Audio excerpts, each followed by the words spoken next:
Hi, and welcome to this learning path where we will be learning about developing Ethereum smart contracts using the Solidity programming language.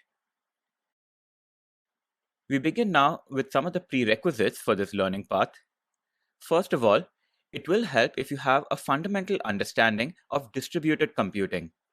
The Ethereum network consists of multiple nodes which are connected over the internet, and it will help if you understand, at least on a high level, how such a setup will work. Another requirement is that you have some prior experience programming in some high-level language. The Solidity programming language does have a syntax which is similar to JavaScript, and it's also object-oriented like Java, Python, C++, and so on. During the course, I will not be getting into the depth of some of the more general programming concepts, but will instead focus on those concepts which are unique to the Solidity language. And finally, this course also assumes that you have some familiarity with basic Ethereum concepts. While this is not strictly necessary, given that the focus of this learning path is to develop smart contracts using a high-level programming language, it will definitely make it far easier to follow some of the code which we will be writing. We will, however, be giving you a high-level overview of some of these concepts before the labs of the course begin. And just a couple of notes before we dive into the course. First of all, learning about blockchain technology does involve combining a number of different computer science concepts and also learning new concepts and terms which are unique to blockchains. All of these can get rather confusing, which is why I will aim to help you understand these concepts by means of reinforcement. This means that I might first explain a particular term or concept and then reintroduce it before it is used somewhere else. So with the prerequisites now complete, let us dive in to the fundamentals of Ethereum. To understand the purpose and the workings of smart contracts, we should have an idea of how Ethereum works, which is what we will get into right now. So Ethereum can be thought of as a decentralized, open source, and public blockchain-based platform which features the functionality of smart contracts. Focusing on some of the keywords over here, Ethereum is decentralized because there is not one but thousands of nodes which happen to be maintaining the network. It is open source, so you are free to go ahead and take a look at the code under Ethereum or even potentially join the development community. The fact that it is a public blockchain-based platform means that anybody is free to join the network and participate as a node, and there are benefits as well as drawbacks to this approach, which we will get into a little later. So these three qualities which I just described apply not only to Ethereum, but a number of other blockchain-based platforms out there, including the Bitcoin network. What does set Ethereum apart, however, is its support for the notion of smart contracts, which can be defined as a protocol to digitally specify, verify, and potentially even enforce the terms of a contract. So within a smart contract, you can define a number of interactions involving many different players. While it is up to you exactly what interactions you can define, the only types of interactions supported in the Bitcoin network, for example, happens to be the transfer of the Bitcoin cryptocurrency between accounts. It is this ability to define our own interactions and have them recorded on the blockchain network which makes Ethereum so powerful and very popular. Smart contracts in Ethereum need to be defined in a programming language such as Solidity and then compiled. And then in order to execute those smart contracts, we need to have the Ethereum virtual machine or EVM. So this is the execution environment which all Ethereum nodes, especially the mining nodes, need to be able to run. It is the EVM which will execute a compiled smart contract and then record the interactions on the blockchain. For those of you who are familiar with the Java programming language, the EVM is very much analogous to the JVM, where you have smart contract code which is compiled into Ethereum byte code and then executed on the EVM. So now that we have an idea of what exactly smart contracts are and what the Ethereum network is, let us dig into another fundamental concept, and this is What exactly constitutes a blockchain? A blockchain can be thought of as a list of records which are stored across a sequence of blocks. These blocks happen to be chained together using cryptography. All of this can seem a little abstract, so we can break down this definition into its fundamental phrases, starting with the fact that a blockchain is a list of records which happens to be stored across a sequence of blocks, and that these blocks are chained together. We can now delve into each of these, starting with the fact that a blockchain represents a list of records. So, what does a list of records look like? Well, here we have what is essentially a table which has 9 different rows and 3 columns.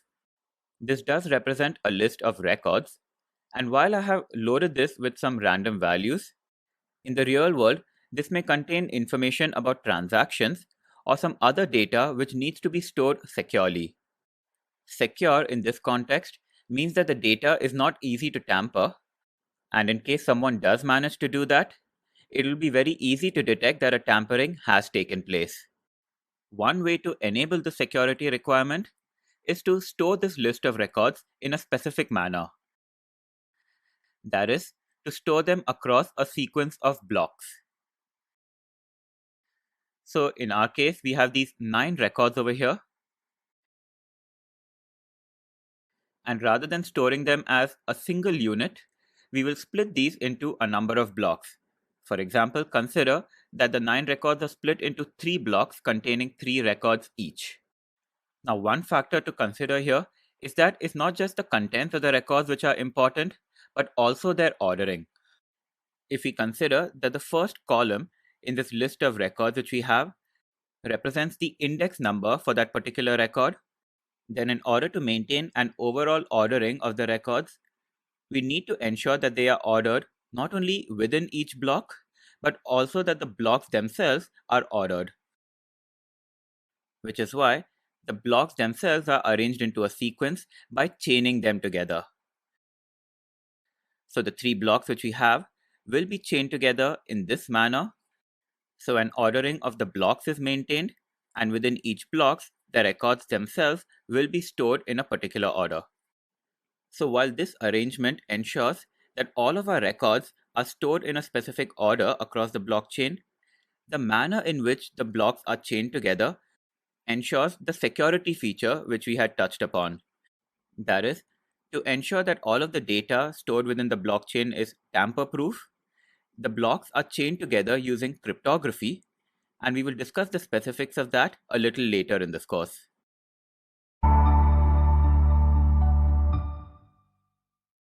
We saw previously that a blockchain represents an ordered list of records which have been split into a number of blocks, and that those blocks are chained together. Which brings us now to the characteristics of blockchains. So the list of records which are maintained by a blockchain are not static, but are in fact continuously growing. A blockchain should be capable of having new records and blocks added to it, and there should be no limit to the number of records and blocks. Another characteristic of blockchains is that it is not maintained by a single node or entity, and that its maintenance is in fact a team effort. A number of different nodes will participate in the process of adding new records to a blockchain and then ensuring that it's not tampered with. Now, when we have multiple parties who are responsible for its maintenance, there needs to be some mechanism in place for all of the nodes to reach a consensus on what the correct contents of the blockchain are. So all blockchain implementations have some way to ensure that all of the nodes are in agreement on what records need to be stored on the blockchain and in what order. Once the records have been written to the blockchain, however, these happen to be immutable. That is, they cannot be tampered with without compromising the integrity of the blockchain and being detected in the process. And if someone does try to change the contents of one or more of the records in the blockchain, then the other nodes participating in the blockchain network will be able to detect it, since all of the records can be verified. So with that, we have a high-level idea of what a blockchain is. Specifically, it is a list of ordered records which are stored across a sequence of blocks which are chained together using cryptography. So while this is the general definition of a blockchain, we get down to a specific implementation of a blockchain network, which is Ethereum. We saw this definition of Ethereum just a little earlier. So just as we did with a blockchain's definition, we will break this down into its components. So Ethereum is decentralized since it does not have a single node, but in fact thousands of nodes maintaining its blockchain. It is open source. It also happens to be public in that there are no entry requirements and anyone with the required hardware and software can join the network. And finally, its powerful feature is that it supports the notion of smart contracts, where you define your own interactions which you would like to be recorded on the Ethereum blockchain. We dig in now to the specific characteristics of the Ethereum blockchain network. So first of all, it is a blockchain-based platform, which means that it is a network of nodes which maintains a single blockchain.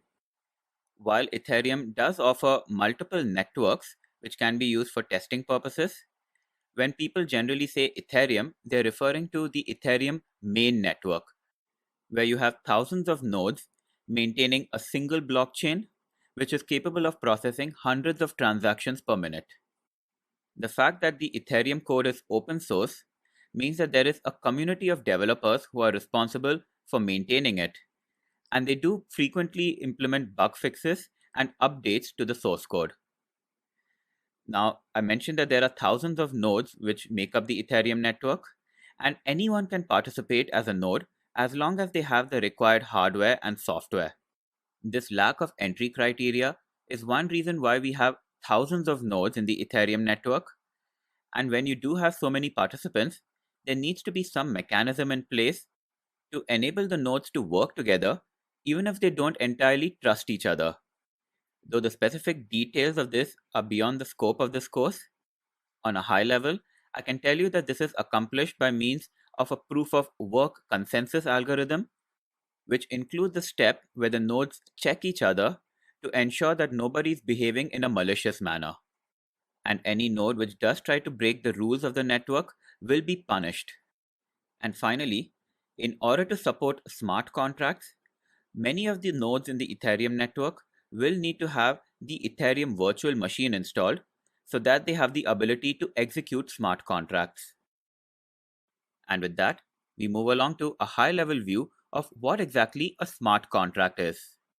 So we saw this definition previously, where a smart contract can be thought of as a protocol to digitally specify, verify, and enforce contractual terms. But we'll now break this down into a number of characteristics. So a smart contract can be thought of as something like a regular contract, except that it is in fact a piece of executable code. Rather than use legal terms, you can define contractual terms within a smart contract using a programming language. And these contractual terms could be something along the lines of, say, person X will pay person Y a certain amount on a specified date. So just to emphasize, a smart contract is very much like a traditional contract, except that it is written in a programming language. Another way in which smart contracts are different is that they are deployed to a blockchain network, and the nodes in the blockchain network are collectively responsible for maintaining that smart contract and executing its code. Another feature of smart contracts is that they can be said to be self-executing and also self-enforcing. That is, you do not need a human's involvement in order to kick off the code in the smart contract, and its execution is something which can be scripted. And in addition, you don't need something like a judicial system to ensure that the terms of the contract are adhered to, and this is something which is managed by the blockchain network as a whole. And finally, when you run the code of a smart contract, it is possible for you to invoke transactions which will be recorded on the Ethereum blockchain. Given the immutability of the blockchain, if someone does invoke a transaction, then they cannot repudiate the fact that they did so, given that it has been recorded on the blockchain. So while this covers some of the fundamentals of smart contracts, we will be going over this once again just a little later in this course. We move along now to another basic Ethereum concept, which is mining. This is something you are likely to have heard a lot of in the news recently, and you can think of this as effectively a competition between a number of nodes in the Ethereum network to decide which one of them gets the privilege of adding the next block of transactions to the Ethereum blockchain. And the specific competition they enter involves solving a complex mathematical puzzle. So in the process of mining, all of the nodes involved will be verifying transactions which they would like to add to the blockchain. For each block which is added to the Ethereum blockchain, all the thousands of mining nodes will be doing this verification, but in the end, only one of them gets to write their block of verified transactions to the blockchain. As you can imagine, such a process ends up using significant amounts of compute resources, which is one of the reasons why you see mining pop up in the news so often. But to incentivize miners to participate in the Ethereum network, there needs to be a means for them to be compensated for the use of compute resources.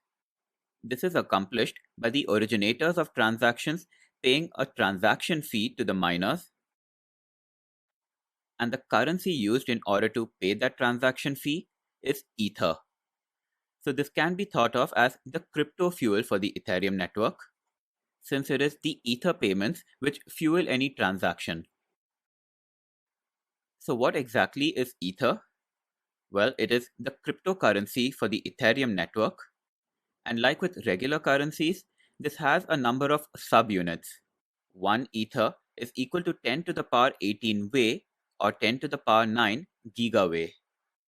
And just like with regular or fiat currencies, Ether can be traded on the currency markets, and at the time of this recording, 1 Ether is equal to 162 US dollars. So how exactly is Ether used? Well, as touched upon, the originators of transactions will pay a transaction fee to the miner in terms of Ether. The specific amount of this transaction fee is proportional to the complexity of the transaction which they have originated, and that complexity in turn is measured in a unit called gas.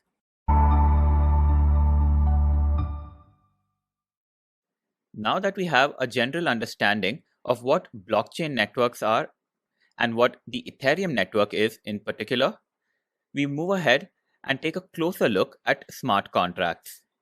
The purpose of this learning path is to write smart contracts using the Solidity programming language. And before we get into the specifics, it does help to have a general idea of what exactly smart contracts represent and their specific advantages. So the definition of smart contracts, which we had taken a look at earlier, is that they can be thought of as a protocol to digitally specify, verify, and enforce the terms of a contract. And a more general overview is that smart contracts are very much digital versions of the more traditional contracts which we are used to. So contracts are a means to ensure that one or more parties perform a set of actions as described in the contract. Traditional contracts are usually defined in legal terms, and then copies of the contract will be available to each of the parties involved and potentially to others as well. In the case of Ethereum smart contracts, however, and copies of the smart contract are stored across all of the nodes in the Ethereum network. Let us take a step back now from the specifics of smart contracts to a particular use case. Imagine now that there is a product team which wishes to launch a product, and for that it needs to raise some funds by a certain date. They have decided that the best way for them to raise these funds is by crowdfunding, and to do that they need to make use of some crowdfunding platform, such as Kickstarter, for example. The Kickstarter platform is very useful for a product team such as this one, which allows them to make their pitch to a number of different potential contributors.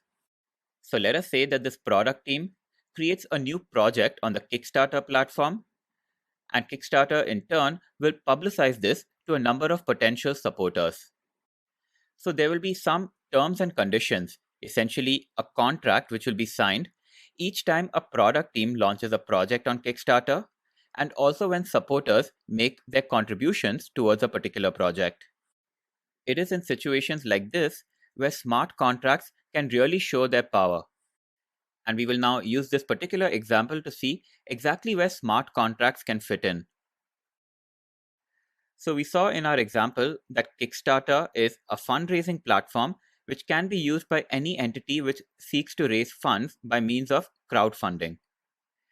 Now, Kickstarter happens to be a trusted third-party entity which sits between the product team and its supporters and will take a cut of any transactions which occur between these entities.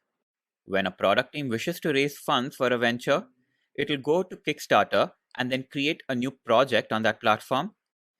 And the details of this project will be made available to a number of different potential supporters. These supporters may start making contributions towards that project. And once that project gets successfully funded, which means that a target amount has been raised before a specified date, then the product team will expect that Kickstarter will hand over all of the funds which have been raised from the supporters over to them, minus, of course, any processing fee which Kickstarter can keep. So here, the product team expects Kickstarter to stick to the terms of the contract and do the right thing. And something similar can be said of the supporters who want their money to go into the project and not be used for some other purpose. So this is a use case which has worked successfully for a number of different ventures. However, it does have a limitation. Specifically, all of the contributors towards the project, as well as the product team, need to trust Kickstarter, which sits as a trusted third party. While not a problem in this particular interaction, there may be other instances where the third party cannot necessarily be trusted, in which case there is a benefit in replacing the third party by means of an Ethereum smart contract. So this smart contract should effectively substitute Kickstarter. And in order to do that, it needs to be coded up in a particular manner. For one, we need to program the smart contract in such a way that it can hold all of the received funds from the supporters until the funding target has been reached. So the smart contract effectively functions as an escrow. For this to happen, the smart contract itself should be capable of receiving funds and then holding them. And then following that, the code should also implement additional behavior. Specifically, if the project happens to be a success, that is, the fundraising target has been met before the specified date, then the contract should be capable of passing over the money to the product team. So in the previous interaction with Kickstarter, we saw that the Kickstarter platform was responsible for holding the money for a certain amount of time. However, in the case of smart contracts, there is no single entity which is in control of the funds, and it is in fact the entire Ethereum network which manages this. This is accomplished by the fact that smart contracts are stored on the blockchain network, and in order to perform any transaction, such as the transfer of funds, all of the nodes in the network must arrive at a consensus that it is a valid transaction. If a handful of the nodes in the network try to break the rules and violate the terms of the contract, those transactions will simply not be verified by the other nodes in the network and they will be overruled. Which takes us now to the final behavior which should be implemented within the smart contract for our scenario, which is that if the project fails, that is, the target fundraising amount has not been met by the specified date, then those funds which have been raised until that point need to be refunded to the original supporters. So all of the transactions which we just described, starting with the transfer of funds from supporters over to the contract, and then once the target has been met, the transfer of those funds from the contract to the product team, and in case the target has not been met, then the refunding of the funds to the original supporters will all be recorded on the Ethereum blockchain, and the definitions of those transactions will be within the code of the smart contracts. And the reason why smart contracts can be trusted comes down to two of their properties.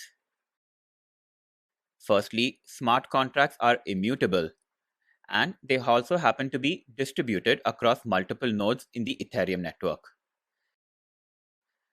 Focusing on the immutability of smart contracts, this means that once a smart contract has been created, it can never be changed again, which means that nobody can tamper with smart contracts. If you do wish to modify an existing smart contract, you can copy over its code, make your modifications, and then you will need to deploy it as a brand new contract. So there is no way for you to substitute an existing contract with some new code.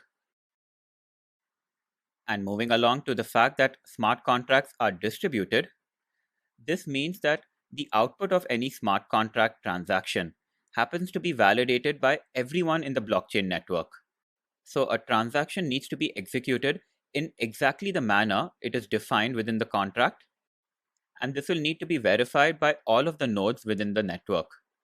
This means that there is no single entity or even a handful of entities which can, for example, force a contract to behave in a manner which is different from what is defined.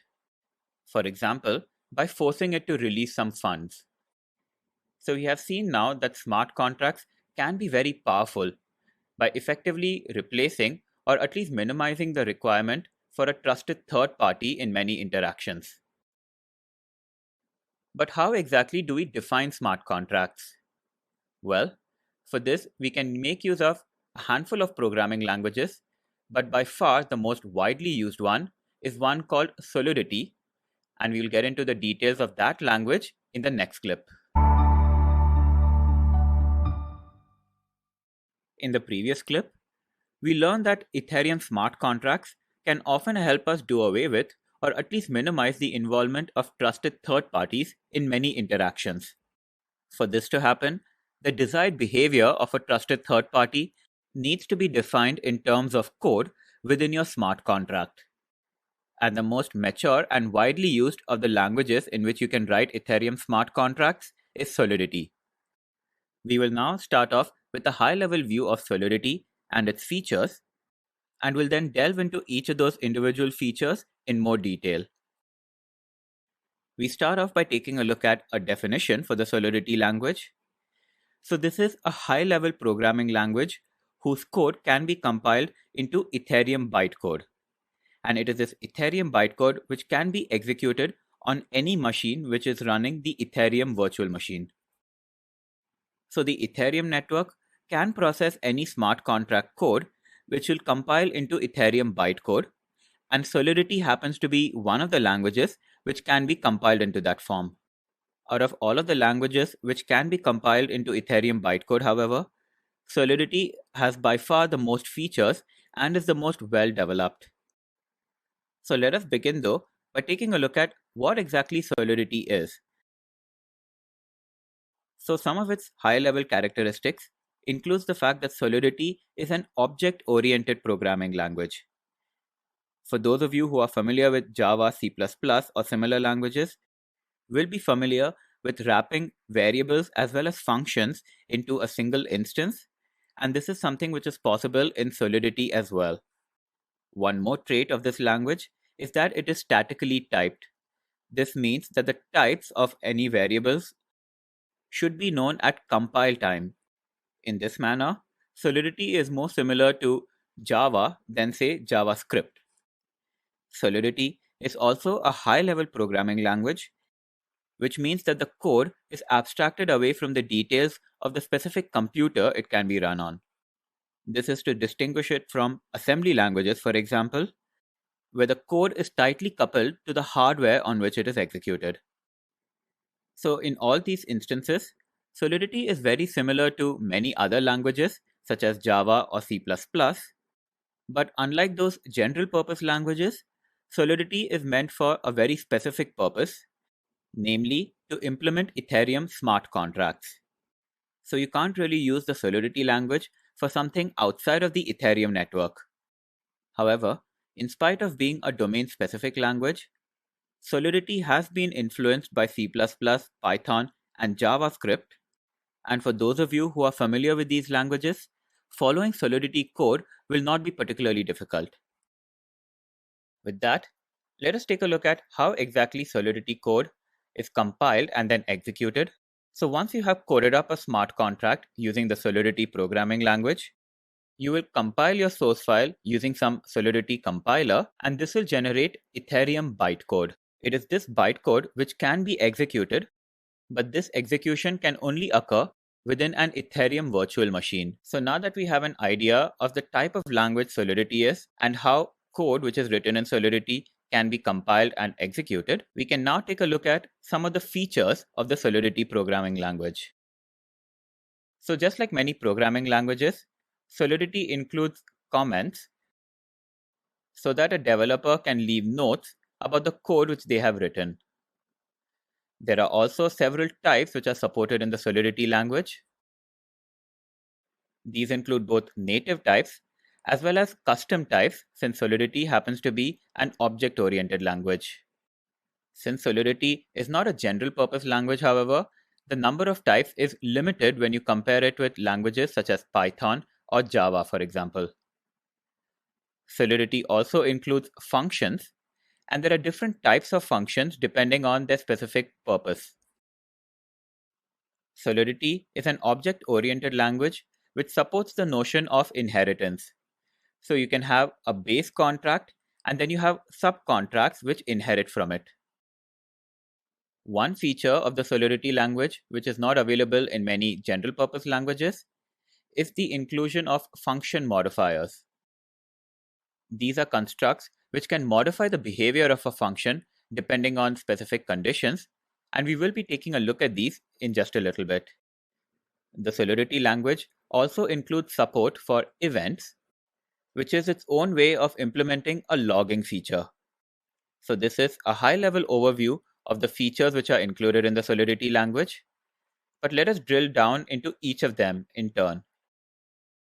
Starting with comments.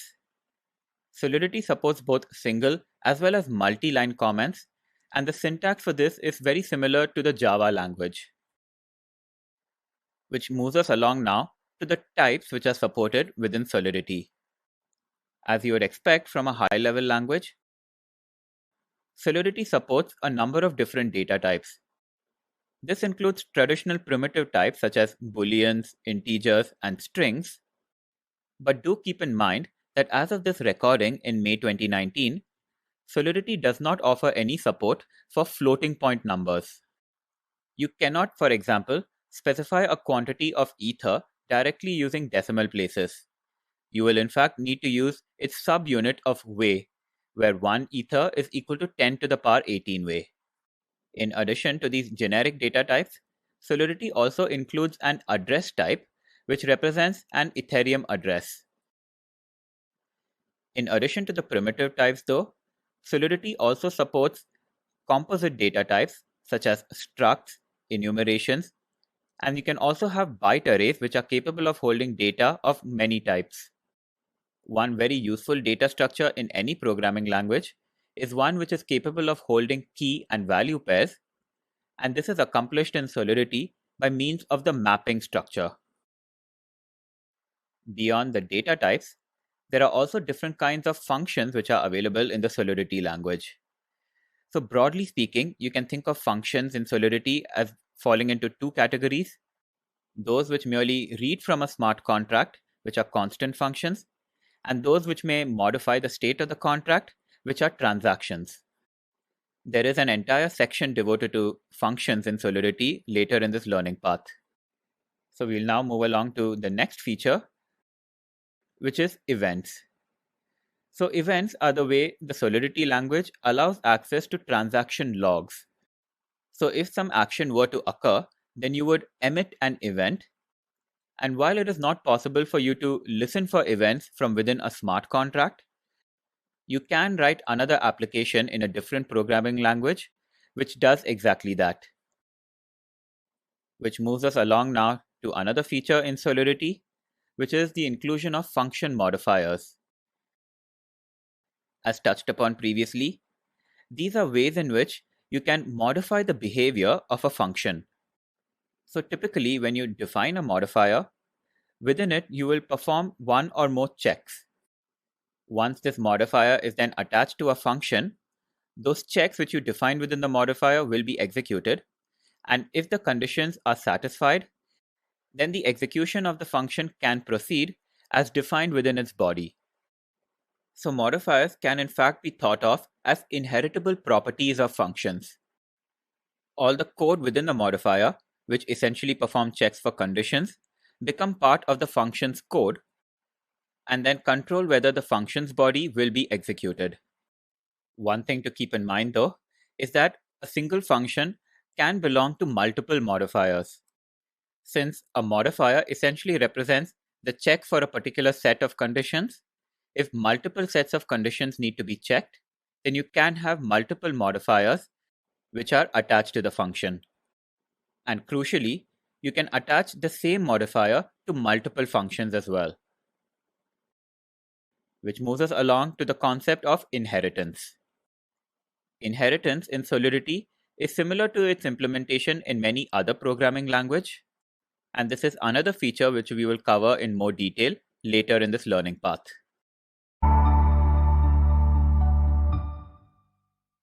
So far, in our introduction to the Solidity programming language, we have touched upon the fact that Solidity source code can be compiled to produce bytecode. In this clip, we will focus on that and one of the other outputs of compiling Solidity source files, which is the opcode representation of a smart contract. So starting off with a high-level view, the bytecode of a Solidity source file can be thought of as the instructions which are executed by a software interpreter. So this is effectively a binary representation of a Solidity contract. And if you were to take a look at any bytecode, it won't make any sense to you. The opcodes, on the other hand, are low-level human-readable instructions of the Solidity source file. And one of the purposes which they serve is to estimate the total amount of gas consumed for any operation. So bytecodes are understood by the Ethereum virtual machine, and this is what they use in order to execute the smart contract. While opcodes do have hexadecimal counterparts, which are understood by the EVM. However, they're not meant to be executed and are meant to estimate the gas consumed for transactions. Just to summarize the differences between the two, bytecode are instructions executed by a software interpreter and don't really make any sense to us if we were to read it.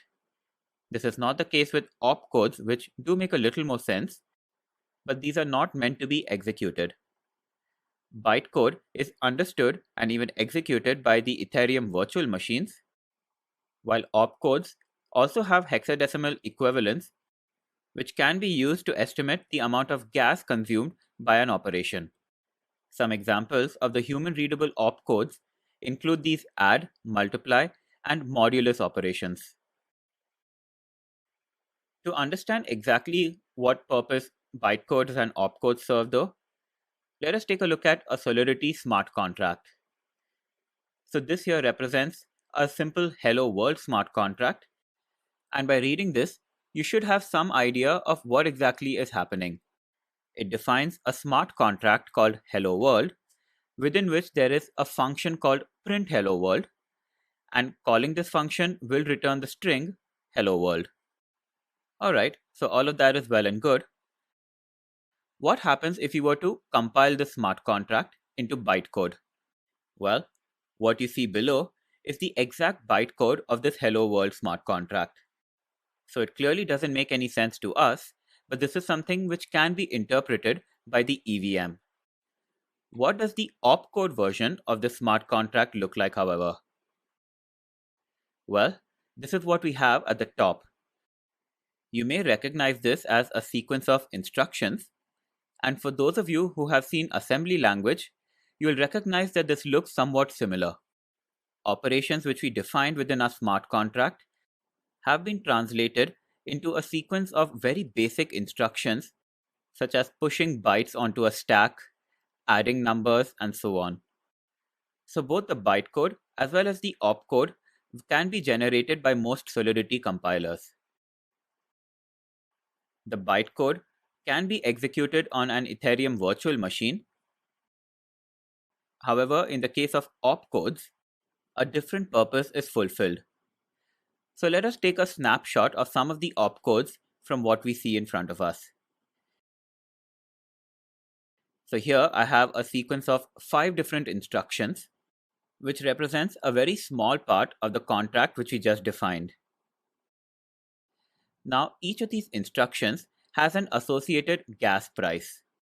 So the first two push instructions, as well as the next mstore instruction, corresponds to 3 gas units, while the call value operation corresponds to 2 units. Earlier in the course, we touched upon the fact that the complexity of any Ethereum transaction is measured in terms of a unit called gas. So if you were to convert a transaction's Solidity code into its corresponding opcodes, you will be able to measure the total quantity of gas consumed by that transaction by simply summing up the gas values for each of the individual opcodes which represent that transaction. So a smart contract which is defined in Solidity can be translated into both bytecode as well as a sequence of opcodes. While the bytecode is necessary in order for us to execute a contract, the opcodes are required in order to calculate the gas used by a transaction, which in turn calculates the transaction fee which the originator of a transaction needs to pay out to a miner.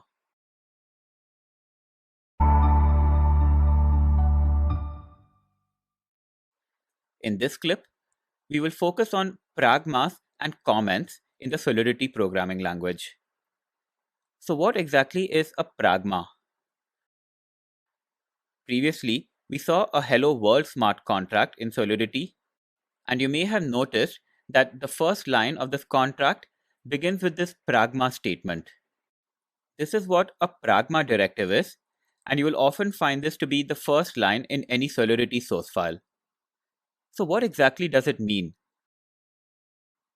Well, there are 2 different kinds of Pragmas which you may see at the start of a Solidity file. And broadly speaking, these are meant to enable certain compiler features or checks within your source file. A Pragma directive is local to a Solidity source file, which means that if you're inheriting from a different smart contract defined in another source file, then the Pragma directive in that file will not apply to your current source. Pragma directives in Solidity come in 2 different forms. The most commonly used one is a version Pragma. The Pragma which we saw in our Hello World contract is one such example, and this goes Pragma Solidity, and then there is a caret symbol followed by a version number. This essentially defines the compiler versions which can be used to build this source file. So the use of the caret symbol followed by a version number essentially represents a range of compiler versions where the minimum version is 0.5.2. This includes version 0.5.2 and includes all of the versions of the compiler in the 0.5 series. This Pragma directive does ensure, however, that the source file will not work with any compiler version which is greater than or equal to 0.6.0. So what is the purpose of including such a version Pragma in any source file? Well, this is simply to enforce the use of a specific range of compiler versions. And there are a couple of reasons why you might want to specify a minimum and maximum version. In this specific Pragma directive, we want Solidity to use at least version 0.5.2 of the compiler because our source code may employ some of the features which have been introduced in version 0.5.2. Our contract may simply not compile with a version which is lower than that. This particular Pragma directive will fail if we happen to compile our contract using a version of the Solidity compiler starting with 0.6.0. And the reason why we might not want to use a very new version of a compiler is because there may be some breaking changes which will cause our contract to not compile. While this is often not a problem with more mature and general purpose programming languages, In the case of Solidity, the compiler is constantly being updated, and some of these updates, especially when you jump to a new major version, may end up breaking something which was working just fine in the previous version. So the version Pragma in a Solidity source file can limit the compiler versions which can be used in order to build that smart contract. Which moves us along to the second type of Pragma which we can use in Solidity, and this is the experimental Pragma. An example of this experimental Pragma is right here, where we're essentially saying that we wish to make use of an experimental module called ABI encoder v2. So this will enable certain compiler features which are not available in the regular versions of the compiler. As the name implies, these experimental Pragmas are meant for experimental code, and these should not be part of your production smart contracts. It is possible, however, that over a period of time, some of the features which were included in an experimental module make their way into the regular compiler versions, in which case you can get rid of the experimental Pragma from your code. We can now move along to comments in the Solidity language. So there are essentially two different styles of comments which you can have: single line and multi-line. So if we were to return to our Hello World smart contract, we can include a single line comment at the beginning by making use of the double slash. And if you'd like your comment to span multiple lines, then you can make use of the slash asterisk notation. Java and JavaScript programmers will recognize this syntax instantly, given this is exactly the same in those languages.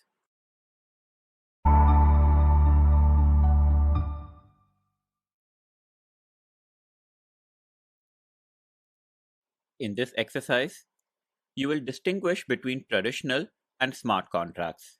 We have seen during the course that smart contracts can effectively substitute traditional contracts in many interactions. However, the substitution is not exactly a like for like, because there are variations between traditional contracts and the smart ones, and you will need to enumerate what exactly those are. Next, you will describe pragmas in the Solidity language. Pragmas are often the first thing you will see in a Solidity source file, and they serve a very specific purpose. You will need to identify what exactly that is. And finally, you will summarize opcodes for Ethereum smart contracts. Most Solidity compilers will be able to generate a number of different outputs once you compile your source code. These include the Ethereum Byte code for your smart contract, as well as the ABI or Application Binary Interface. Another potential output are the opcodes which represent your contract, and you will need to recall what exactly those are and what their purpose is. Each of these topics were covered during this course, so please pause this video and you can take your time to perform these tasks on your own. We start off by comparing traditional and smart contracts. So one of the factors of comparison is the definition of these contracts. When it comes to the traditional ones, they are usually defined using legal terms, whereas smart contracts are written in code, usually in a high-level language such as Solidity. When it comes to the interpretation of these contracts, you do require skilled professionals in both cases. In the case of traditional contracts, these happen to be lawyers, while with smart contracts, you need developers who understand the language in which it has been coded. Another point of distinction is the ambiguity factor. When it comes to traditional contracts, they can often contain some gray areas which may need to be resolved by someone like an arbiter or a judge. This, however, is not the case with smart contracts, and because this is written in code, everything is very much black and white. When it comes to the enforcement of the terms of the contract, traditional contracts rely on a judicial system. If one or more of the parties involved in a contract do not stick to its terms, then it's up to the judicial system to enforce compliance or to punish the violators. In the case of smart contracts, however, it is up to the Ethereum network to ensure that the terms of the contract are indeed enforced. This is usually a matter of executing the code of the smart contract and then having that transaction verified by all of the nodes in the network. When it comes to the visibility of contracts, this is a factor which is much more in the control of the participants when it comes to traditional contracts. The involved parties may decide to keep the contract confidential, where only each of them retains a copy. Alternatively, they could also make the copies public or more widely available. In the case of Ethereum contracts, however, all of the nodes in the network will have a copy of the contract which they can execute. There will be many other factors in which traditional and smart contracts differ, but these are definitely some of the important ones. Moving along now to the next task, which was to summarize Pragmas in the Solidity language. So this is often the first line which is included within a Solidity source file, and the purpose of this is to enable certain compiler checks or include features within your source file. Note that Pragmas are very much local to a Solidity source file. So if you were to import another contract into your source, then the Pragma from that contract does not apply to your current source. There are two types of Pragmas in the Solidity language. A more commonly used one is a version Pragma, and the reason to include this is to define the acceptable compiler versions to build your source file. You may want to specify a minimum version to ensure that all of the features which you use in your source file are indeed available, since those may not be supported in older versions of the Solidity compiler. You will want to specify a maximum version in order to avoid breaking changes. As of 2019, Solidity is very much a language which is constantly under development. This means that there is a very real possibility that with any major updates to the compiler, some of the features which you used in your source file will simply not work. So version pragmas are often used to define the specific version or versions of the compiler which can be used to build your source. The other type of pragmas in Solidity are experimental pragmas, and these are included in your source file in order to enable experimental features. These are often used in dev or test versions of smart contracts and are not recommended for use in production. Which takes us now to opcodes in the Solidity language. So this is a sample snapshot of the opcodes for a smart contract, and you will see that these are in fact low-level human-readable instructions. It looks very similar to assembly language, and it represents a smart contract in terms of extremely low-level instructions. So it breaks down complex operations defined within your smart contract into a series of operations such as pushing values onto stacks, simple additions and multiplications, and so on. Now, each individual opcode or instruction has an associated gas cost. For example, a push instruction may correspond to 3 gas units. And one reason for breaking down any smart contract operations into its opcodes is to estimate the total gas which will be consumed by that operation. Since your transaction is comprised of a series of opcodes, and each of those opcodes has a gas cost, you can simply sum up the gas cost of each of those instructions, and that will give you the total transaction cost.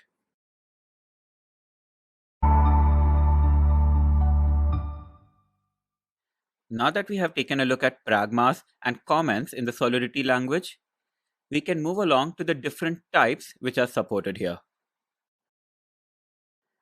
So out of the 6 categories of features which we had taken a look at earlier, we are now focusing on types. And the types in Solidity can broadly be classified into 2 categories.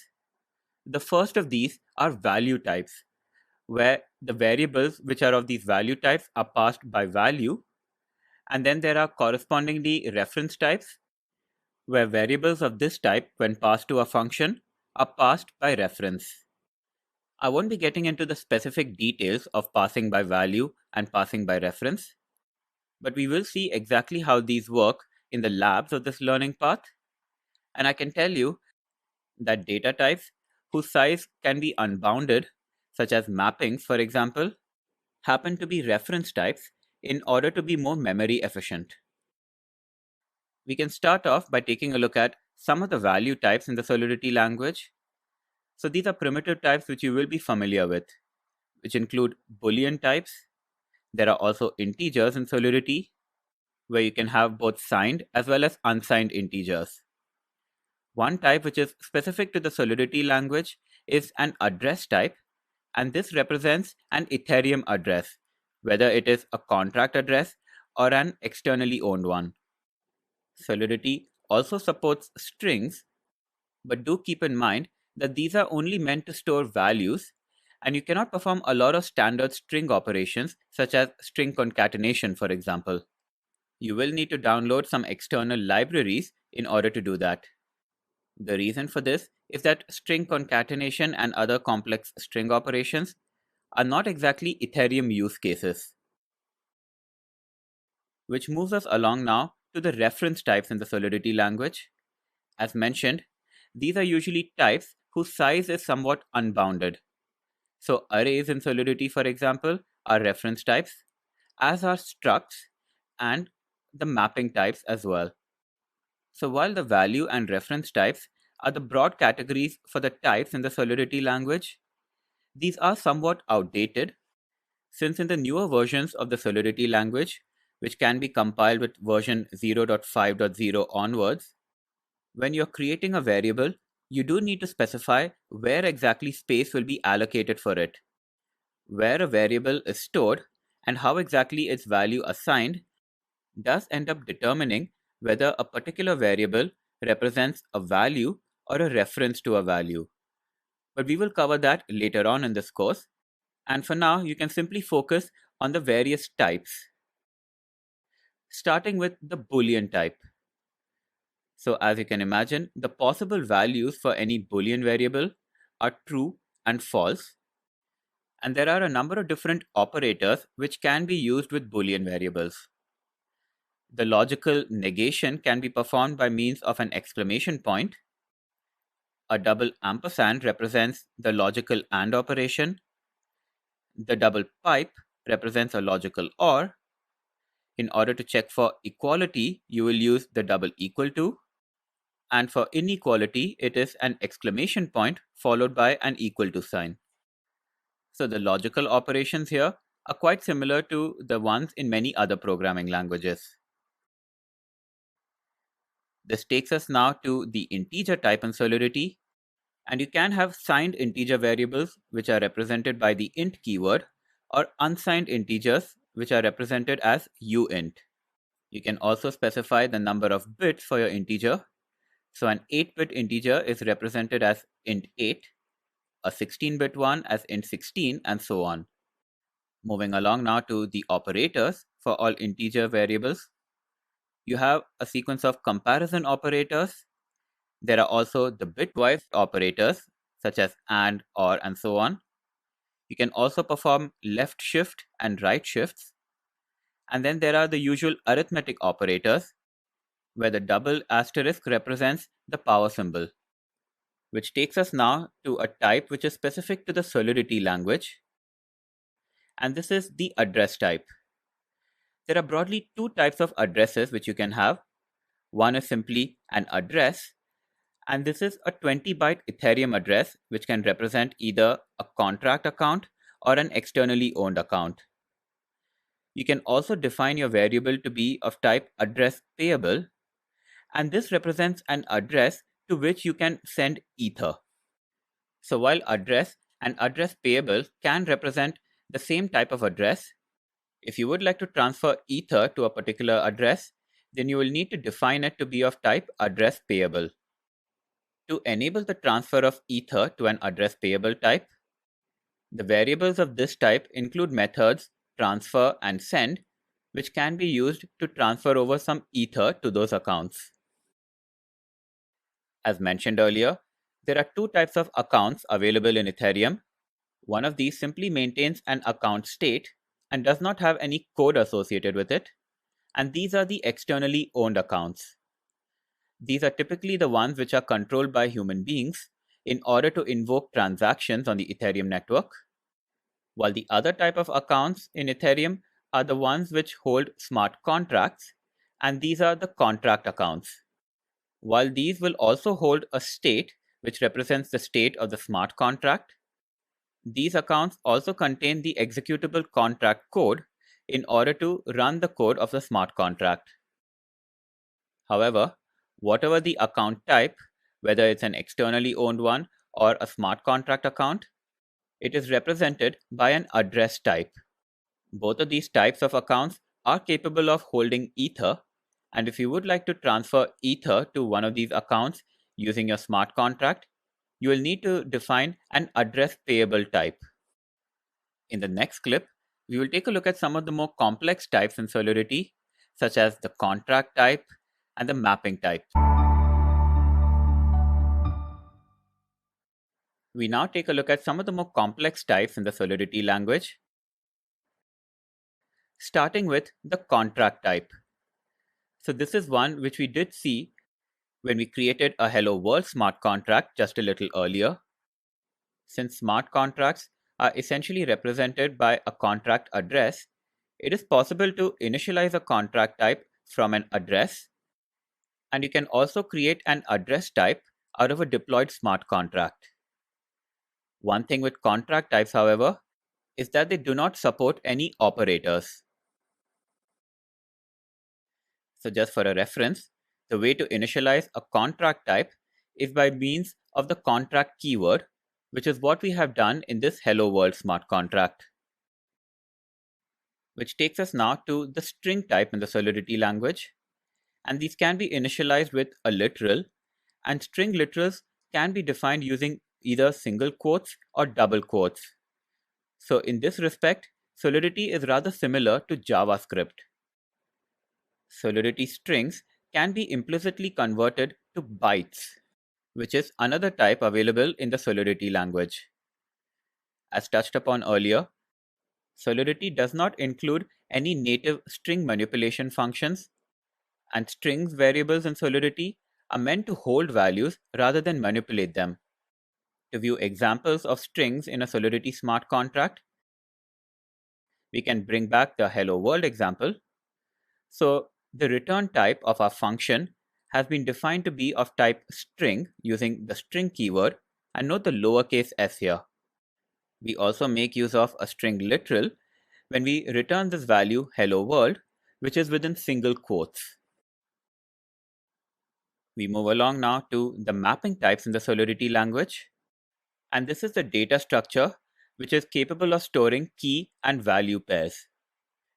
These are similar to hash tables in Java, for example, or dictionaries in Python. And while you don't need the keys and values to be both of the same type, there are only certain types which are supported for keys. For example, these can only be of primitive types. For example, address, string, int, and so on. On the other hand, the values in your mapping type don't have any such restrictions. These can be of type struct or arrays or even contracts, or you can also have other mapping types as the value in your mapping data structure. And finally, we move along to the array types within Solidity. So arrays over here can have either a fixed length or even a dynamic length. The elements of the array can be of any type, but all the elements of a single array must be of the same type. In this regard, Solidity arrays are very similar to the ones in other programming languages. And one thing to keep in mind is that in Solidity, bytes and string types are in fact special types of arrays. So with that, you have some idea of the different types which are available in the Solidity programming language. One thing to keep in mind when coding any Solidity contract, however, is that there are no real null types or undefined types which you have in other programming languages. A side effect of this is that some variables will end up having a default value if you don't set it a value explicitly. For example, a string variable which has not been explicitly set a value will actually be equal to a blank string rather than being equal to null. So if you access a string and it is equal to a blank string, then you don't know whether that is a value which has been set explicitly or whether it was never assigned a value in the first place. And you'll need to code around this. With that said, we can now move along to creating and using reference types in the Solidity language. In this clip, we'll be taking a look at some of the additional types in the Solidity language, And these have traditionally been called reference types. This is because assignment operations between variables of this type traditionally used to be by reference rather than by value, but this is a little more under the user's control from version 0.5.0 of the Solidity compiler. However, we will continue to refer to them as reference types in this course, just to distinguish them from the traditional value types such as ints. And this is because when we initialize a variable of these types, we can specify where exactly space will be allocated for them. In this clip, we will see exactly how that works. To begin, we can take a look at the Solidity Smart Contract, which we saw earlier, which was our Hello World contract. And focusing here on the function signature, we see that the name of the function is followed by parentheses. And if your function accepts arguments, you will define the corresponding parameters, including their types, within these parentheses. In this case, we don't really have any parameters to speak of, but just as you would specify the types for the inputs to a function, we do specify the types for the return values as well. So here, after the returns keyword, we have parentheses, and within those parentheses, we define the type of value which will be returned by the function. In this case, our print hello world function returns a single string value. Note that just as it is possible to have multiple parameters for a function, Solidity functions can have multiple return values, and their types will be separated by commas in the parentheses following the return keyword. So in the case of our print hello world function, we say that this will return a string value, and within the function body, we see exactly how the value is returned using the return keyword. So such a definition of the function's input parameters as well as the return values is rather similar to that in other programming languages. What is a little different with Solidity, however, is where exactly the return value needs to be provisioned. In this particular case, we are saying that the string value which is returned by the print hello world function needs to have space allocated in memory. Within the function parameters or return types, any of these reference types need to specify where exactly space will be allocated for them, whether in storage or memory.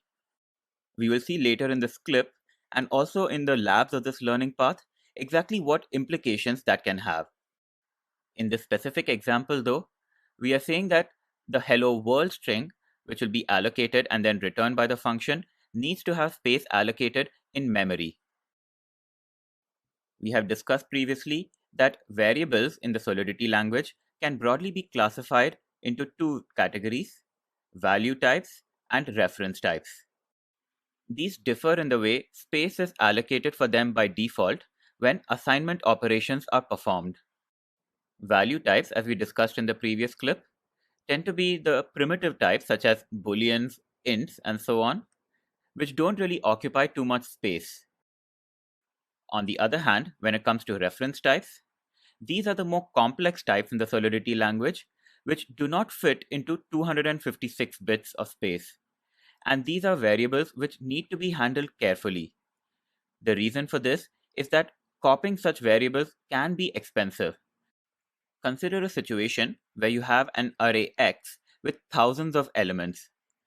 If you assign X to another variable called Y, and Y was allocated new space in memory, then you'll have two very large arrays using up a lot of your resources. In such situations, passing by reference or assignment by reference is much more efficient than doing so by value. However, whether the assignment of such variables happens by value or by reference is something which is within our control and is determined by where exactly we provision space for those variables. So when it comes to reference types, we can specify three different locations in which space can be provisioned. The first of this happens to be storage, where space is allocated within the state of the smart contract, and variables which are provisioned here are much more persistent than the other option, which is to allocate space in memory. When this is done, the variable will not persist beyond a function call. However, it is quicker and cheaper to work with variables provisioned in memory. A third option is to allocate space in the stack. However, this is rarely used, and it is something which is instead used by the compiler. Throughout the labs in this course, we will only be defining variables to be created in storage and memory. We will now dig a little deeper into what the implications are when we allocate space for a variable using one of these options. So if you create space for a variable in storage, its value is something which will persist between function calls. This is because storage data will be allocated space within the blockchain network and is in fact stored within the state of the smart contract. By default, any state variables which you have within your smart contract will be allocated space in storage, which is why you can modify the state variables using one of the functions in your contract and then access the updated value from another function due to the persistence of that value. While this is very convenient, you should note that storage data is also very expensive to use. That is, it will incur a lot of gas if you were to allocate space in storage for any data. This does make sense since all of the mining nodes in the Ethereum network, which have access to the contract and its state, will need to store that data. So you should be creating variables in storage only if you absolutely need to. Storing variables in storage can be considered analogous to having values on your hard disk or SSD, since that data will persist even if you restart your machine, for instance. This contrasts with reference types, which have been allocated space in memory. As mentioned, this means that the data will only persist for a single execution, that is, a single function call, and you will not be able to access the value beyond that. The benefit of this approach, however, is that allocating data in memory is very cheap. It is in fact several times cheaper than creating space in storage. So while storage data can be thought of as the equivalent of data on a hard disk or SSD, in the case of memory data, this is comparable to having data on the RAM or memory of your computer. And going back to our Hello World smart contract, this is why we have allocated space for the return value of this function in memory. Which takes us now to allocating data on the stack. The cost of stack data is along the same lines as that of memory data. However, the stack only has a total capacity of 1024 items. This is why it is not something which is generally used by developers and is instead used by the Solidity compiler to store intermediate values. So now we know where exactly reference types in the Solidity language can be allocated space. However, the exact implications of that will become clear during one of the labs of this learning path, where we will be performing assignment operations using different combinations of storage and memory data. We will now take a look at some of the units which we can explicitly specify in the Solidity language, and will also explore some of the globally available variables and functions which can be very useful when coding up a smart contract and you wish to get general information about the network, the block, and so on. We start off by seeing how we can specify a variable to represent ether units. So if you were to create a variable x, for instance, and you wish to set it a value and you want to explicitly state that this represents an ether value, you can make use of literal numbers followed by a suffix which represents an ether unit. So you can use a literal number followed by the suffix way, where 1 ether is equal to 10 to the power 18 way. You could also use the suffix fine or sabo, each of which are subunits of ether, or you could also use the suffix ether itself. So if you wish to initialize a variable x to represent a quantity of 3 ether, this is how you would do that. So even though x may be set to be of type unsigned int, for example, if you initialize its value in this manner, then the Solidity compiler will know that it represents an ether value. So this is a way to get around the fact that Solidity does not have a specific type to represent an ether value, but it does allow you to use integer types for it by using this particular notation. Something similar also applies to time units. So there is no date or time instance in the Solidity language, for example. But if you do have an unsigned integer variable and you want it to represent a time value, you can once again do that by initializing it with a literal number followed by one of these suffixes which represents time units. These are seconds, minutes, hours, days, weeks, and you can also use the years suffix. So you could set a variable t to represent a time of 3 hours by declaring it to be an unsigned integer and then initializing it with this notation. So while this covers the different units which we can express using unsigned integer types, we move along now to some of the universally accessible properties and functions in the Solidity language. These are universally accessible because of their generic nature, and they're not unique to any individual smart contract. For example, all contracts in the network should have access to the properties related to the transactions which have invoked operations on them.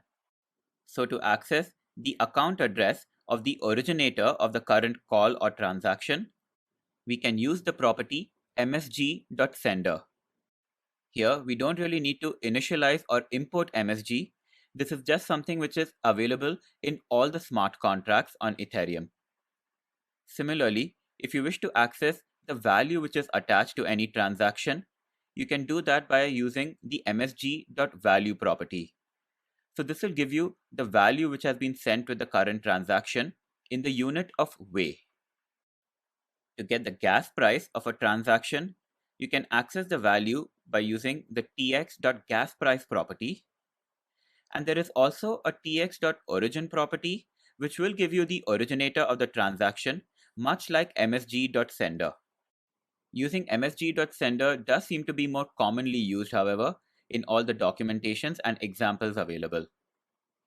So while these cover some of the transaction properties which can be accessed globally, there is also a universally accessible function called gas left, and this will return to you the gas which is remaining for the transaction. So this will return to you the difference between the gas limit as stated in the original transaction body and the gas consumed until that point in the transaction. So while these cover transaction related information, we can now take a look at some of the universally accessible block properties and functions. So if you wish to access the hash of a given block, you can call the block hash function, whose argument is the number of the block whose hash you wish to retrieve. Each block in the Ethereum network has a difficulty level associated with it, and if you wish to get the value of that difficulty, you can use the block.difficulty property. Ethereum effectively limits the total complexity of the transactions in a particular block by means of a gas limit for a block. This gas limit value can be accessed using the block.gasLimit property. And there is also a property called block.number, which will give you the number of the newest block to be added to the blockchain. We can now explore some of the math-related functions which are accessible globally. So there is a SHA-256 function, which will return the SHA-256 hash of a given value. Other mathematical functions include an add-mod function, which will take in 3 arguments and then performs a combination of an addition and a modulus operation, where it will add the first 2 values and then calculate the modulus based on the third one. And then there is also a similar function called mulmod, which once again takes in 3 values and performs a combination of multiplication and a modulus operation. We now explore some of the contract-related data and functions. So if you'd like a reference to the current contract, you can use the this keyword. So it's similar to the this keyword in other object-oriented languages, where it returns a reference to an instance of a class. And one very useful method, which we will be exploring during the labs of this course, is called Self-Destruct. as the name implies, this will destroy the current contract and remove it from the Ethereum network. But since a contract can have an ether balance, you need to specify where exactly that ether balance should be transferred. This is in fact the argument to the self-destruct function, which is the payable address to which the ether will be moved over. So we have now covered the generic functions and properties which are accessible from all of the smart contracts which you define. We will now move along to the rather important topic of functions in the Solidity language.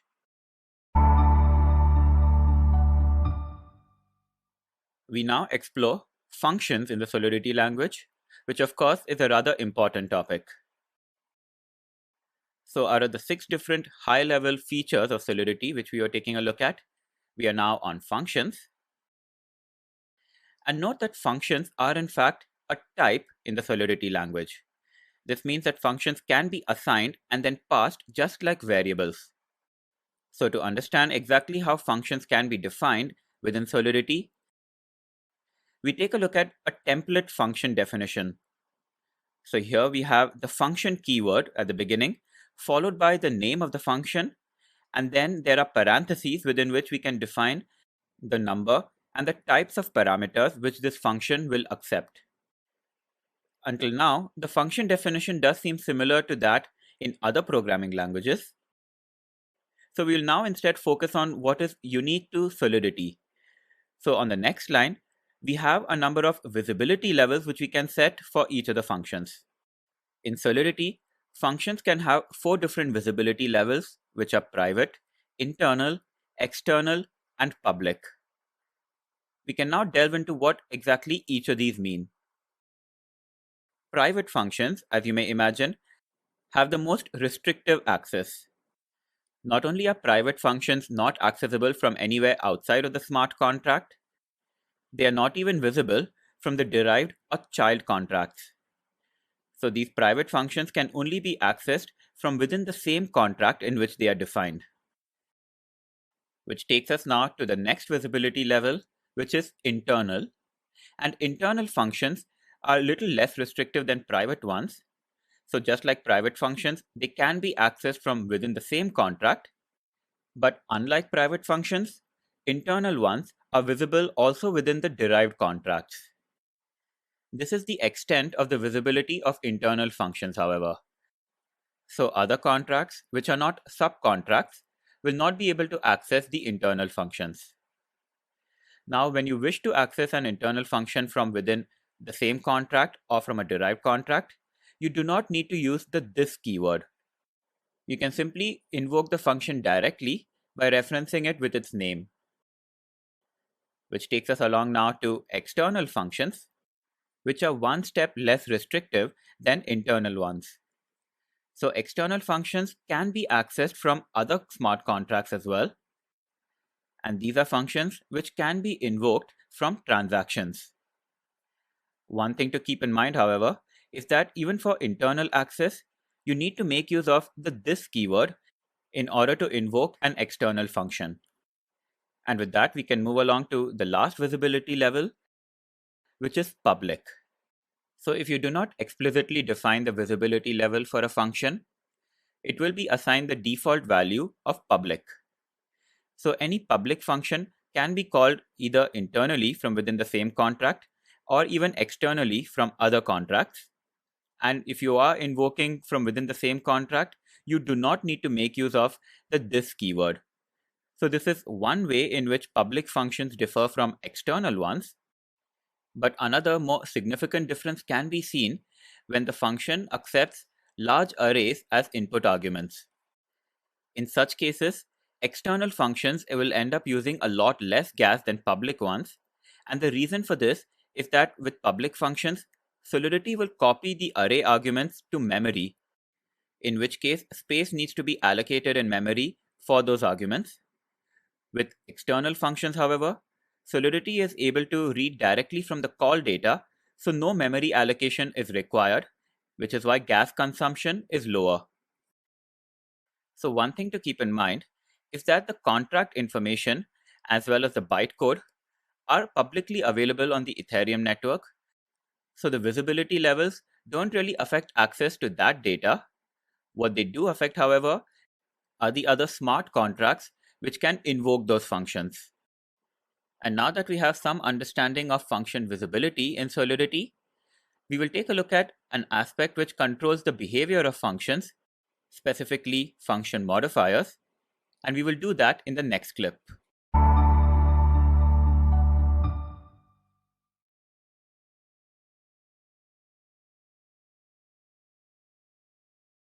We previously saw how functions can be defined in the Solidity language and the different types of visibilities which we can specify for them. And we now take a look at another feature of Solidity which is very much related to functions, and these are function modifiers. So within the template which we saw previously, we saw that there were these three function modifiers, which are pure, view, and payable. So these are the built-in function modifiers available in the Solidity language, and we will soon take a look at the customizable function modifiers which can be defined. But the purpose of a function modifier is, as their names imply, to modify the behavior of functions. So how exactly does defining a function to be pure modify its behavior? Well, such a declaration is effectively a promise that the code defined within the body of the function will not modify the contract state in any way. In fact, a pure function will not even read the state of the contract. As a result, since pure functions do not really reference the contract in any manner, they are often used to return some literal values or constants. They can also be defined to accept some arguments and then perform some operations on them without having to read from the state of the contract. A benefit of pure functions is that the gas consumption for these happens to be very low. So if you do have a function which neither reads from nor modifies the state of the smart contract, you should define it to be pure. Also, when you add the pure modifier for a function, the Solidity compiler will check whether you are performing any operations within the function body which violate its conditions. If you do try to read from the contract state or modify it, then your source file will simply not compile. So declaring a function to be pure is one way to control what is defined within the function body and also to minimize gas consumption. With that, we move along to view functions. So these functions are often used to define the getters in your smart contract. That is, functions which will simply read the values of your state variables and then return them. So clearly, view functions are capable of reading from the state of the contract, which sets them apart from pure functions. However, these functions can in no way modify the state of the smart contract. So once again, declaring a function to be a view function will restrict the kind of code which you can include within its body, and any violation of the pure function rules will be caught by the compiler. And if your function does modify the state of the contract, you simply will not use the pure or view access modifiers. Which takes us now to a special kind of modifier called Payable. So when you declare a function to be a payable type, this means that you are allowing the smart contract to receive Ether by means of that function.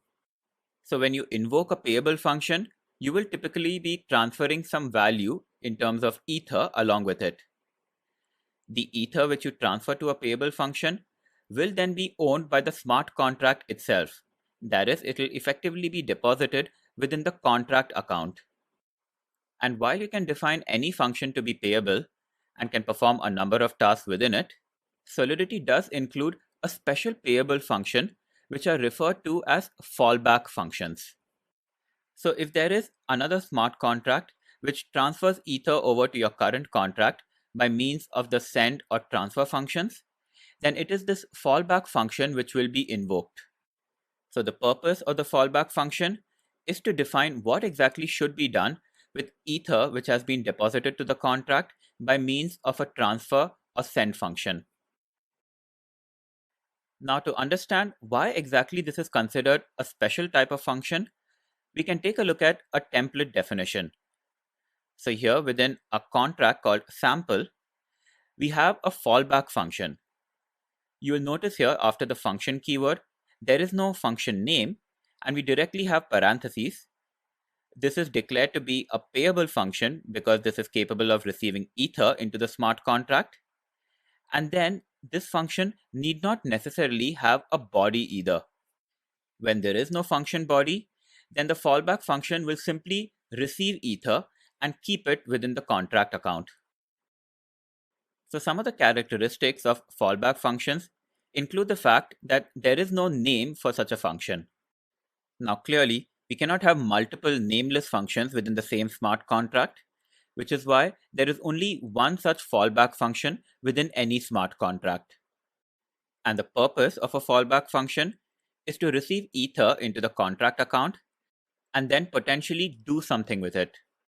There are, however, a few restrictions on what exactly can be defined within the body of a fallback function, and this is something which we will cover a little later in this course. But a very common use case is for a fallback function to have no body at all, where all it does is simply receives Ether into the contract account. So moving back to function modifiers, we saw that the pure, view, and payable keywords are the built-in modifiers available in Solidity. The language, however, does support custom function modifiers as well. You could use these in order to define your own set of restrictions for one or more functions within your contract. In fact, the purpose of defining custom modifiers is for it to be applied to multiple functions, so you essentially can reuse the same restrictions without having to rewrite it on each occasion. And there are a number of different restrictions which you can place within the body of a function modifier. For example, you can define who exactly can invoke a particular transaction. So the custom modifier will perform such a check, and if the condition fails, then the body of the function to which this modifier is attached will not be executed. It is possible for you to have multiple function modifiers within your smart contract, and you can also apply multiple modifiers to a single function.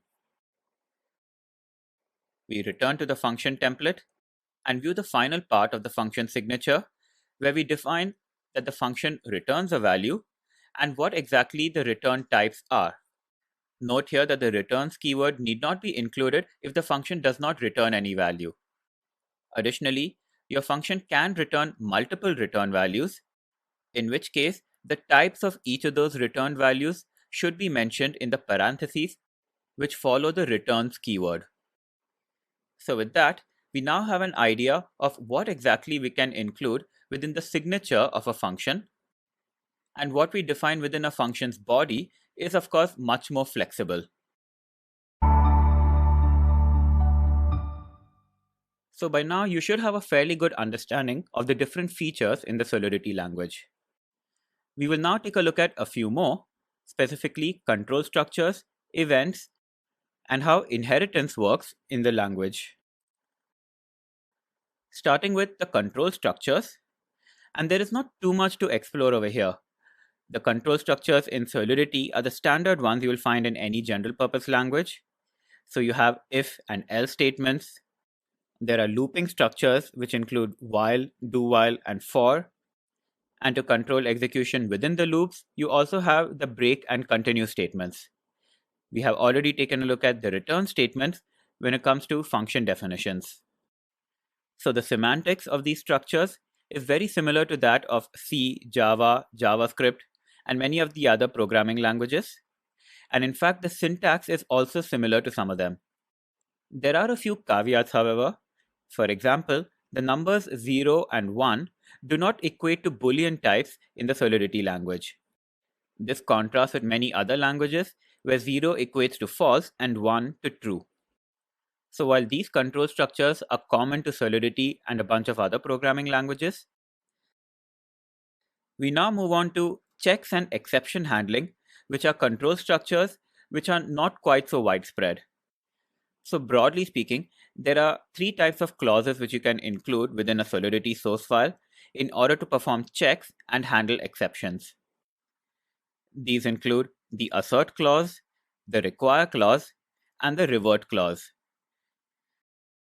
We can now explore each of these in a little more detail, starting with the assert and require clauses. So both of these statements can be used to check for conditions during the execution of your function.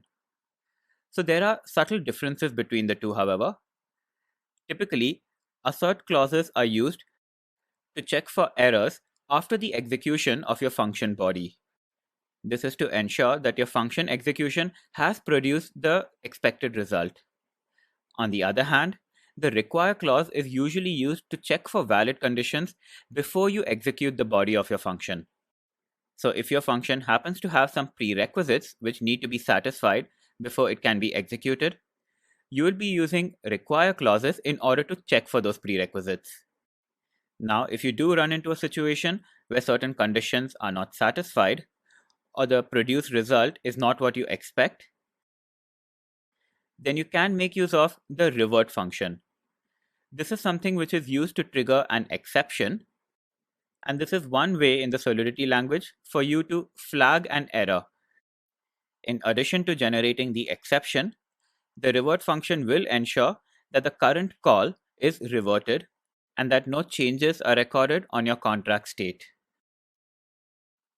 So that's it about the control structures in the Solidity language. We can now explore another feature included, specifically the use of events to record logs. So one common way for most developers to debug their code, which you will know, is to make use of print statements. And the closest equivalent to that in the Solidity language is the use of events. So how exactly does this work? Solidity events can be considered an abstraction on top of the EVM logging functionality. So your smart contract can write to the logs through an RPC interface of the Ethereum client. So once you have written out events to a log, you may want to use it for analysis, in which case you can build an application which will subscribe and listen to the events by monitoring the logs. You will need to write a separate application for that, however, because there is no native support in the Solidity language to listen for events. This is exactly why event data is not accessible from within smart contracts.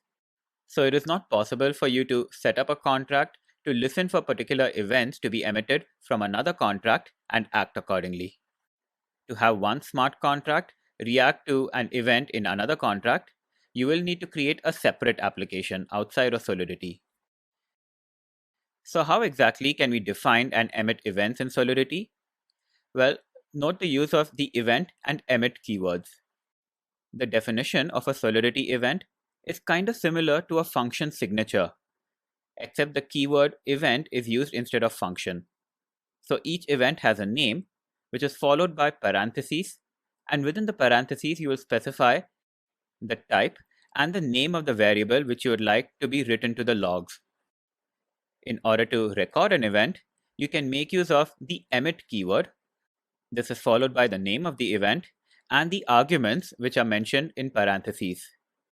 So with the code which you see in front of you, when someone invokes the deposit function with a lowercase d, then the deposit with an uppercase d event will be emitted.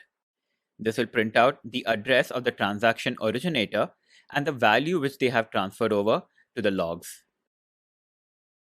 Which takes us now to another feature of the Solidity language, which is inheritance.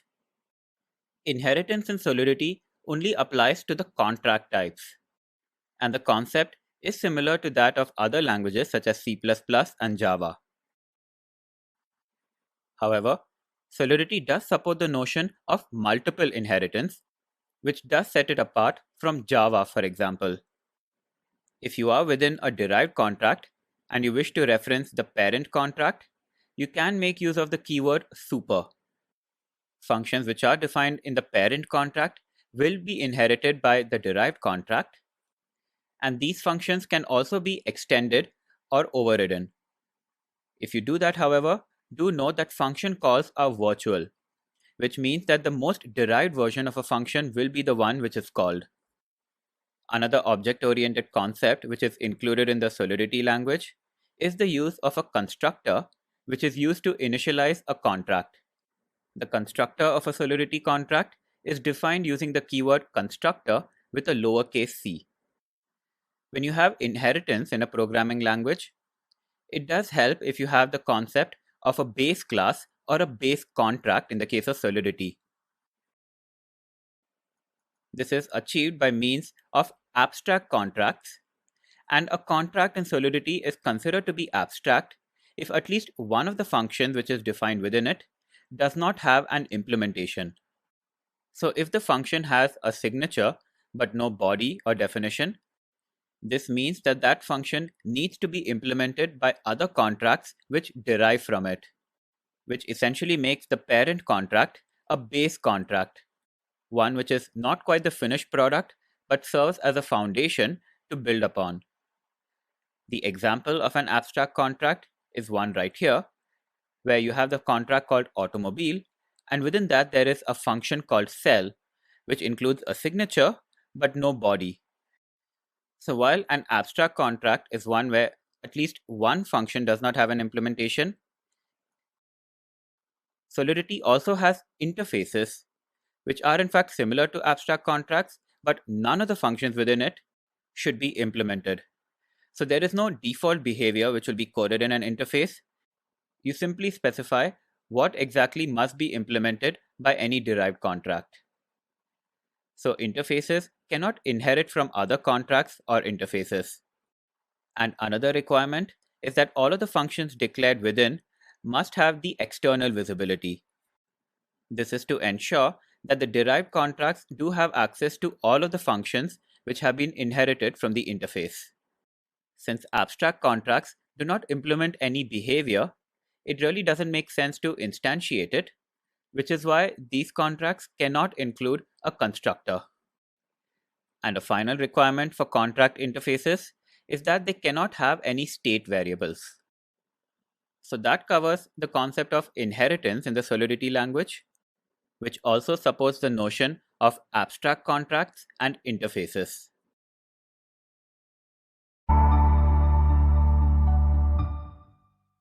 In this clip, we will focus on a specific type of operation in the Solidity language, which is the transfer of Ether from a contract account over to another account. A fundamental operation in any blockchain-based network is the transfer of cryptocurrency from one account to another. In fact, this is the only kind of operation which is permitted in the Bitcoin network. Ethereum, of course, is a lot more flexible, but we will now be focusing on this particular type of transaction.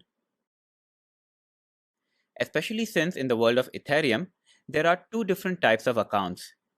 There are, of course, externally owned accounts, and then there are contract accounts. Both of these types of accounts are capable of holding Ether as balance, and both of them also happen to be represented by an address. If you'd like to transfer Ether between externally owned accounts, a standard way to do this is to make use of a tool such as MetaMask. For the purpose of this course, however, we need to know how we can code a contract to transfer Ether to another account. And in this case, the origin of the transfer will always be a smart contract. Specifically, the contract from which we are initiating the Ether transfer. On the other hand, the destination of the Ether transfer can be anything which is represented by an address type, which of course can either be an externally owned account or a contract account. To enable the transfer of Ether from a smart contract, Solidity provides to us three different functions. All of these belong to the address payable type and can be invoked using such an instance. So consider that you have a variable called recipient, which is of type address payable. To transfer some Ether to the account represented by the recipient variable, you will make a call such as this one, recipient.send, and then specify the amount as an argument. The value of this amount needs to be expressed in terms of way. Similar to the send function, there is also one called transfer, and this once again belongs to the address payable type. So this is invoked in the same way as the send function. Whereas the third function which you can use for Ether transfer operations is the call function, which is invoked like this. If the recipient represents the address of a contract account, then any of these function calls will trigger the fallback function of that contract. Since all of these three functions essentially perform the same operation, why exactly are there three different functions for Ether transfers? Well, for that, let us take a closer look at the send and transfer functions. So the send is essentially an older version of an Ether transfer function, whereas transfer is the newer version, which is meant to replace send, though both of them work at the time of this recording. So when you do wish to perform an Ether transfer, you should choose transfer over send. However, what exactly are the differences? Why would you choose one over another? Well, in the case of the send function, even if there is some issue during the transfer of the Ether, because of which that operation fails, no error will be thrown. However, this is not the case with the transfer function, which will display to you an error, so you will know whether your Ether transfer operation was a success or not. As mentioned previously, calling the send function of an address will trigger the recipient's fallback function. And this is very much the case using the transfer function as well.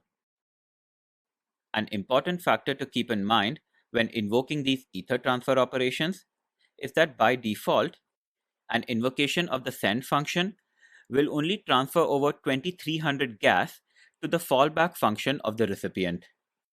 This means that the fallback function should not consume over 2300 gas, otherwise the transfer operations will fail. In fact, this is also the default behavior of the transfer function. However, with transfer, there is an option to set the gas limit for the recipient fallback. So if you're okay with that fallback function using more than 2300 gas, then you can explicitly set this transfer function to allow that. So the question you might ask at this point is, why exactly would you want to limit the amount of gas used by a fallback function? Well, for that, consider that 2300 gas is just about enough to trigger one event. So the recipient's fallback will be able to collect the Ether into its own contract account and then emit an event and do nothing else.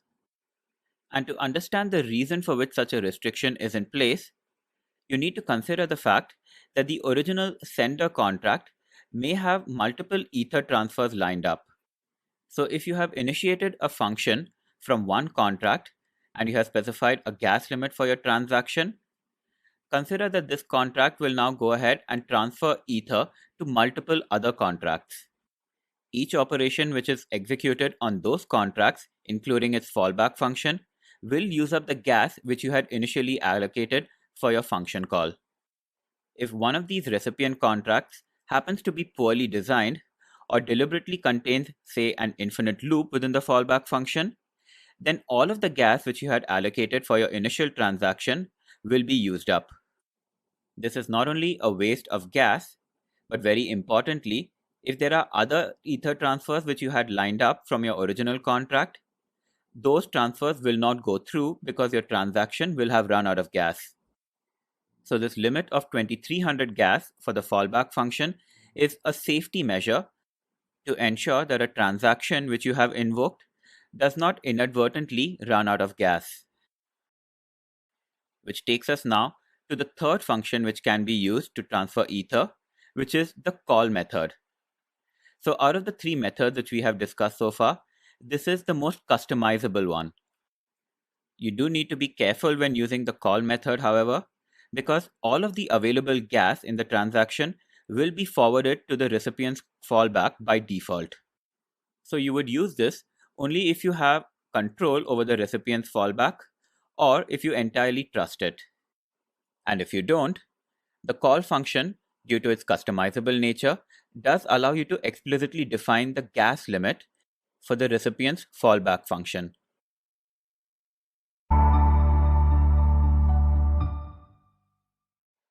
So far in this learning path, our focus has been on the creation of a Solidity smart contract.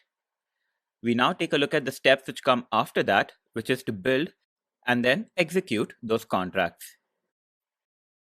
So what are the steps involved after we have coded up a smart contract? Well, first we will need to compile the smart contract into EVM bytecode. The bytecode, of course, is the executable version of the smart contract. And then once we have that, in order to enable interactions with the smart contract, we will need to know exactly what is there within that. This includes the variables which are part of the contract, as well as the functions and their signatures, so that we can invoke them with the correct arguments. All of this is present in an application binary interface of the contract, or ABI. So a combination of the bytecode and the ABI will allow us to invoke operations within our smart contract and execute them. In addition to this, we will also need to be able to estimate the gas which will be consumed by each of our operations, for which we will need the opcodes of our contract. So how exactly can we produce these three different artifacts which we require? Well, there are a few options here. We can use the Solc compiler, which is also available with some JavaScript bindings in the form of Solc.js. This will take in a Solidity source file and produce each of the outputs which we require. Alternatively, we can make use of an IDE for Solidity, and a very commonly used one in order to get started with the Solidity programming language is Remix. This includes a compiler as well as a runtime environment where we can deploy our smart contracts, and it also includes a user interface for us to be able to interact with it. We can take a look at each of these options in a little more detail, starting with the Solc.js compiler. As mentioned, this is a Solidity compiler which includes some JavaScript bindings. Solc.js includes a command line interface as well as a high-level API which allows us to invoke compile operations from a script. Solc.js is readily available, and you can in fact download and install it by means of an npm package. If you are getting started with Solidity, however, an easier option is to use the Remix IDE. This is available as an online version, and a desktop version is available as well. In the labs of this learning path, we will be making use of the online version. One of the big reasons for opting for the cloud-based version of Remix is that this doesn't require any installation. All you need to do is to connect to the website and then begin coding up your smart contracts.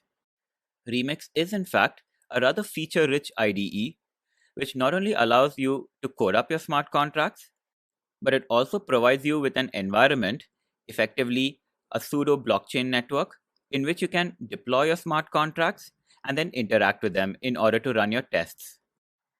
If you're unhappy with this environment which is provided by the Remix IDE, you can integrate Remix with the MetaMask plugin.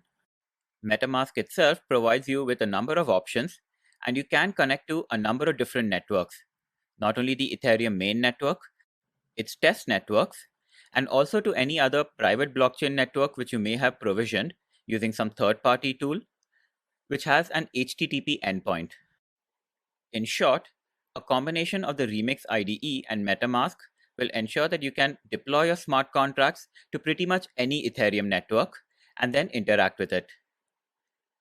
The Remix IDE, that is, the online version, is available at https://remix.ethereum.org. The Remix IDE is a very useful tool, especially when it comes to learning Solidity, so that you can deploy your smart contracts quickly and then manually interact with them.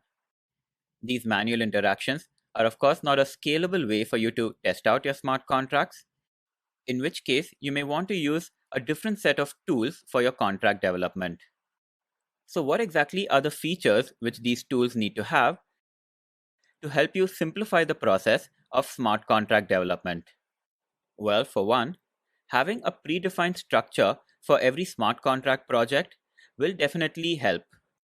So if you happen to be working on multiple smart contract projects, then jumping from one to another is a lot simpler if they all have essentially the same structure. Another very helpful feature would be if these tools allow you to perform automated testing of your smart contract. So if you can define a number of different test cases and potentially group them into test suites, then you can have these execute each time you make a code change to ensure that none of the features which were working previously have been affected by your modifications. So these are features which are not really present in the Remix IDE, but it is important that any tools which you use do include one of the important features of Remix, which is the integration with the Ethereum main and test networks, so that you can deploy your smart contracts to them once you have finished the development. The Ethereum main and test networks, however, are not networks to which you can deploy your smart contract and execute all of your tests during the development phase. And for that, you do want to be able to provision a private blockchain network, which you can configure according to your own requirements, so that you can get instant feedback on your code. Such a private network should allow you to very quickly deploy a smart contract there and then execute your tests. And the development tools which you are using should allow you to deploy your smart contracts to such private networks without much effort. And the set of development tools which include all of these features is the Truffle Suite. This is, in fact, the most popular development framework for Ethereum smart contracts and decentralized applications. Decentralized applications, or dApps for short, are web applications which have a web front end and a smart contract deployed to an Ethereum network at the back end. The Truffle Suite, in fact, comprises 3 different tools, which we will take a closer look at in the next clip.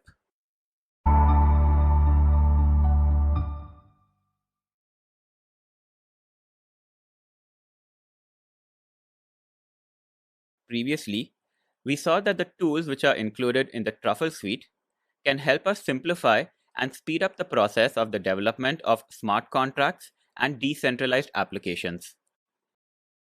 We can now take a look at some of the high-level features of the Truffle Suite. First of all, we can create a file and directory structure which is common for all of our smart contract projects, and this will greatly simplify the process of development and testing. Using the Truffle Suite, you can also automate the process of contract testing using the Mocha and Chai frameworks.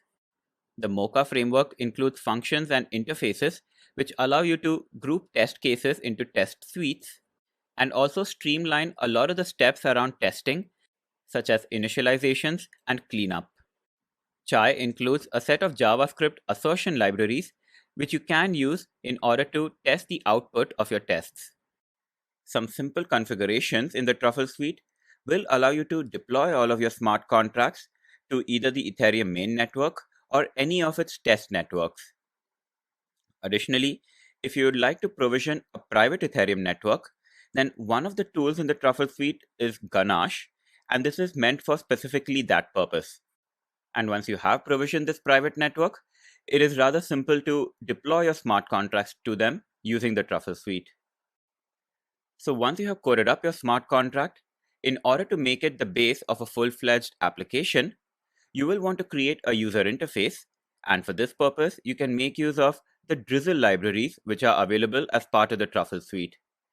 Drizzle is meant to simplify the development of the user interface of your decentralized application. So you can have a JavaScript web app which integrates with smart contracts at the back end. So we can now quickly preview the 3 tools which make up the Truffle Suite. The first of these is the Truffle Framework, which is often just referred to as Truffle. This is mainly meant for smart contract lifecycle management. That is, it will help you build, test, and deploy your smart contracts and simplify the entire process by adding a lot of automation and structure. Another tool in the Truffle Suite is Ganache, and this is the one you will use in order to provision a private Ethereum network. This is a network which you can configure according to your requirements. And finally, there is a collection of JavaScript libraries which makes up Drizzle. And as touched upon, this is meant for you to develop the user interfaces for your decentralized applications. Digging just a little deeper into each of these, so the Truffle Framework, or Truffle, is meant for contract lifecycle management. That is meant to automate and add structure around the processes of building your smart contracts, testing them out, and then deploying them.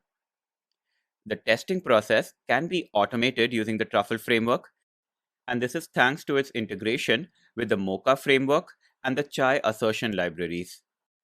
You can define your own test cases and then group a bunch of them into test suites, and then have multiple test scripts as well. You can configure your pipeline to execute some or all of these tests each time a deployment is made of your smart contracts. And this, of course, will save you a lot of time as opposed to manually testing out the features using an IDE such as Remix, for example. And another very useful feature offered by the Truffle framework is the ability to script your deployments and migrations. This, of course, will give you a lot of control over your process and also makes it repeatable and less prone to errors. In addition to these features, the Truffle framework also includes a directory structure so that you can group all of your smart contracts together, have a separate directory for all of your tests, another one for your migration scripts, and so on. Which moves us along now to Ganache. And as mentioned, this allows you to provision a private Ethereum network. And this network is something which you can configure to a great degree. You can define the frequency at which blocks will be mined and added to the blockchain. Or if you'd like to eliminate the delay of the mining process entirely, you can also have transactions processed as soon as they're submitted. Ganache also includes a user interface which will allow you to explore your blockchain network. So you can view all of the accounts which are available, as well as the individual blocks which make up the blockchain, and the transactions which are within them. Newer versions of Ganache from version 2 onwards allow you to load smart contracts into the network from the user interface and also record events. Ganache also makes it easier for you to debug any issues with your smart contract since it provides a view into the logs of the Ethereum network. However, one of the biggest advantages of using Ganache during the development phase of your smart contracts is that it makes it very simple to bring up a network, deploy your smart contracts to them, and then invoke transactions. This allows you to get very quick feedback on any changes you have made to the smart contract, and thanks to its user interface, you can view the blocks, the transactions, and the logs in order to debug any issues which might come up. We move along now to the Drizzle tool, which is the last of the tools in the Truffle suite. So these, of course, include a collection of JavaScript libraries which are specifically meant for the development of the user interface for a decentralized application. A primary requirement for such a user interface is the ability to connect to a deployed smart contract, and the Drizzle libraries allow you to do just that. You can set up subscriptions to monitor any changes to the smart contract state so that your web application always has the latest data which is in your smart contract. Drizzle also integrates with the React libraries, and using the combination of React and Drizzle, you can create web pages which are dynamically updated with the contents of your smart contract. Additionally, Drizzle also allows you to access a lot of information with regards to your smart contract and to the Ethereum network you're connected to in general by means of the Web3 object. And with that, we come to the end of this clip on the Truffle suite, and we can review what we have just covered. So we have seen that development of smart contracts and decentralized applications does involve a lot of tasks which are very manual and can be simplified by means of a framework. This simplification can be provided by means of both automation and by adding a structure to your contract projects. The Truffle suite includes 3 different tools which allow us to do exactly that. And these tools are the Truffle Framework, Ganache, and Drizzle. The Truffle Framework helps us automate and add structure to the processes around building, testing, and deploying smart contracts to an Ethereum network. Ganache makes it very easy to set up a private blockchain network to which we can very quickly deploy smart contracts and invoke transactions, and this will greatly speed up the development process of the contracts. And finally, once we have smart contracts deployed to an Ethereum network, and we wish to make a front end which will integrate with those contracts, then we can make use of the Drizzle libraries, which greatly simplifies the process of hooking up your JavaScript front end to smart contracts deployed to an Ethereum network at the back end.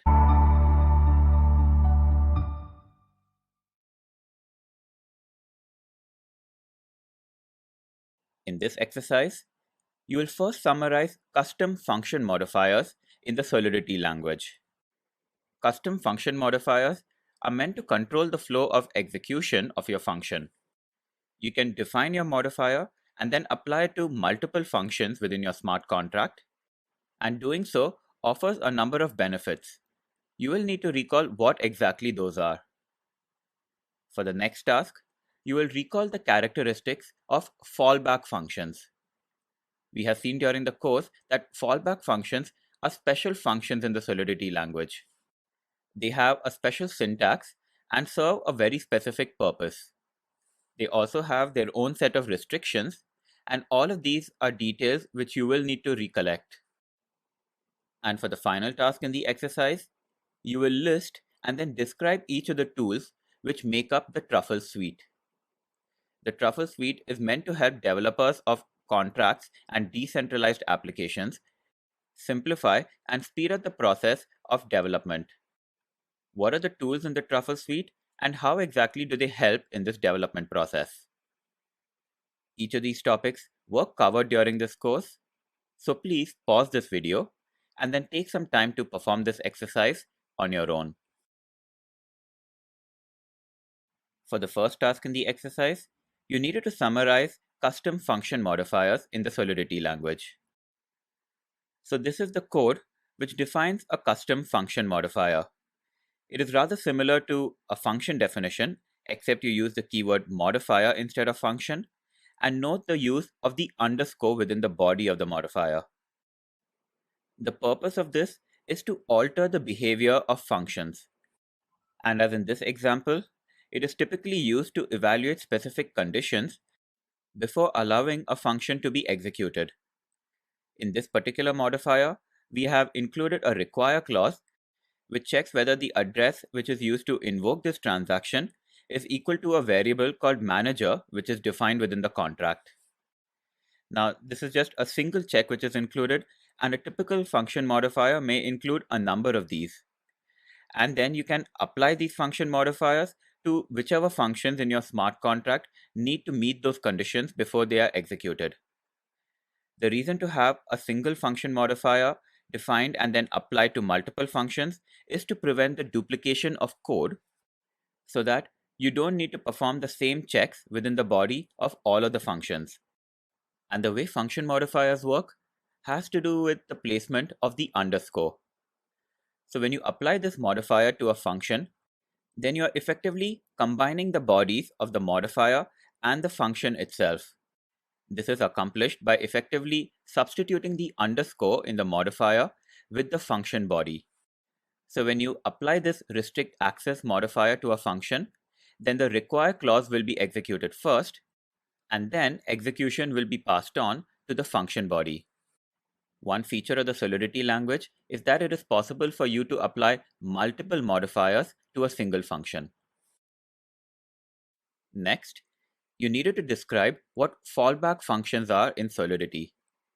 So this is an example of a fallback function, and this is a rather special function within a smart contract. It is in fact the default function to receive Ether into the contract account.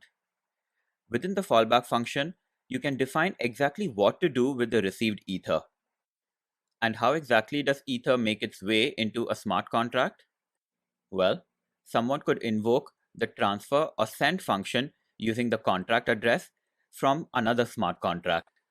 And when this is done, it triggers the recipient address's fallback function. Now you will notice that a fallback function has no name, which is why there can only be one such function per contract. And another feature is that a fallback function need not necessarily have anything defined within the body. In such a case, the function will simply receive the Ether into the contract account and do nothing beyond that. In fact, this is often the way fallback functions are used, where there is no body defined. And this is because the transfer or send operation from the other contract, which triggers a fallback function, only allocates 2300 gas for the fallback function by default. This is typically only enough to emit a single event and not do much more. And for the final task in the exercise, you needed to summarize the Truffle Suite, specifically list the tools which make up the suite and what their features are. One of these tools happens to be Ganache, and this is used to provision and then configure a private blockchain network. The reason for using Ganache is that during the development process of a smart contract, it allows you to get very quick feedback on your code. This is because it'll only take a few seconds for you to deploy your contract to the Ganache network and then begin invoking transactions on it. Another tool which makes up the Truffle Suite is the Truffle Framework, and this is meant for smart contract lifecycle management, specifically to automate a lot of the steps around building, testing, and then deploying your smart contracts to a network. Additionally, the Truffle Framework also adds structure to your smart contract projects by grouping all of your contracts together, as well as your tests and your deployment scripts. And in order to allow you to automate the tests for your smart contract, Truffle integrates with the Mocha framework as well as the Chai libraries, which greatly simplifies the process of defining and then organizing the tests for your contracts. And finally, the Truffle Suite also includes the Drizzle libraries. These are JavaScript libraries which are meant to hook up the user interface of your web application with smart contracts deployed to an Ethereum network. This allows you to use reusable components in order to interact with deployed smart contracts from a web interface.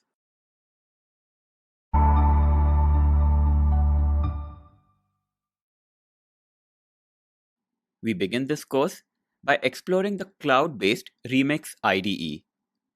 Remix is a dev environment which can be used to build Ethereum smart contracts, and it is primarily used to code up smart contracts using the Solidity programming language.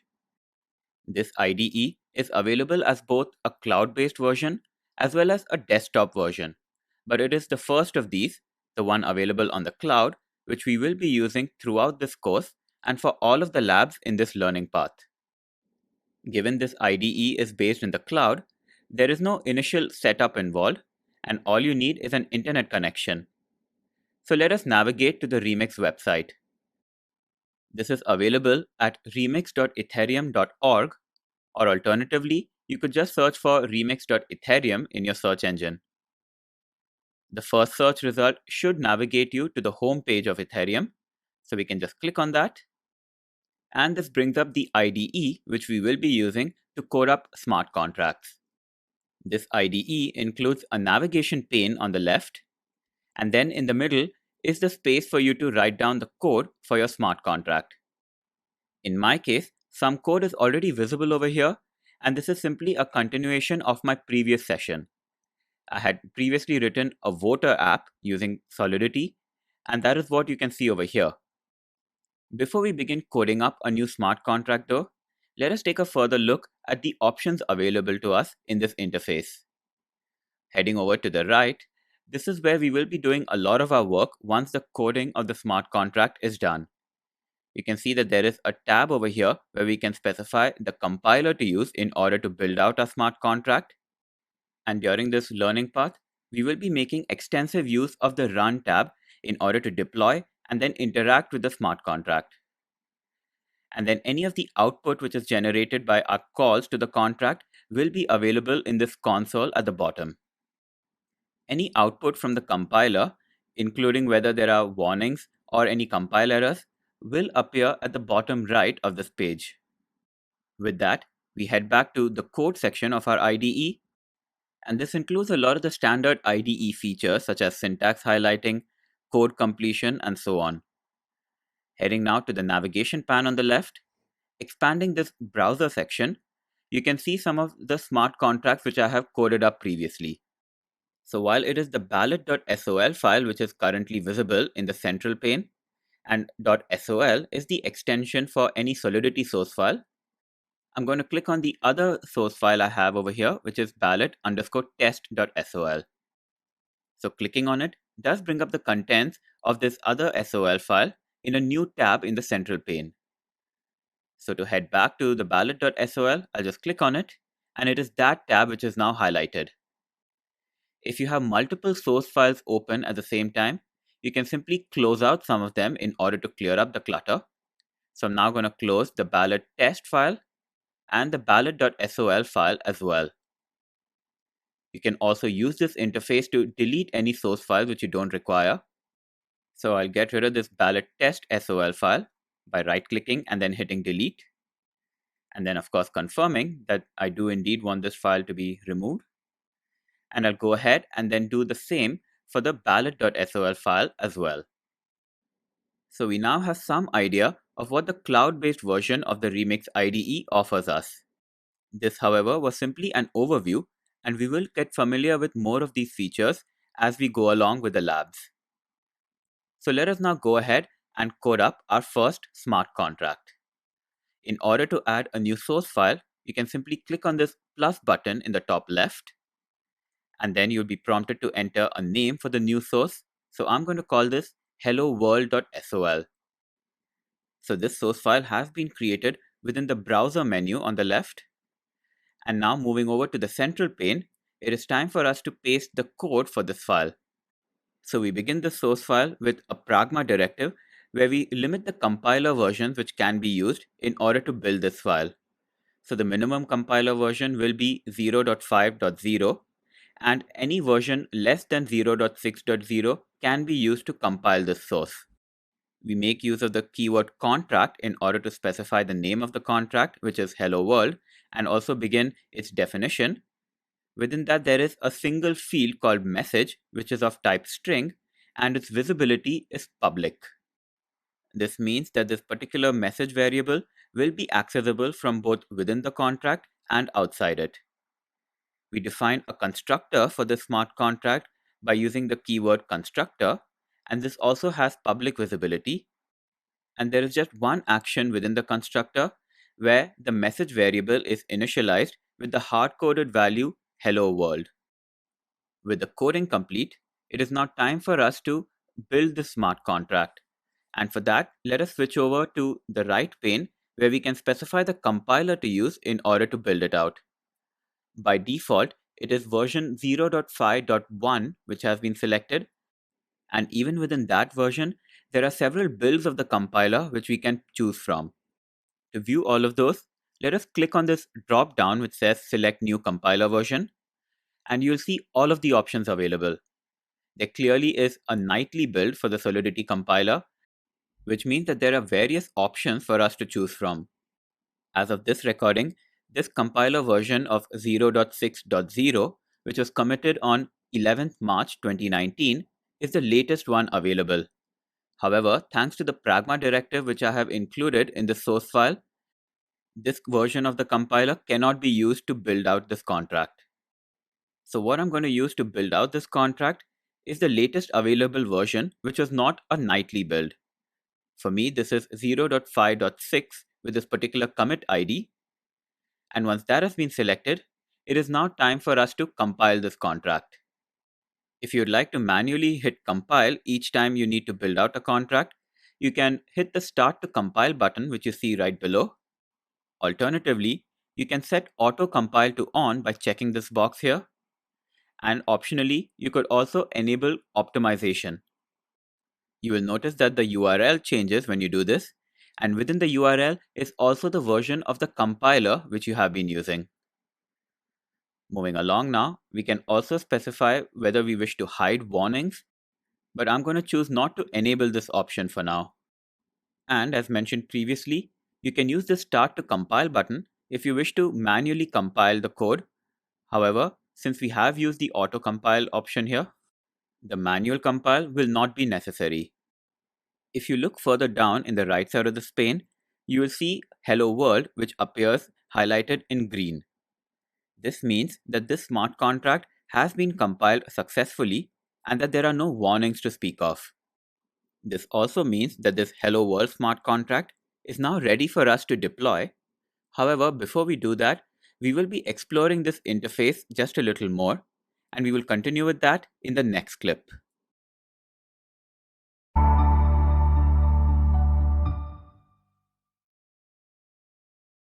So now that we have a compiled Hello World smart contract, before we deploy it, we will continue exploring the Remix IDE interface. So this dropdown over here allows us to select the contract which needs to be compiled. It is possible to have multiple contracts defined within the same source file, However, in this case, we only have a single contract, which is why this dropdown only contains a single value. There is another option here labeled Swarm, and this will allow us to publish our contract to a peer-to-peer storage service known as Swarm. And when we click on it, we will be presented with two paths, one to the contract code and another to the contract metadata. These in combination can be used to interact with and execute the smart contract. However, this is only applicable in Swarm. The Swarm service is beyond the scope of this learning path, so we will not be using it again. However, if you'd like to access your contract in Swarm, there is a link to it available from the left menu. We head back to the right pane here, and clicking on Details will give us some information about our compiled contract. We can see here, for example, that the name of the contract is Hello World, and then we can go ahead and examine some of its metadata. The contract bytecode as well as the opcodes are available in this section. However, for now, let us go back to the metadata section and expand some of the fields. The compiler field will show us what version of the compiler has been used in order to build this. The language, of course, is Solidity. There are no outputs generated yet.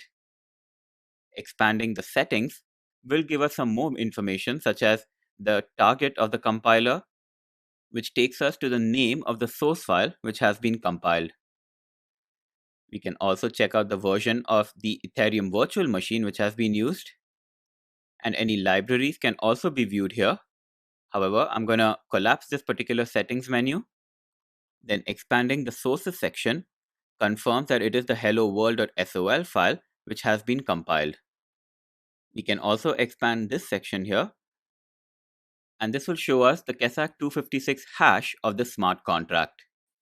Collapsing these menu items and then moving along to the bytecode, we can view the EVM bytecode in the object field, and the opcodes can also be viewed here. Moving along now to the ABI section, let us expand the two elements which are available here. We first expand the element with the index 0, and this represents a function which we can use later on in order to view the value of the message field. Even though this is not a function which we have explicitly defined, this is something which will be created in order for us to view the value of the message variable on our contract once we have deployed it. This is something we will be using a little later in this course, but for now, let us continue our exploration. First of all, this is a constant function, which means that it does not change the state of the contract. The function also does not accept any inputs. It will simply return the value of the message variable. I won't be expanding the outputs view, but this will return a string. This is not a payable function, which is why this value is set to false. And the state mutability is set to view, since this is not changing the state of the contract, but is simply offering us a view to its contents. And of course, this will be a function which has been created automatically in order for us to view the value of the message field. Moving along now to the next field in the ABI, and this represents our constructor. So this is something which will be used only when the contract is deployed, so it will not be required after that point.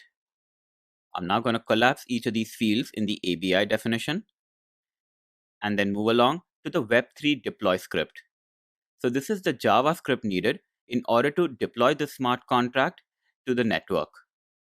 While you can go ahead and view the entire JavaScript over here, what is actually being deployed to a contract address on the network is this data field, and this represents the EVM bytecode of the smart contract. We can proceed further down and then view the metadata hash for the contract, as well as its location in Swarm. There are other details available such as function hashes, as well as some gas estimates. This shows us, for example, that deploying the smart contract will use up about 77,400 gas. So the compiler does give us plenty of information about our contract. I'm going to click out of this though, and then take a look at the ABI for the smart contract. So if you have deployed the smart contract from the Remix IDE and you would like to interact with it from some other application, then you will need to make use of the ABI. And for that, you can copy over the contract ABI by clicking on this button here. And just to show you what it looks like, I'm going to bring up a text editor. And this is the application binary interface of our contract in JSON form. If you wish to copy over the bytecode for the smart contract, that is also available by clicking on this bytecode, which will copy it over to the clipboard. And then I'm going to paste it down over here. And you can see that this is in fact also a JSON object, which includes the bytecode itself in the object field and the opcodes in the opcode field.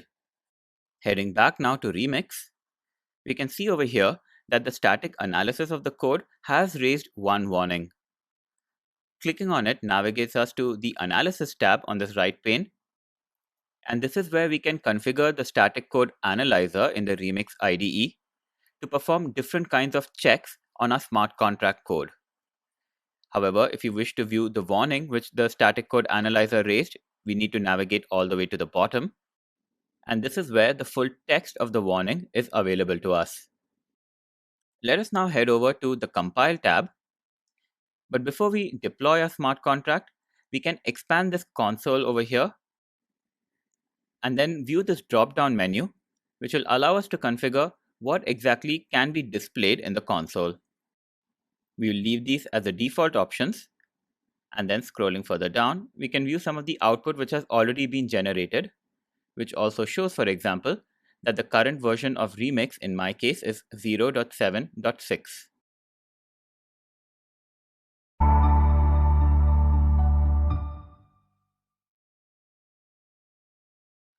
Alright, it is now time for us to deploy the smart contract.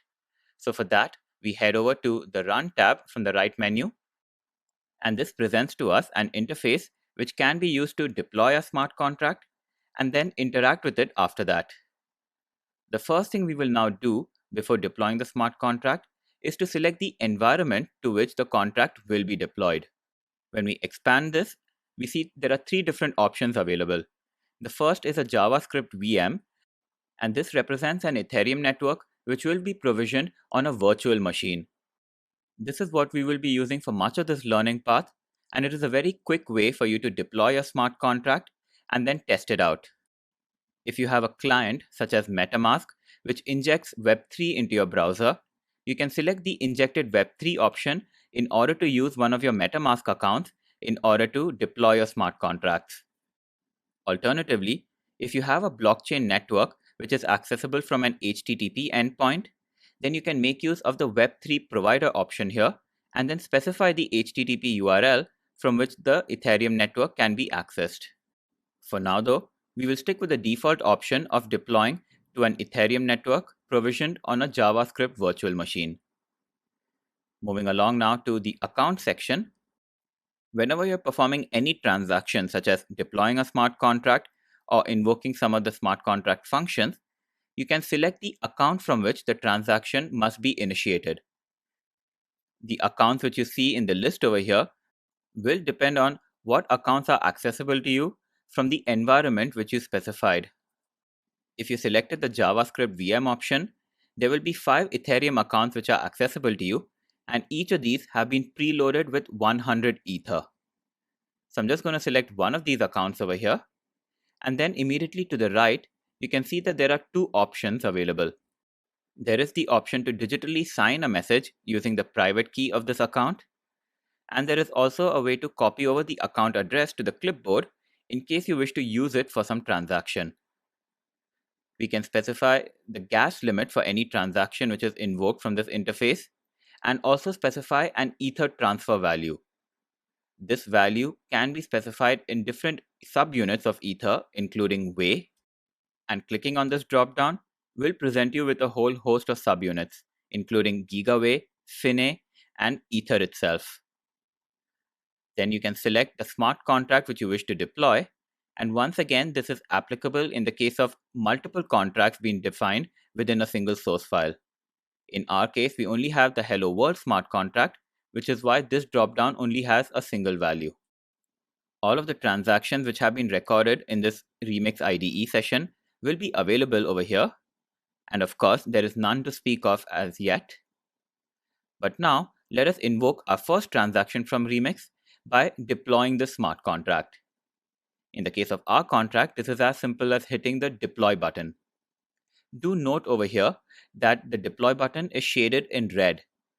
This is to indicate to us that hitting this button will invoke a transaction, which means that some gas will be consumed. Operations which do not invoke transactions will be shaded in blue. So once we hit deploy, we can see that the transactions recorded has been upped from 0 to 1. In the deployed contract section in the right pane, we can see that our Hello World contract is now available. And even in the console, we can see the details of our transactions have been printed out. To view the complete information, we can click on it, and this will give us the full details of the transactions. We can view, for example, the transaction hash, the account from which this transaction was initiated, and the account address here is exactly the same as the account address we can see on the right pane. And in fact, when we expand this, we can see that the Ether balance for that account address is a little less than 100 Ether. So a fraction of 1 Ether was consumed in order to deploy the smart contract. The total gas available for this deployment transaction is also listed in this gas field, and this is exactly the same as the gas limit which we specified when loading the transaction, and this is 3 million gas. So now that we have successfully deployed our smart contract to an Ethereum network which is running on a virtual machine, let us now go ahead and interact with it. So the Remix IDE provides us with an interface to call the functions in our smart contract and view the value of the fields which are defined within it. And all of these are available in this deployed contract section in the right pane. So we can expand this Hello World contract, and we can see that there is just one function available for us to invoke. This is not a function which we explicitly defined in the smart contract, but we saw in the ABI generated for this contract that there was a function available in order to view the value of the message variable. This is exactly what it is. And given this function call does not alter the state of the contract or the blockchain, means that it does not invoke a transaction. And this is why it is shaded in blue. So what does this return when we click on it? Well, on the right, we can see that the value of the message field is returned, and this is hello world, and this is also of type string. And on the left, we can see that a call has been invoked on the smart contract, and the details of that call can be visible once we expand this. So there are various details of the call available here, and right at the bottom, we can see the output of the call itself, which tells us that the value of the message variable is a string called hello world. So we have now successfully called a function on our smart contract.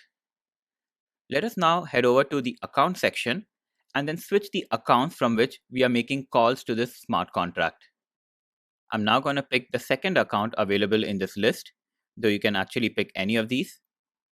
And then following that, I'm going to make a call to this message function once more. So this call has been registered in the console, and we can click on it. And the expanded details of this function call looks very similar to what we saw previously, except this time the from field has a different value. This account address ending in 60C is exactly the same as the account address from which we invoke this function call. You will notice, however, that no Ether was expended in this function call. So the balance of this account is still 100 Ether. And this is because any transaction cost associated with calling this particular function only applies when it is called by a contract and not when it is invoked from an externally owned account. So now that we have deployed our first smart contract from the Remix IDE and then interacted with it, let us go ahead and delete it. For that, we can click on this bin icon right next to the deployed contract. So with that, we no longer have the interface to interact with this deployed contract.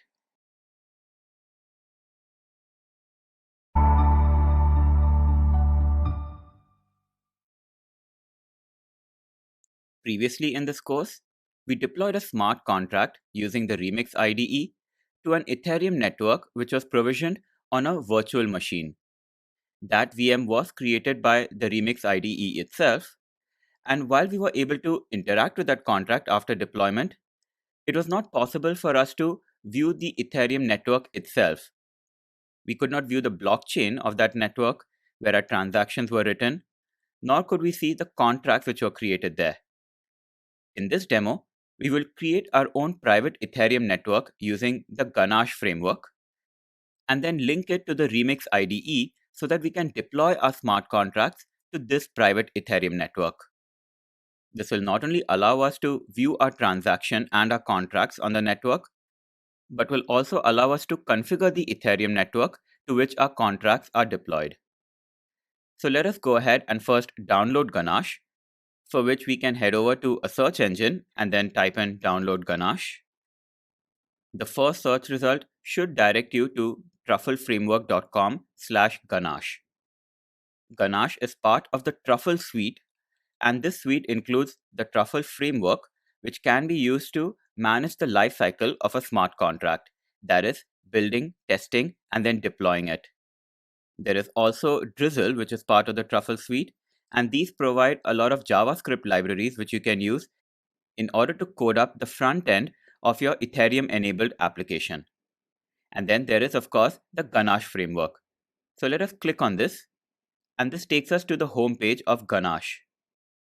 As mentioned previously, Ganache is a tool which can be used in order to provision a private Ethereum network. This web page advertises that Ganache is a one-click blockchain, and that is exactly what it is. You simply need to bring up the Ganache application, and a new private Ethereum network has been set up for you with a number of accounts created which have been preloaded with Ether. In order to download Ganache, we will be making use of this link over here. But before that, we can examine the page just a little bit. So this gives a screenshot of the Ganache UI. And then following on, there are other features of Ganache which are also listed here. Each of these features will be covered a little later in this course when we configure and interact with Ganache. But for now, let us head back to the top of the page and then download the installer. And there are different installers available for different operating systems. So hopefully this web page has detected your OS and has generated a link for that installer. So while I'll be using the Mac OS installer, in order to show you what options are available, I'm going to click on this link for Need Another OS Download. This will direct you to the GitHub page for Ganache. And then scrolling a little further down, you can see a few of the other features of Ganache, including the ones which have been introduced in this latest edition. And then right at the bottom, you will see the different installers available. So Ganache is available for Windows and Mac OS as well as other Linux-based operating systems. You can install Ganache using the Node Package Manager as well. However, in my case, I'm going to head back to the homepage of Ganache and then download the macOS installer. So this has downloaded the Ganache DMG file. I'm going to open that up and then click through with the installation steps. If you're on Windows or some other flavor of Linux, your installation procedure will be different. But if you're on a Mac, you can follow along with me. So I'm going to drag this icon over to the applications directory. And then Ganache becomes one of the applications available on my Mac OS. To bring up Ganache and then provision your own private Ethereum network, you can double click on this. And alternatively, you can access Ganache from your Mac OS Launchpad. So I'm just going to click on this here. And since this is the first time I'm launching Ganache, there will be a verification performed by Mac OS.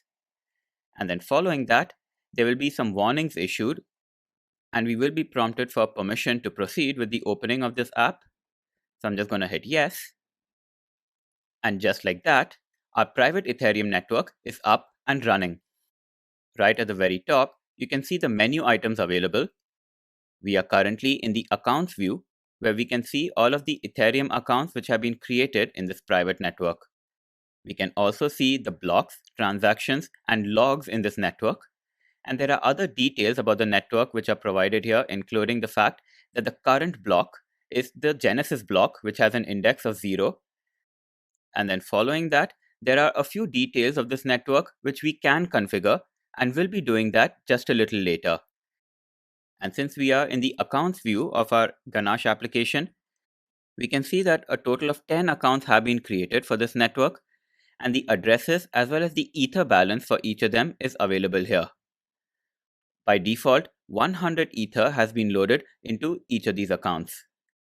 Now, in case you have written a lot of tests which use all of these account addresses in their hard-coded form, and for some reason you happen to lose the account addresses, then they can all be recovered if you make use of this mnemonic which you see at the very top. I won't get too much into the specific details, but it is enough for you to know that Ethereum uses something known as the BIP39 standard in order to map a sequence of words, as you see in this mnemonic here, to a set of key pairs which correspond to a collection of Ethereum accounts and their addresses. So rather than save each and every address over here, you can simply store this mnemonic. So continuing with our exploration of this UI of the Ganache app, we switch over from the accounts page over to the blocks tab. And we can see that there is just a single block in our blockchain right now, and this is the Genesis block. Switching over now to transactions, and of course, there are no transactions to speak of yet. This will soon change just a little later. And then heading over to the logs page, there is just one log entry over here, and this is with regards to the provisioning of the Ethereum network. Heading back over to the accounts page, and we can see that this particular Ethereum network is accessible at this HTTP endpoint. If you wish to deploy a smart contract from the Remix IDE to this Ethereum network provisioned by Ganache, this is an endpoint which we will need to make use of.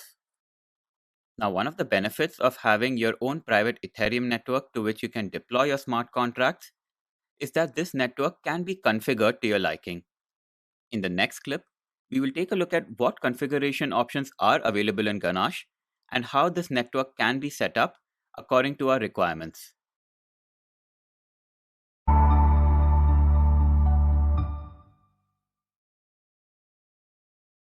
Now that we have provisioned a private Ethereum network using Ganache, let us go ahead and configure it to our requirements. To do that, we click on this settings icon in the top right, and then there are various options which we can configure here.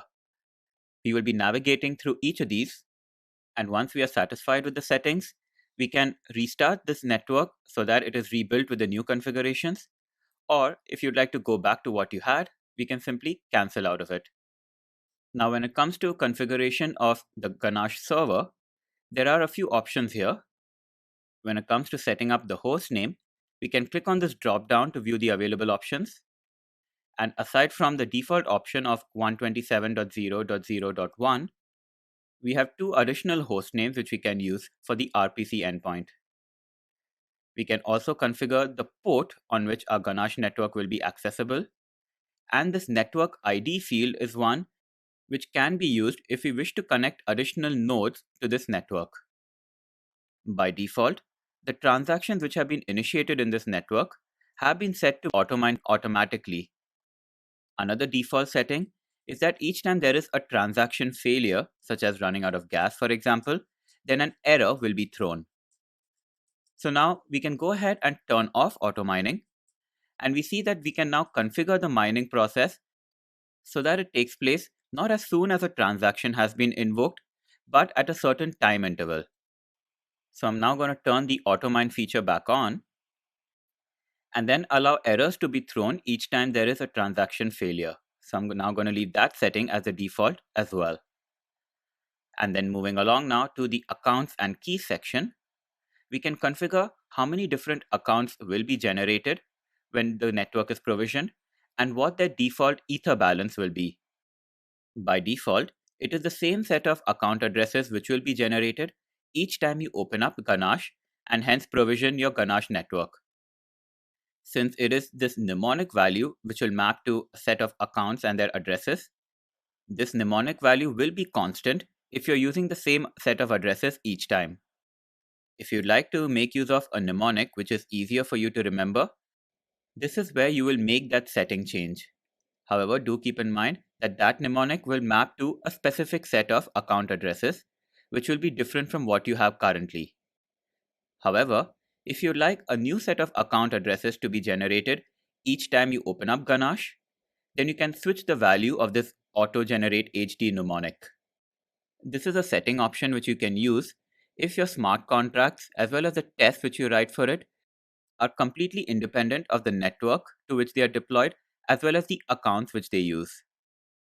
However, I'm now going to switch this back to the default value and then move over to the lock account setting, which you can use if you'd like your accounts to be locked and not be used to initiate any new transactions. So now unlock these accounts once more and then head over to the chain section. And this is where you can configure the settings for the blockchain network itself. The gas limit value will set a maximum amount of gas for each block in the blockchain. This, in effect, limits the total complexity of the transactions which are included in a block. And then there is the gas price field, which you can also set to a default value. Since the Ethereum network is something which is constantly being developed, there may be a few different hard forks available for you to choose from.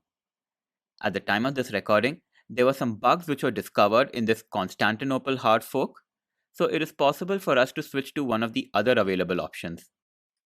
Now switching over to the Advanced tab, and there are a few details which we can configure over here related to the logging in our blockchain network. So if you would like the output logs to be written to a file, we can turn this option on, and we will be prompted to enter a location of a directory within which the log files will be created. In case you're performing some debugging and you need access to verbose logs, you can turn on that option from here. And then there is also the option to make use of Google Analytics in order to analyze your blockchain network.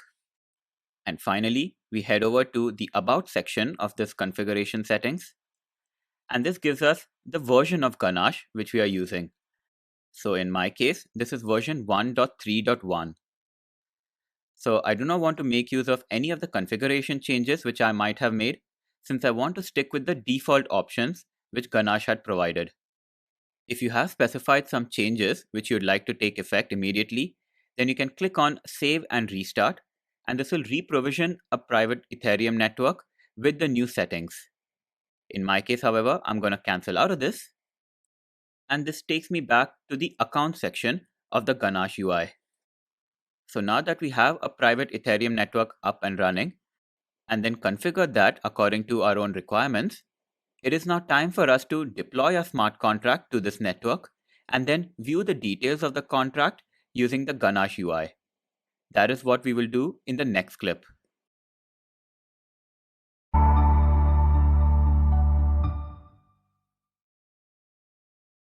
In this demo, we will see how we can establish a connection between the Remix IDE and the private Ethereum network which we set up using Ganache.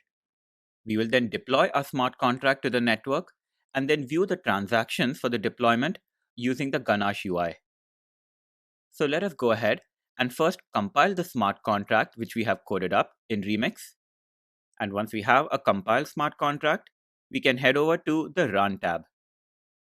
And this is where we can specify the environment to which the smart contract needs to be deployed. We have previously deployed this in a virtual machine which was provisioned by Remix itself, but on this occasion, we will change this environment to that of a Web3 provider. Web3 is a JavaScript interface which can be used to interact with an Ethereum network. So once we select this option, we will be prompted to confirm that we do wish to establish a connection to an Ethereum node. So we hit OK, and then following that, we will be asked to enter the URL at which the Ethereum network to which we wish to establish the connection is accessible. For that, let us head over back to the Ganache UI, and then right at the very top, there is this HTTP URL available for the RPC endpoint. This is the one we need to use to connect to this Ganache network. So we copy that over and then paste it in this field provided for the Web3 provider endpoint. And when we hit OK, then we have successfully established a connection to our Ganache network. Well, it was as simple as that. You can see that the environment is now connecting to a Web3 provider, and you can also notice that there is a network ID of 5777. This is the ID for the custom network which was provisioned in Ganache. As for the networks which are available to us, we can click on this drop-down, and we now see a total of 10 different accounts, whereas the JavaScript VM option provided only 5. If you take a look at the first account in this list, the last 4 characters in the account address end in 908B. And then switching back to Ganache, we can see that this is exactly the same as the account address of the first account listed here. So we have now successfully established a connection from the Remix IDE to this private Ethereum network provisioned using Ganache. It is now time for us to switch back to Remix and then deploy the smart contract to the Ganache network. Now that we are connected to it, we can simply go ahead and hit deploy. And within a fraction of a second, we see that the deployment has taken place. Some Ether has been deducted from the account we used to initiate this deployment transaction. In the deployed contract section, we can see that this Hello World contract is now available for us to interact with. And even in the console, we can see that a new block has been successfully mined and added to the blockchain. You will recall that the Ganache network was set to auto-mine, which means that a transaction will be mined as soon as it is initiated. This is precisely why this deployment transaction was so quick. To view the details of this transaction, we can click on it here. And as we saw previously, there is a lot of information available, including the fact that this particular deployment cost a little over 189,000 gas. And in addition, the mining of this transaction was a success. The account from which this transaction was initiated is also available here, as is the hash of the transaction. And the Remix IDE provides this little button here in order to copy the contents of the field over to the clipboard. Do, however, note this transaction hash, which ends in 6172. Heading now back to the Ganache UI, and we can see that the first account listed here has a transaction count of 1 right next to it. This means that this has been used to invoke a single transaction, and this is the one deploying the smart contract to this network. The Ether balance, however, still appears as 100, but this is only because this value has been rounded to 2 decimal places. In actual fact, the balance should be a fraction below 100. If you'd like to view the private key associated with this account, you can click on this key icon over here, and this will bring up the private key, which you can copy and maybe keep somewhere safe. So I'm just going to click out of this, and we can see at the very top that the current block of this private Ethereum network is now 1. So a new block has been added since we saw this UI previously, and this of course represents the block containing our deployment transaction. To confirm that, however, let us switch to the block section, and we now have 2 blocks in our blockchain. This interface shows us exactly when this latest block was mined, the total gas used in that block, and also the fact that it includes 1 transaction. To view the details of the block and the transaction within it, we can now click on this, and all the details are now presented to us. So within block number 1, we can see the gas used, the gas limit for that block, the block hash itself, and then below that, the details of the transaction included in this block.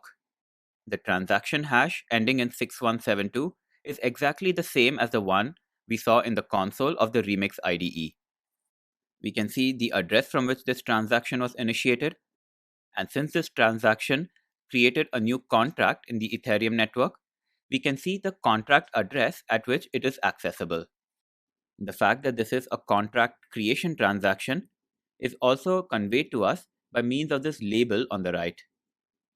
And if we click on this transaction itself, we can view additional details of the transaction, including the value of Ether being transferred, which in our case is 0, the gas price, the gas limit field in the transaction, as well as the binary data of the transaction. We can click back to head back to the block view, and then from here, we can take a look at all of the transactions. So as of now, there is just a single transaction to speak of, and this is exactly the same as what we explored through the block. So when we click on this transaction, we can view the transaction hash as well as all of the other information related to this transaction. So let us head back to the main transactions page now, and then from there, head over to the log view. So from the logs, we see a few additional details from what we saw previously. At the very top, there is still the log entry for the creation of this network, but if we scroll further down, we can see that our deployment transaction has been entered here. We can confirm this by the transaction hash, which ends in 6172.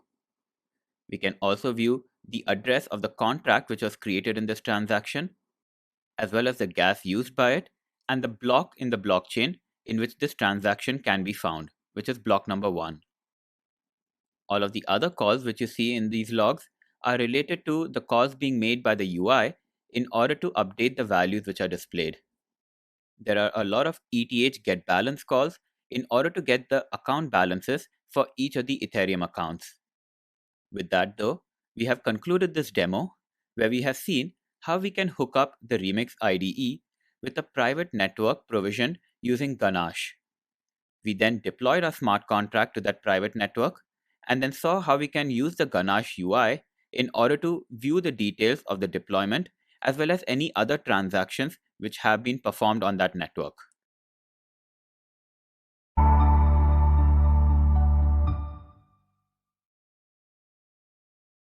Previously in this course, we have deployed a smart contract to an Ethereum network running in a VM which is provisioned by the Remix IDE. And then we also deployed that contract to a private network which was provisioned with Ganache. There may be instances, however, where you wish to perform your deployment to a network which you have connected to using MetaMask. MetaMask is an Ethereum client application which functions both as an Ethereum wallet, where you can store all of the details related to your Ethereum accounts and access the Ether which is available within them. And MetaMask also allows you to establish a connection and then interact with various Ethereum networks. This includes not just the test Ethereum network such as Rinkaby and Kovan, but also the main Ethereum network. So we will now see how we can make use of MetaMask and link it up with your Remix IDE. First, to install MetaMask, I'm going to open up a new tab in my browser and then search for the Chrome Web Store. MetaMask is available as a browser extension for both the Chrome as well as Firefox browsers. So I'm now going to install it for Chrome by first searching for the web store and then navigating to its location returned by the search results. So once we are in the home page of the Chrome Web Store, we can make use of the search bar over here to search for MetaMask.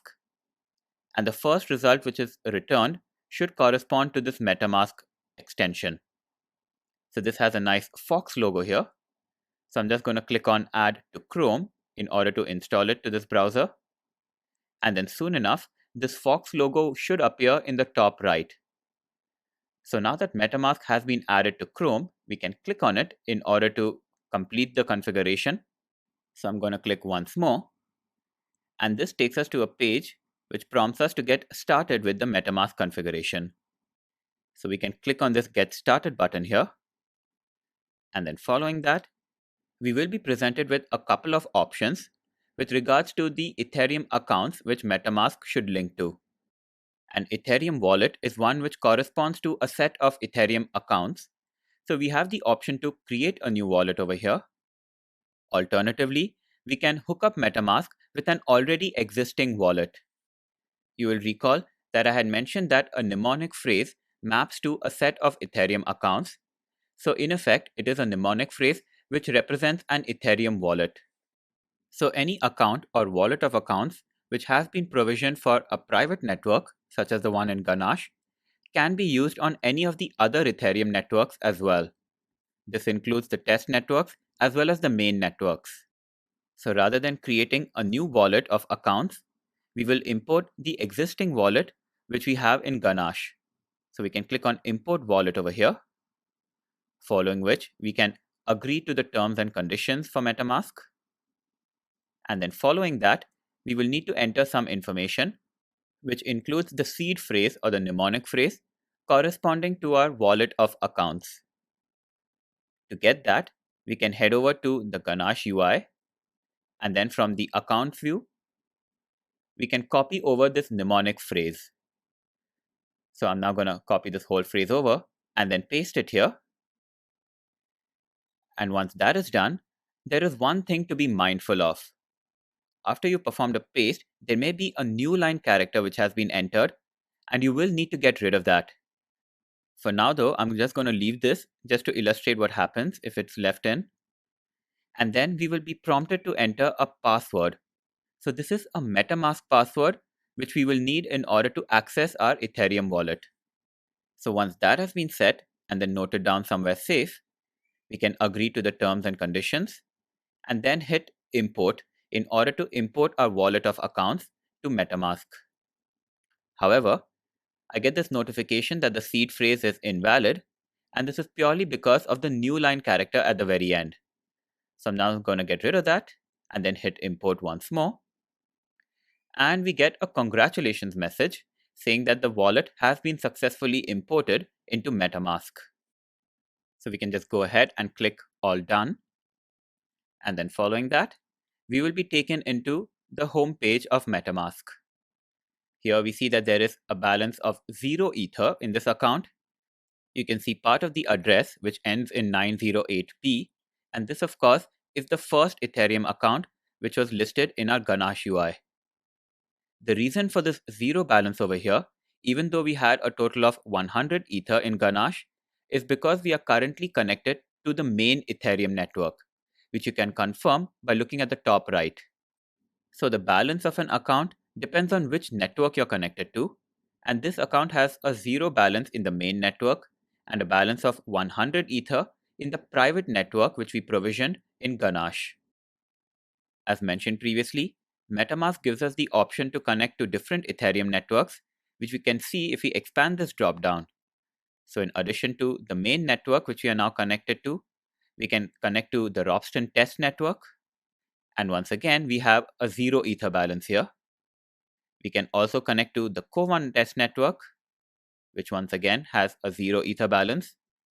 And then finally, the last Ethereum test network is the Byte network. So each of these test networks allow us to play with fake Ether while working in an environment which is very similar to the main Ethereum network. However, in order to load some fake Ether into our accounts, some additional steps are required. And that is beyond the scope of this course. So for now, what we will do is to establish a connection to our private Ethereum network. So if we expand this dropdown once more, we see that there is an option to connect to a network running on localhost port 8545, but that is not where our private Ethereum network is. So MetaMask at this point may take us back to the Byte test network. We expand this dropdown, however, and then make use of the custom RPC option, where we can specify the connection details in order to connect MetaMask to our private Ethereum network running in Ganache. So there is this settings section over here, and here we can scroll further down to see what the options are. So these are MetaMask specific options, and when invoking transactions via MetaMask, we can opt to view the transaction cost associated with it in terms of some fiat currency. So not only can you view your transaction cost in terms of Ether, but we can also configure MetaMask to display the cost in terms of US dollars or euros or some other currency. Scrolling further down in the settings, we can specify the RPC endpoint of the network to which we wish to connect, and that is what we will be using in just a little bit. There are also other settings which we can configure over here, including the privacy mode. And heading over to the info tab, we can view some of the MetaMask related details. So in my case, I'm running version 6.2.2. Heading back to the settings, however, it is now time to establish a connection from MetaMask to the private network in Ganache. So from Ganache, I'm going to copy over this RPC endpoint, and then heading back to MetaMask, I'm going to paste this URL in the field for new network. So once that has been done, we can just go ahead and hit save, and then keep an eye out on the network on the top right. So hitting save has now established a connection to 127.0.0.1 port 7545, where a Ganache network is running. We can confirm that by clicking on this drop-down, and this shows that this connection has been successfully established. And then clicking on this colorful icon in the top right will show us the details related to our accounts. And now we can see that account 1 has a shade under 100 Ether, which corresponds to the Ether balance of the first account in our private network. Now, if we scroll further down in the settings, we can also reveal the seed words, that is the mnemonic phrase. So when we click on that, we will be prompted to enter our MetaMask password. Once that is done and you hit next, the original mnemonic phrase will be available, which you can choose to copy to clipboard or save somewhere. But once we close out of this, we are taken back to the MetaMask homepage, where we now have 100 Ether to play with from our Ethereum account.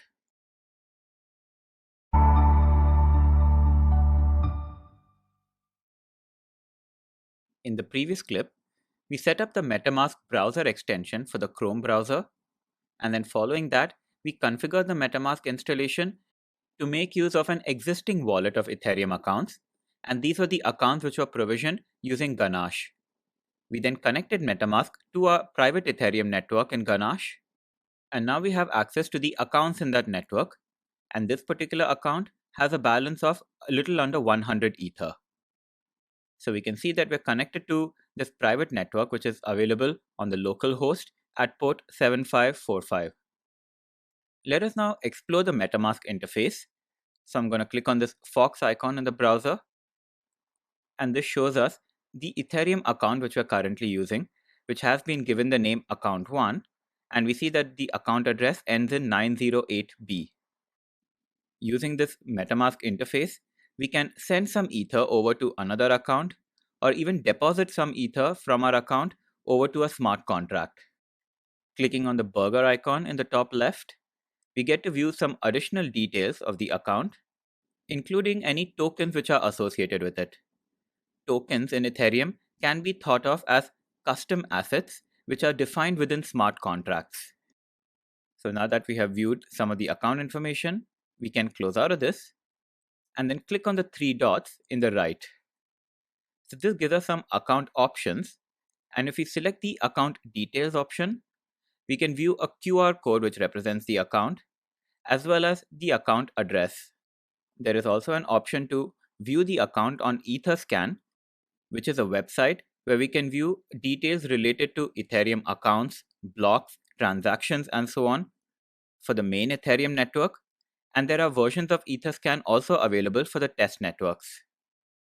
So we can now close out of this and then click on this colorful icon here, where we can view the account which we are currently using in MetaMask. We can also create additional accounts from here or import another already existing one. So even though our private Ethereum network has a total of 10 accounts in it right now, MetaMask has only imported the first of those accounts. Though we can import each of the other accounts, they need to be added manually. This covers our exploring of MetaMask for now. So I'm just going to click out of this and then close this particular browser tab and then close the Chrome Web Store page as well. So this brings us to our Remix IDE, and it is now time for us to establish a connection via MetaMask to this private Ethereum network.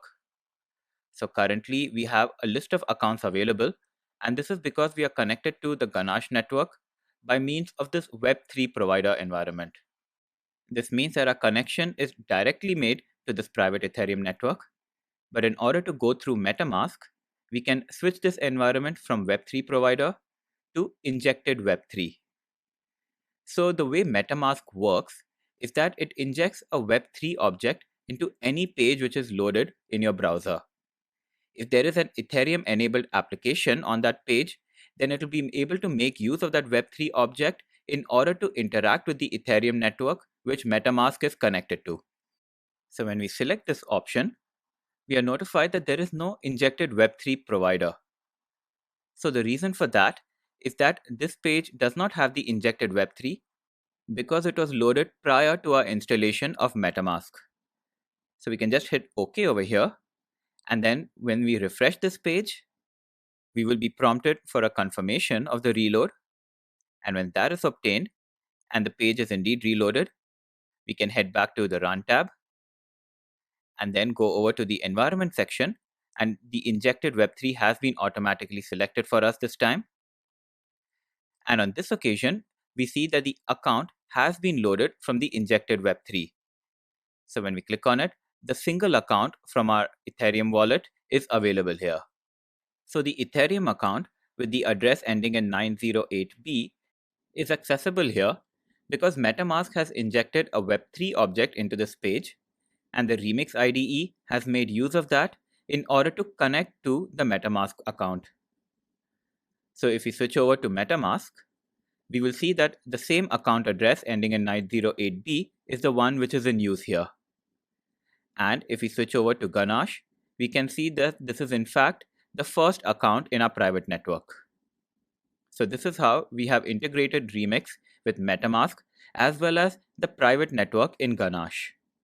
So in the previous demo, we saw how we can connect from the Remix IDE directly to this Ganache network by specifying it as a Web3 provider. In this case, we go via MetaMask, and we will now see the benefits of introducing MetaMask as the intermediary in this interaction. So switching back over to Remix, let us now deploy the smart contract once more to the Ganache network, but this time it is done via MetaMask. So when we hit deploy, you will notice a couple of things. For one, a new transaction has been recorded, but if you look at the MetaMask icon on the top right, you will see that there is one notification which has appeared over there. And another factor is that even though this transaction has been recorded, it hasn't completed just yet. And this is because this transaction needs to be completed via MetaMask. So you will have seen this MetaMask notification pop up on your screen. So I had it on a different screen. So I'm just now going to drag it here. And we can see that the details of the transaction can be specified in this interface. So we are currently in this Details tab, where we can see that the gas fee for this transaction is available, and the total field specifies the total value of Ether making its way out of your account. In our case, we are only incurring a gas fee and there is no additional Ether transfer taking place. We can also confirm that this transaction will take place on our Ganache network, since that is the network to which MetaMask is now connected. So, let us now see the options which are available in MetaMask in order to complete this deployment transaction.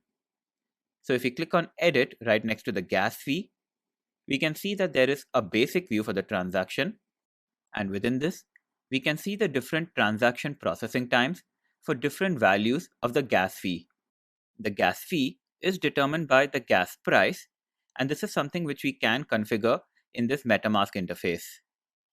So we can see a summary of the total transaction fee over here. And we can also see, for example, that specifying a rather low gas price and paying this gas fee will cause our transaction to be processed only after about 8.5 minutes. However, if you're comfortable with that and are in no real hurry for this transaction to be mined, then we can select this option by clicking on this box here. Or if you would like this transaction to be mined within the next 30 seconds, we can select the middle option. Or to get it mined a little sooner, we can choose the fast option. On each occasion, you will notice that the total transaction fee gets updated at the bottom. So there are 3 quick ways to specify a gas price and a total gas fee for the transaction. However, if you'd like to be a little more granular, then we can switch over to the Advanced tab, and this is where we can specify the exact gas price to set for the transaction. So at the moment, the gas price has been set to 20 gigaway, and a very cool feature of MetaMask is that it provides this line graph which shows you the estimated transaction processing times versus the value of the gas price. The total transaction fee in terms of Ether is also summarized here. So now we can use this line graph in order to specify the exact gas price. I can see, for example, that a gas price higher than 2.004 does not significantly improve the transaction processing time. So I can make the selection by using this line graph and then click on this point where the line graph seems to flatten out a little bit. So once that is done, the gas price has been set. So I'm just going to hit save. And then we can see the total value of the transaction fee is in fact exactly the same as what MetaMask had set for us previously. So it was smart enough to optimize the gas price for us. In the next clip, we will complete this transaction and then view it on both MetaMask as well as Ganache.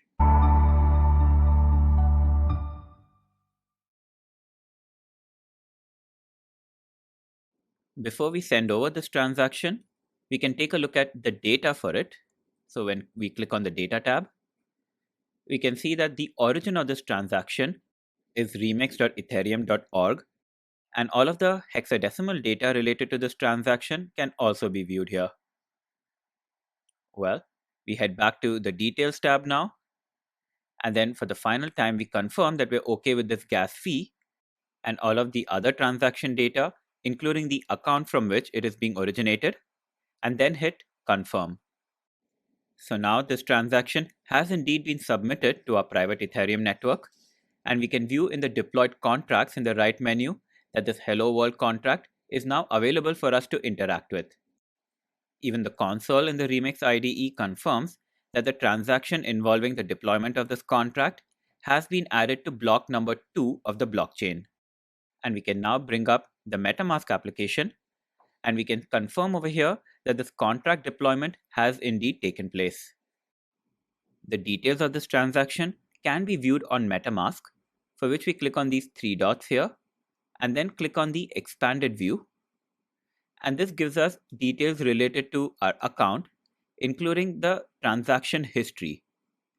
So the only transaction we have at the moment is this contract deployment. And when we click on this, we get an expanded view where we can view the details of this transaction. So in addition to the Ether transfer amount, the gas limit, the gas price, and the total gas used, we can also see the total transaction fee incurred. And all of this information about the transaction here is in fact a link. So if we click on it, we are directed to Etherscan. So Etherscan, as I had mentioned previously, is a website where you can view information related to transactions, blocks, contracts, and so on related to the Ethereum network. The website etherscan.io, though, only represents the main Ethereum network. So the reason we are not able to view this transaction on this website is because this transaction hash corresponds to the one in our private Ethereum network and not something on the main network. Had you connected MetaMask to the main network, however, you would have been able to see the transaction details on Etherscan. So now we can close out of this page. And now that we have viewed this transaction in MetaMask, we can see what it looks like in Ganache. So we can see here that the current block of our private network is block 2, which is one more than what we saw previously. So we can view the blocks by clicking on this block section. And here we can view that block 2 also includes one transaction.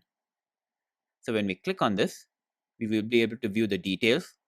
So within block number 2 is this transaction which involves a contract creation. And when we click on this, we can view all of the related details, including the fact that this contract has been created at this contract address. So we can now head back to the block view and now switch over to the Transactions tab, where our latest transaction is once again visible at the top. And of course, if we click on this, we will be able to view the same information as we did from the block view. So we once again head back and then finally switch over to the logs view.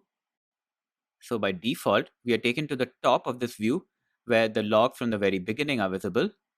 But if we scroll all the way to the bottom, we'll be able to scroll up a little bit and then view this transaction for our contract creation, which has been added to block number 2. It is now time for us to interact with this deployed contract from Remix. So I'm switching back to the browser and then closing out of MetaMask here. And then expanding this deployed contract section, where the only option which is available to us is to call this message function in order to retrieve the value of the message variable. So by clicking on it, we are returned the string hello world. And in the console here, we can see that this call has been recorded. And then when we bring up MetaMask, we see that the last transaction was still that for a contract deployment. This is because this particular function call only performed a read operation on the contract, which is why no transaction was invoked. To view more details of this call, we can expand it from this Remix console. And we can see over here that there is no gas related data. So there was no transaction involved. So with that, we come to the end of this demo, where we have integrated the Remix IDE with the MetaMask browser extension. Even though we use MetaMask over here to connect with a private Ethereum network, in order to make proper use of MetaMask, it will be useful to connect it to one of the public Ethereum networks, whether it is the main network or one of the test networks. We saw in this demo how MetaMask allows us to estimate the transaction processing time for different values of gas price, and this will be a very useful feature when we are making deployments or any transactions on the main Ethereum network. For now though, let us go ahead and minimize this deployed contract, or we can simply go ahead and delete it. And for the remaining demos in this learning path, we won't be making use of MetaMask anymore, so we can switch the environment from injected Web3 over to the JavaScript VM. And since this VM has only just been provisioned for us, we of course do not have any deployed contracts here.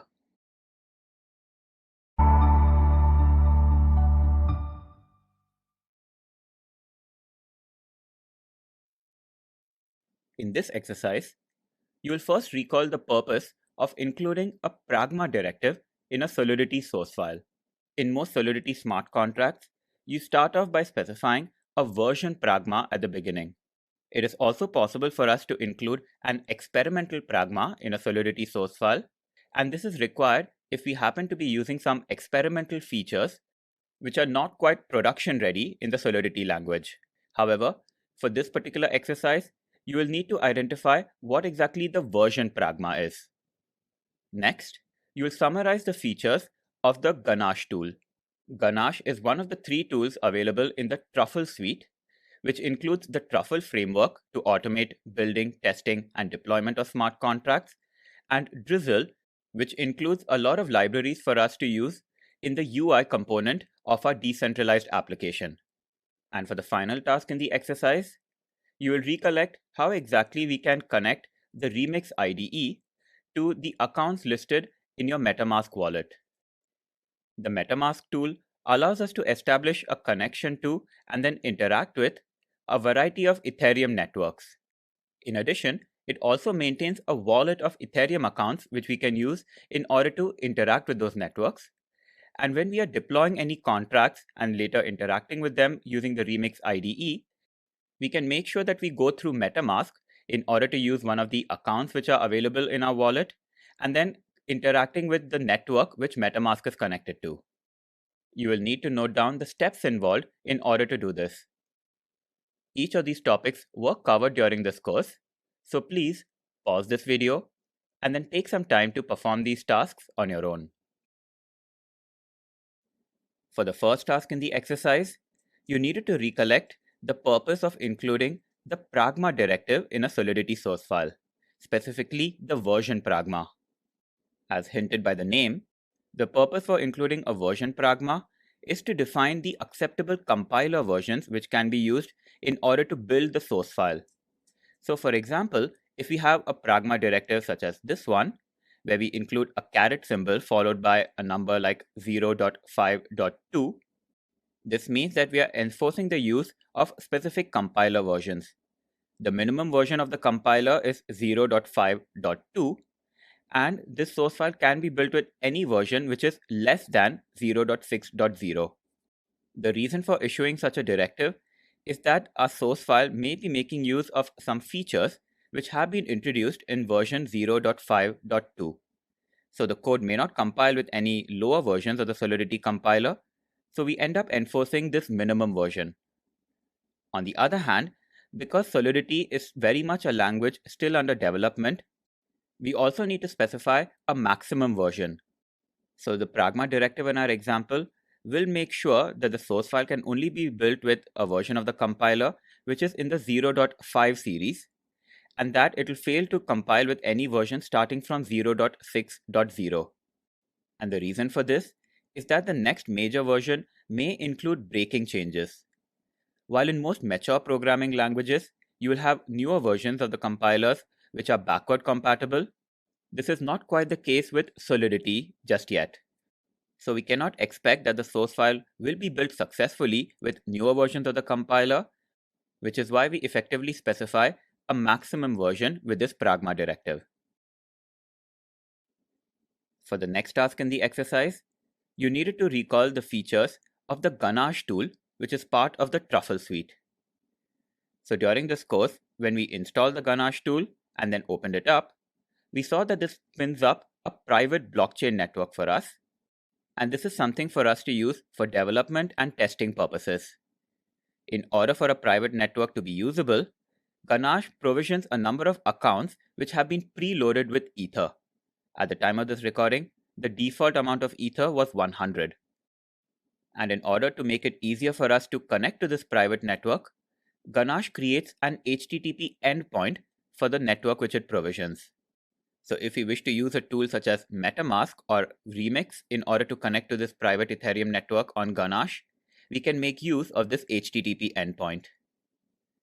We also saw that Ganache allows us to configure the private network, and there are various configuration options available, including the mining frequency, logging, and so on. And finally, we also saw that Ganache includes a very nice interface for us to be able to view details connected to the accounts in our private network, as well as the blocks which make up the blockchain. It is also possible for us to get very detailed information about the transactions which we have initiated on this network. And finally, there are also logs which record a number of actions which have taken place on this private Ethereum network. For the final task in the exercise, you needed to recall how exactly we can connect the Remix IDE to our Ethereum wallet in MetaMask. So the MetaMask plugin can be used in order to establish a connection to an Ethereum network, whether it is the main network or one of the test networks, or even a custom private network. The tool also allows us to store a wallet of Ethereum accounts and access the Ether balance available in each of them. And in order for us to connect to the Ethereum network which MetaMask is linked to and use the accounts which are stored in it, we can set the Remix IDE to use injected Web3 as the environment to which it needs to connect in order to deploy smart contracts and then interact with them. So what exactly is this injected Web3 which Remix needs to make use of? So this is a JavaScript object, and this is an object which is injected by the MetaMask plugin into every page which is loaded in your browser. Since this is a JavaScript object, any web application will be able to connect to it and make use of it. However, most websites will simply disregard this because the main purpose for using the Web3 object is to establish a connection to an Ethereum network. Because this Web3 object has been injected by MetaMask, the Ethereum network to which a web application will be able to connect if it makes use of this Web3 object is that Ethereum network to which MetaMask is connected. So any Ethereum-enabled web application will be able to use this Web3 object to connect to that Ethereum network, and in order to initiate transactions on that network, it can use any of the accounts which are available in your MetaMask wallet.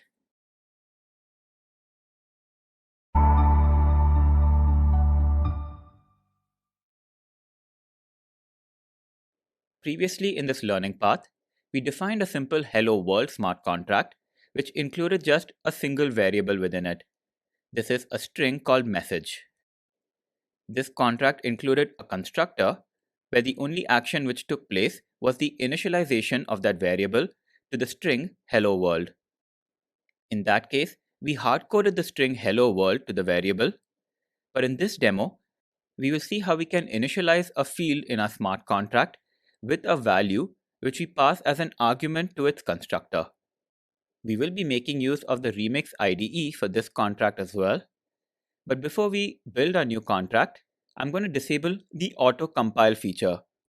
Once that is done, I'm also going to close down this previous smart contract which we used and then create a new one by clicking on the plus button in the top left.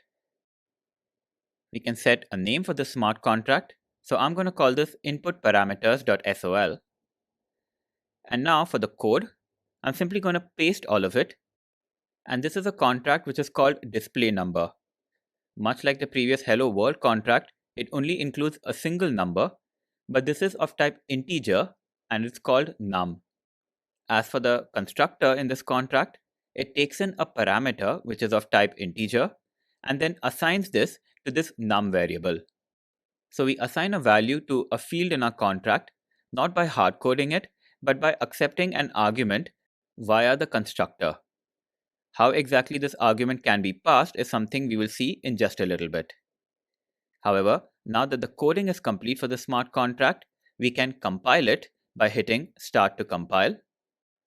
And then we can see that this display number contract has been successfully compiled. There is not even a single warning. It is now time for us to deploy this contract, for which we switch over to the Run tab.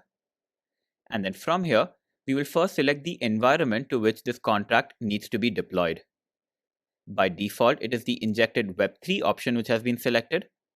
But rather than using MetaMask in order to deploy our contract and then interact with it, we will simply test out this contract in this VM which will be provisioned by the Remix IDE itself.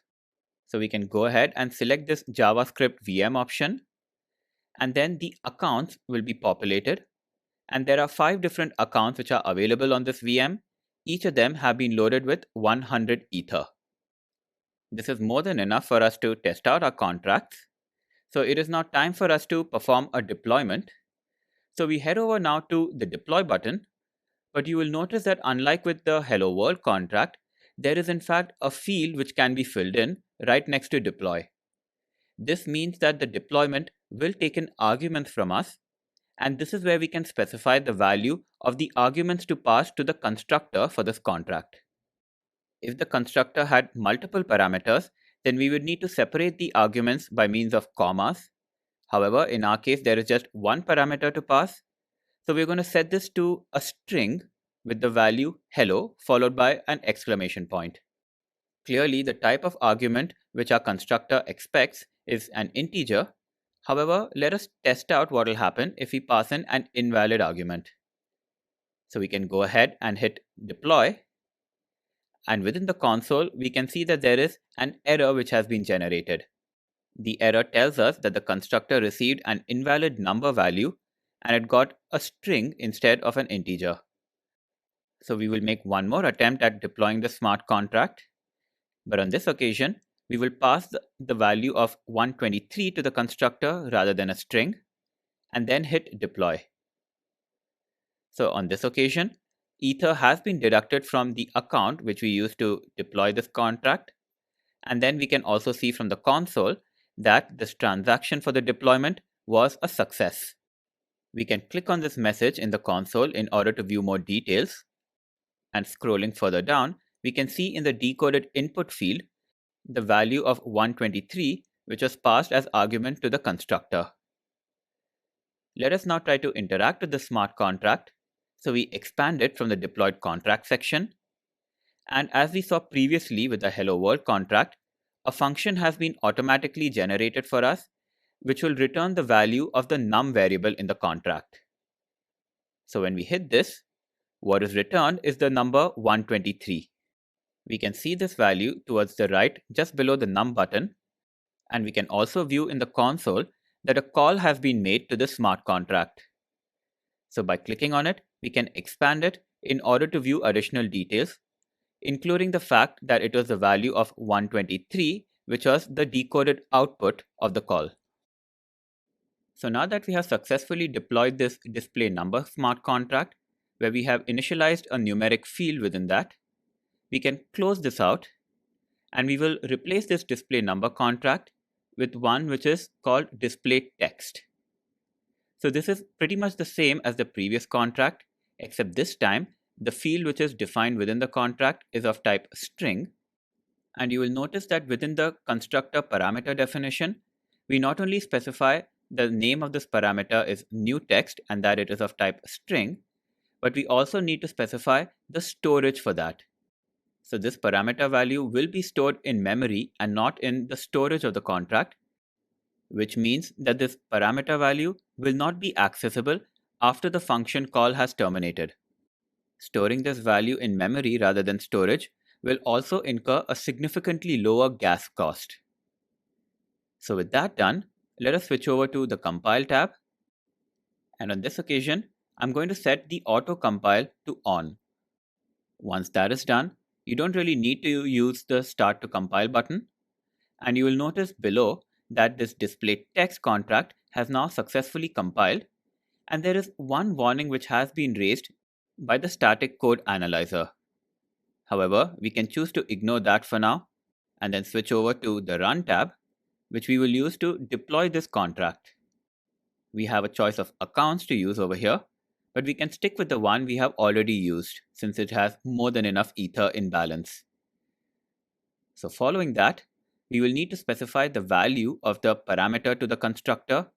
So this time it needs to be of type string. So within double quotes, we specify the value hello and then hit deploy.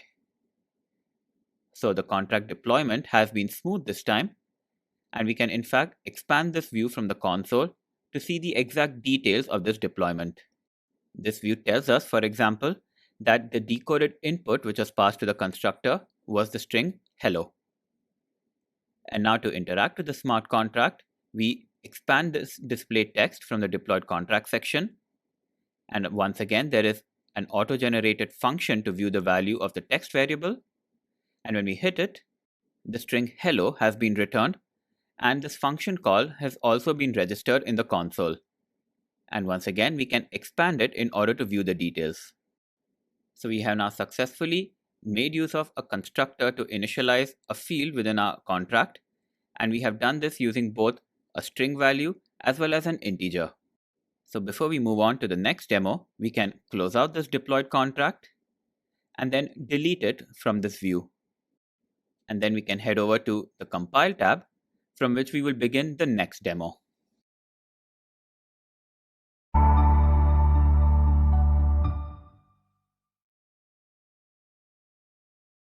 So far in this course, when we have initialized a value to a field within our smart contract, we have relied on an auto-generated function in order to view its value.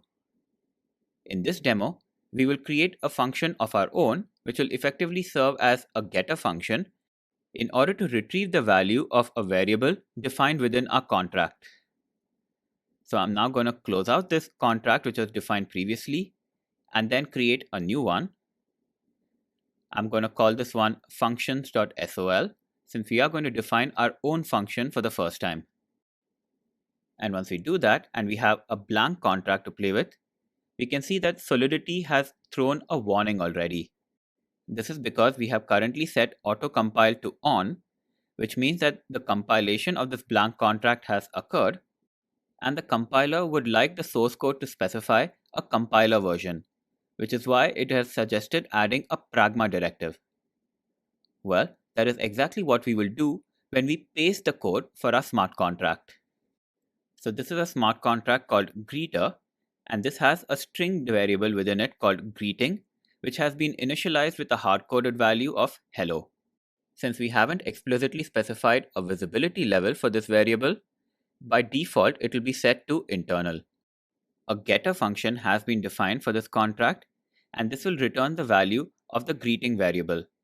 We have specified a visibility of public for this function and also said that it returns a value which is of type string, and this variable will be stored in memory. And within the function body, well, it simply returns the value of the greetings variable.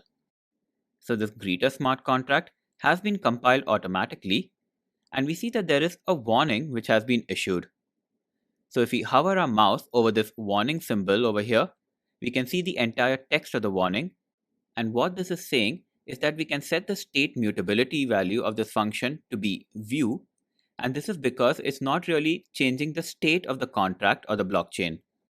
Setting this to view will mean that no transaction will be incurred, and no gas fee will need to be paid in order to invoke this getGreeting function. However, for this demo, we will choose to leave this function as is and will make no further changes to this greeter contract. It is now time for us to deploy this contract, for which we head over to the Run tab. And then from here, we can specify which account to use for this deployment to occur. So once again, there is more than enough Ether in this first account, so I'm going to stick with that. And then following that, we can simply hit deploy. So on hitting that, we can see that this contract has been deployed successfully, since we can now see greeter under the deployed contract section. So when we expand it, we see that this getGreeting call is now available here. However, it is shaded in red, which shows that calling this function will invoke a transaction and will hence incur a gas fee. So we will be calling this function. However, keep an eye out on the total Ether in the account. In my case, the Ether balance goes down to several decimal places and ends in 987. And then when I call this getGreeting function, the Ether balance drops just a little bit, where the last 3 digits are 762. From the console message, you can see that this was not merely a function call, which simply reads from the contract, but involves a transaction. We can click on this message in order to view additional details, and this shows us, for example, that the execution cost for this transaction was 1192 gas, and there was also a transaction cost which was incurred. However, right at the bottom, we can see the decoded output, which returned to us the string hello. So the return value of this function call is available only in this decoded output field, and you will observe that it's not available right next to the getGreetings button in this deployed contract section. So with our current getter function, we need to invoke a transaction even if you're simply reading a value from the contract state. There are 2 ways to fix this, however. One of these is to define the visibility of our greeting variable within the contract to be public. This is what we will now do by switching over to the compile tab, and then within our smart contract code, we will simply change this one line where we will add the keyword public just before the greeting variable. The contract is now set to auto-compile, which is why we see the same warning which we saw previously, where the visibility of this getGreeting function can be set to view. However, that is not something we will try out right now. So we can now head over to the Run section in order to deploy our contract. And we can do that by hitting the Deploy button. Once that is done and our contract has been deployed once more, we can interact with it by expanding this greeter in the deployed contract section. And on this occasion, we see that 2 buttons have been created for us. One of these represents the getGreeting function call, and this is once again shaded in red because it will invoke a transaction. We can confirm that by hitting the button, and then a transaction has been invoked, and we can see from the output that the value of this greeting variable has been returned to us. And just as before, this has used up some gas. What is different from the previous run, however, is the appearance of this greeting button, which is shaded in blue. By declaring our state variable to be public, we have enabled the Remix IDE to automatically define a getter for us, and this is what this greeting button represents. The Remix has also been smart enough to define this getter such that it does not invoke a transaction, which is why it is shaded in blue. To confirm that hitting this will not invoke a transaction which consumes Ether, you can keep an eye on the Ether balance for your account. In my case, this once again goes down to several decimal places, ending in 343, and on hitting this greeting button, that Ether balance does not change at all. In addition, the value of this greeting variable is available immediately below this button, and we can see from the console that hitting the button invoked a call rather than a transaction. So Remix will automatically define a getter for us as long as we declare this state variable to be public.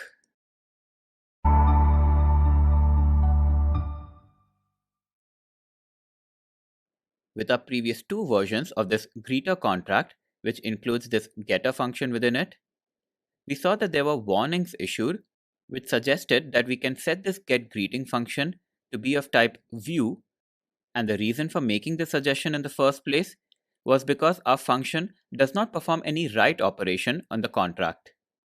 So we saw that warning twice, and on both occasions we decided to ignore it.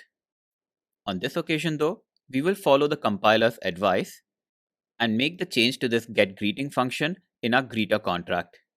But first, let us get rid of this deployed contract from the previous run and then head over to the compile tab. We can see the warning over here shaded in yellow at the bottom of the right pane. And if we hover over this warning symbol here, we can see the entire text of it. To get rid of these warnings, all we need to do is to add the view keyword. So we can add this just after the public keyword. And since we have set this to auto-compile, the warnings will automatically disappear. And we can see that this greeter contract has now compiled successfully, which is why it is shaded in green. It's now time for us to deploy it, so we head over to run, and then we just hit deploy. So once this contract has been deployed, we can expand it, and on this occasion, we see that both of these buttons are visible just as they were last time, except this time the getGreetings button is shaded in blue. We can now hit this button in order to get the value of the greeting variable. But just to ensure that this does not invoke a transaction, we can keep an eye on the ether balance of our account. So on hitting this button, there is no ether which has been deducted from the account. One more thing which is different from the previous run is that the return value of hello is available immediately below this button. And this is a function of including this view keyword in our function definition. And also, when you take a look at the console, you will see that hitting this button triggered a call rather than a transaction. So we can still view the return value of this function in the decoded output field. So by defining our getGreeting function to be a view, what we have done is effectively mimic this greeting function which has been created automatically by the Remix IDE. So when it comes to interacting with our smart contract, we have seen the effect of the public keyword, especially when it comes to the Remix IDE, where it will automatically generate a getter function for us. And we have also learned how we can configure our getter function to be a view and not incur a transaction cost when we call it.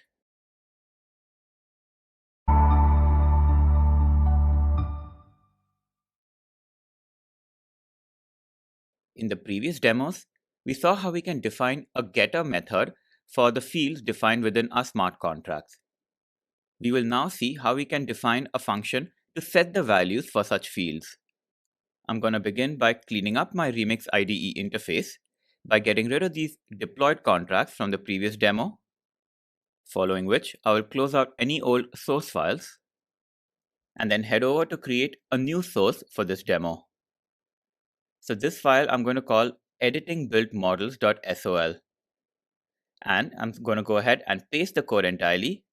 And this is a contract which is called setter. It includes two fields within it. One is called num, and this is of type integer, and the other is a string field called text. Both of these have been defined as public so that the Remix IDE will automatically generate getters for us so that we can examine their values. Following that, there is a function called setValues, and this is going to be our set method.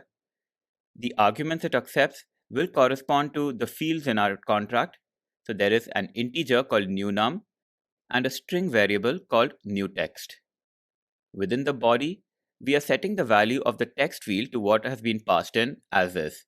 However, in the case of the numeric field, we are updating its value by incrementing it by the argument passed in and further incrementing it by 1.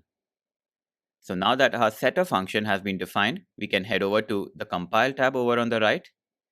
And since I have enabled auto-compile, this contract has already been compiled successfully.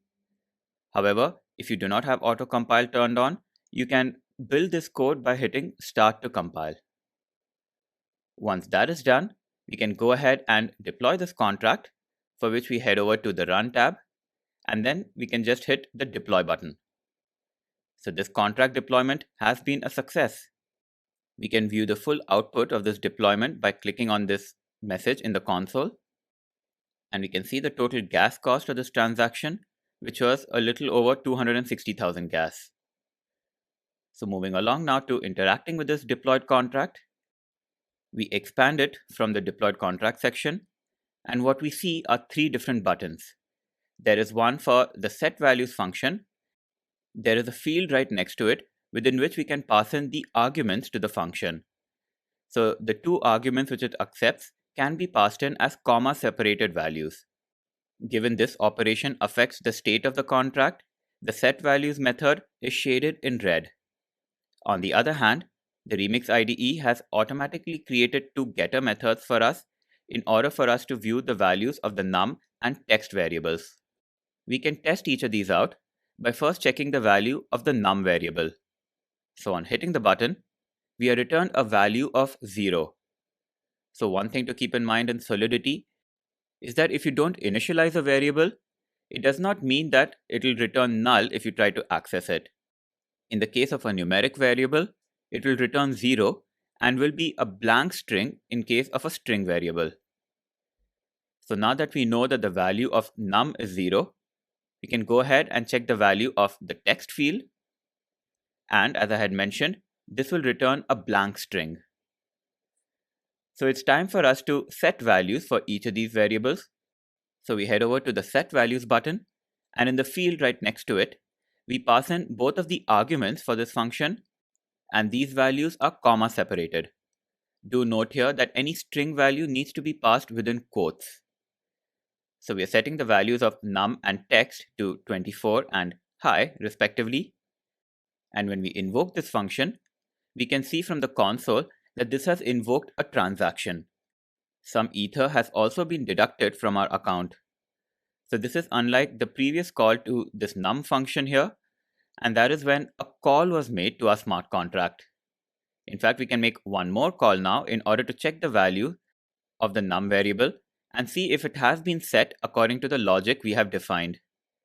And this returns a value of 25. And that is exactly what we should expect. The value of num was previously 0, and then the set values function will increment it by the argument we have passed in and add one more to it, which gives us a value of 25. Let us go ahead and check the value of the text variable, and as expected, this returns hi. So with that, we have successfully seen how we can define a setter method within our smart contract. However, it's now time for us to explore the Remix IDE a little more in order to see the options available in interacting with such contracts. So if we head over to this drop-down over here, we can select which of the contracts defined within our source file needs to be deployed. Of course, in our case, there is just one contract here, so we only see the setter contract visible. However, let us now head over to the account section and switch to a different account in order to interact with our smart contract. So this one has a full 100 ether allocated to it. And now we will invoke the set values method once more. However, rather than passing in the arguments as comma separated values, we can click on this button to the right of this field in order to expand it, and there will be one field for each of the arguments accepted by this method. Now in this particular example, it was easy enough parsing in one value and one string in a comma separated form. However, if you're passing in larger values and if there are more arguments in your method, then it can become cumbersome to pass along comma separated arguments, in which case expanding to have one field per argument can be very useful. So now I'm going to go ahead and set the value of the new num argument to 13. So this will mean that the value of the num variable will be incremented by 13 plus 1 to give us 39. And the value of the text field within our contract will be set to hello. And now we have a button which says transact, which explicitly tells us that this operation will invoke a transaction. And when we hit that, we see a transaction has been invoked in the console. So this is much the same as what we saw previously. We can in fact expand this in order to view the exact details of the transaction. And if we head over to the decoded input field, we can see the values of the two arguments we have passed in. It is now time for us to check out the values of the two fields in our contract, just to confirm that the set values did indeed work once more. So when we hit the num button, we are returned a value of 39, which is exactly what we expect. And then heading over to text, the return value of hello confirms that this set operation worked as well.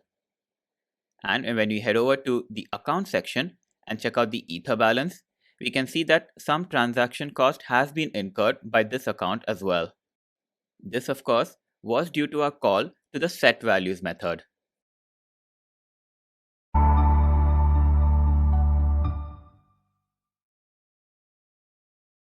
In this demo, we will take a look at the different ways in which we can define the return types of functions defined within smart contracts. We will also examine the use of the pure keyword when defining the state mutability of a function. So before we begin coding, it's best to ensure that we have a clean workspace. So I have deleted any previously deployed contracts, and I have closed out any previous source files as well. So now I'm going to go ahead and create a new source file, and this one will be called understandingreturntypes.sol. I'll go ahead and paste the entire code before explaining each section. So within the smart contract, there is no field. However, there are three functions which are defined within it. They are called getSum, getProduct, and getSquare. They do exactly as the name suggests. GetSum and getProduct take in two input parameters and return their sum and their product respectively. The getSquare method takes in one parameter and returns two values, the number itself along with its square. You will notice that in the definition of the getSum method, we only specify the return type and don't assign it a name. However, in the case of getProduct, we specify that the return type is uint and the name of the return variable is product. And we have a mix in the case of getSquare, where the second return variable, which is the square of the number, has been assigned a name. You will also notice that three warnings have been issued, and this you see immediately because I have set this code to auto-compile. As for the root cause of the warnings, we can hover over each of the warning symbols in order to view the full text. So the Solidity compiler is suggesting to us that we can set this function to be pure, and a pure function is one which neither writes to the contract and does not even read its state. In the case of each of our functions, it simply performs some operation with the input parameters and then returns a value. So hovering over the other warning sign, we see the exact same warning, and this is also the case for the warning issued for getSquare. We have seen previously that by setting the state mutability of a function to be view, it means a function call will not trigger a transaction because all it's doing is performing a read operation on the contract variables.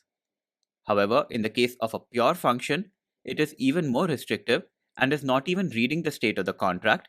It is just returning some value, either based purely on the input parameters or some of the data which is defined within the function itself. So if we leave out the pure keyword for each of these functions here, a transaction will be invoked when we call them. So for now, let us leave these functions as they are. And then if you have not turned on auto-compile, you can of course always hit the start to compile button. But once that is done, let us go ahead and deploy the contract by heading over to the Run tab and then hitting deploy. This of course will invoke a deployment transaction, which we can see in the console. And under the deployed contract section, we will have the interface needed to make the function calls in our smart contract. So we see that each of these three functions, getProduct, getSquare, and getSum, appear within red buttons, implying that each of these function calls will invoke a transaction. So it's time for us to test each of them out. So we start off with the getProduct function, and we pass in the arguments of 2 and 4 and see if it returns the value of 8. When we look at the definition of this getProduct function within our smart contract, we see that we don't explicitly use the return keyword within the function body. This is because the use of the returns keyword in the function declaration itself is followed by what is returned by this function within parentheses. So within the parentheses after the returns keyword, we say that what is returned by this function is a variable named product, which is of type uint. This tells the Solidity compiler that once the function body has finished executing, it should return the value of the product variable, and that is the only variable which we need to define within the function body itself. Since this product variable calculates the product of the two input arguments, when we call this function by hitting this getProduct button, we can see from the console that a transaction has been invoked, and we will have to examine the output of the transaction in order to see what the return value is. So expanding this and then scrolling further down, we can see the value 8 has been returned in the decoded output. So this getProduct function seems to work correctly. We can now go ahead and check out the getSquare method and then pass in an input of 3. When looking at the function definition for getSquare, we can see that this does include the return keyword within the function body. However, just like with the product variable in the case of the getProduct function, the square variable in this function has not been declared to be of type uint within the function body itself. This declaration takes place when we define the return types for this function. So within the return types definition, we specify that the first return value will be of type uint, but we don't specify the name of the variable. However, we specify both the type and the variable name for the second return value. So hitting the getSquare button invokes one more transaction, and navigating over to the console, we scroll a little further down in the output, and we can see that this has returned two values in the decoded output field, just as we expect. It returns the input parameter itself, which is 3, as well as the square of that number, which is 9. So with that, we have successfully tested out two of the three functions we defined within our contract, getProduct and getSquare. Let us complete our testing by invoking getSum, and the arguments we will pass to it are 5 and 6, so that this should return a value of 11. Note within the definition of getSum that we only specify the type of the return variable after the returns keyword. This means that we need to explicitly make use of the return keyword within the function body in order to return a value, and the compiler will check whether that returned value is of the same type defined after the returns keyword. In this case, it should be of type uint. So within the function body, we have declared a uint variable called sum, which sums up the two input arguments and then returns the sum variable. And when we invoke this function by hitting the getSum button, as expected, a transaction is invoked. So we expand the message in the console and then scroll all the way down to the decoded output, which confirms that the return value is the sum of 5 and 6, which is 11. So we have now covered different ways in which we can configure the return values for our functions. If the function does return some value, we need to make use of the returns keyword before the function body begins. And then within the parentheses, we need to specify the number of returned values as well as their types. We can also specify the names of the returned variables here. And if we do that, we don't need to explicitly use the return keyword within the function body. Any variable which matches the declared name will be automatically returned at the end of the function.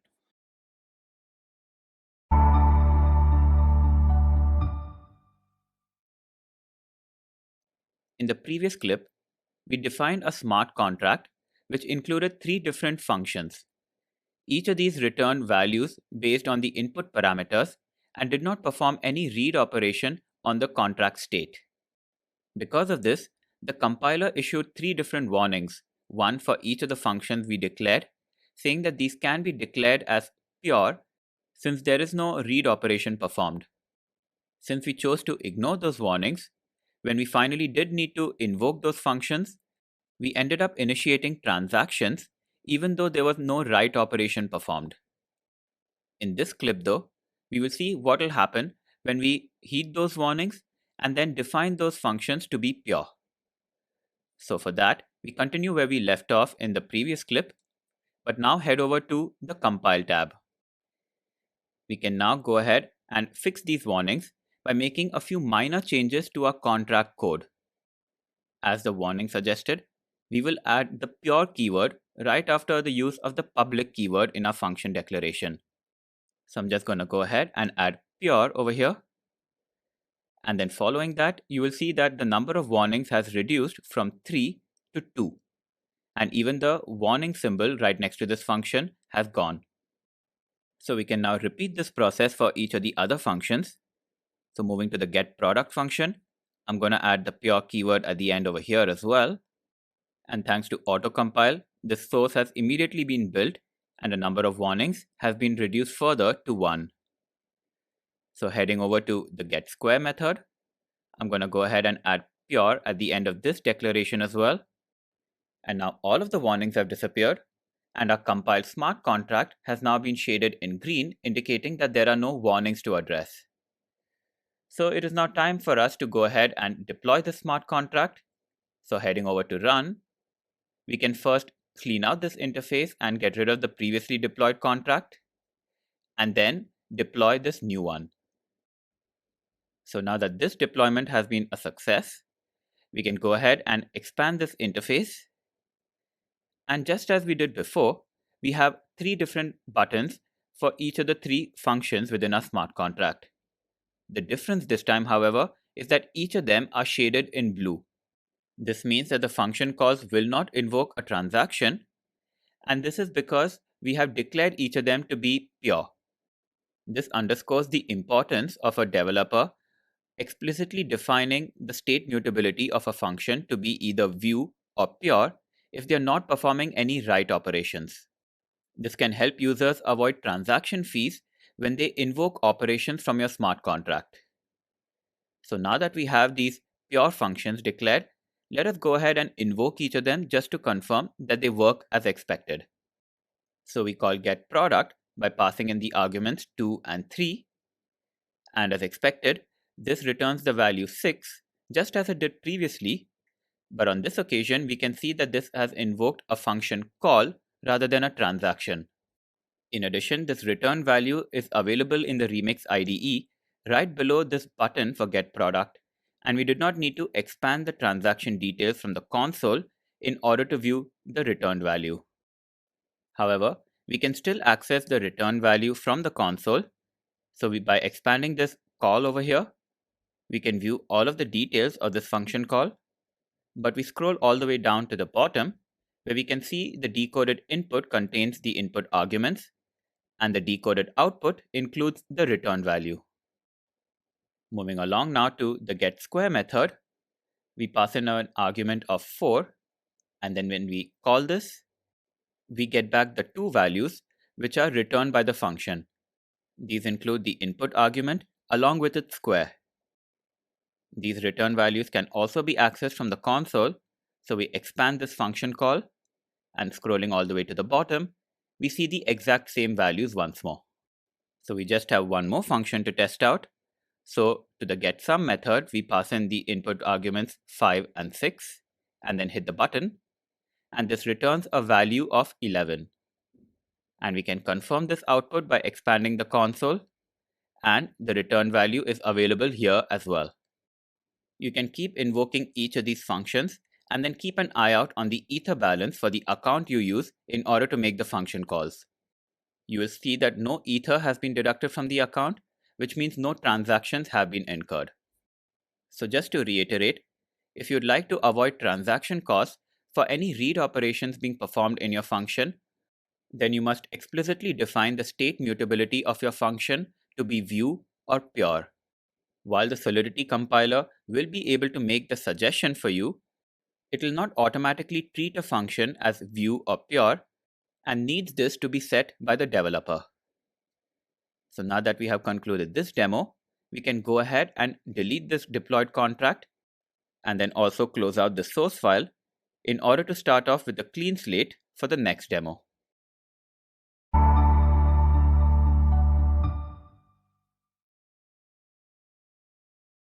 In the previous demos of this course, we have seen the utility of using function modifiers such as view and pure in order to set the state mutability of a function. Function modifiers are effectively checks which the compiler needs to perform in order to ensure that a function adheres to certain rules. When the view modifier is used, then the Solidity compiler will check that the function does not perform any write operations on the contract and will only read from its state at most. The pure modifier is even more restrictive, where neither a write nor a read operation of the contract state can be performed. In this demo, we will see what happens when we declare functions without modifiers using the view modifier and the pure modifier. So let us begin.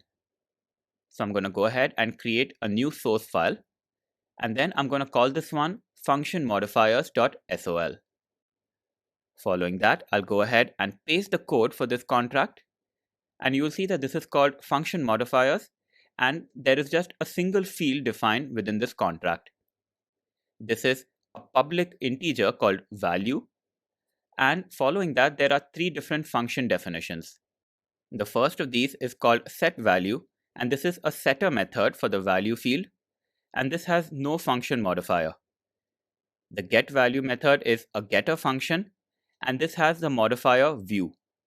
And finally, the getSum method makes use of the pure modifier. You will notice within the function body, however, that this does indeed perform a read operation of the value field in the contract. So when you wait for this code to compile, you will notice that some errors have popped up. Upon closer examination of this error, so we simply hover over it, we can see that this error arises from the use of the pure keyword. So this is clearly something which the compiler doesn't quite like. So we will need to redefine this function in some way. Well, since we need this function to return a sum value, and this will be the sum of the two arguments which have been passed to it, we can leave the pure modifier as is, and then redefine the function body in order to get rid of these warnings. So rather than making use of the value field within the contract, we will declare a new variable called sum, and then use that in order to sum up the parameters and then return this sum value. And once this change has been made, the autocompiler has immediately picked it up, and then this source file has compiled without any warnings. So let us go ahead and deploy this contract now by heading over to Run and then hitting Deploy. So under the deployed contract, we expand the interface, and now we see that there are buttons available for each of the three function calls, and there is a getter function for the value field which has automatically been created as well. So let us now call the setValue method, and we pass in the argument of 5.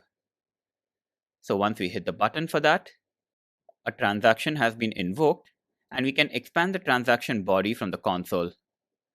So scrolling all the way down, we can see that this accepted an input of 5, and then of course no output was generated. We will need to make a call to getValue in order to check that the value field was set to 5. However, before that, let us invoke the getSum method, which is the pure function, and then to this we pass along the arguments 2 and 2. And then when we invoke it, we see that a call has been made, and this returns a value of 4 just as we expect. And not only is the return value available right here below the button, but we can also expand the call from the console and then view this in the decoded output. It is now time for us to invoke getValue just to ensure that the setValue call was successful, and our contract field has indeed been set to a value of 5 as we would expect. In fact, we can confirm this by hitting this value button, which effectively performs the same call. And then when we expand the function call from the console, we can see that this execution cost of 376 gas only applies when this is invoked from another smart contract rather than from an Ethereum client or from the Remix IDE interface. So with that, you hopefully have a better understanding of the different function modifiers which can be used in order to define the type of operation being performed by the function. Not only do they help us avoid transaction costs if the function is not performing any write operation, but they also serve as a check to ensure that the function is not performing a read or a write when we don't intend it to. Later on in this learning path, we will also cover the use of the Payable function modifier, which is used for functions which accept Ether on behalf of the contract.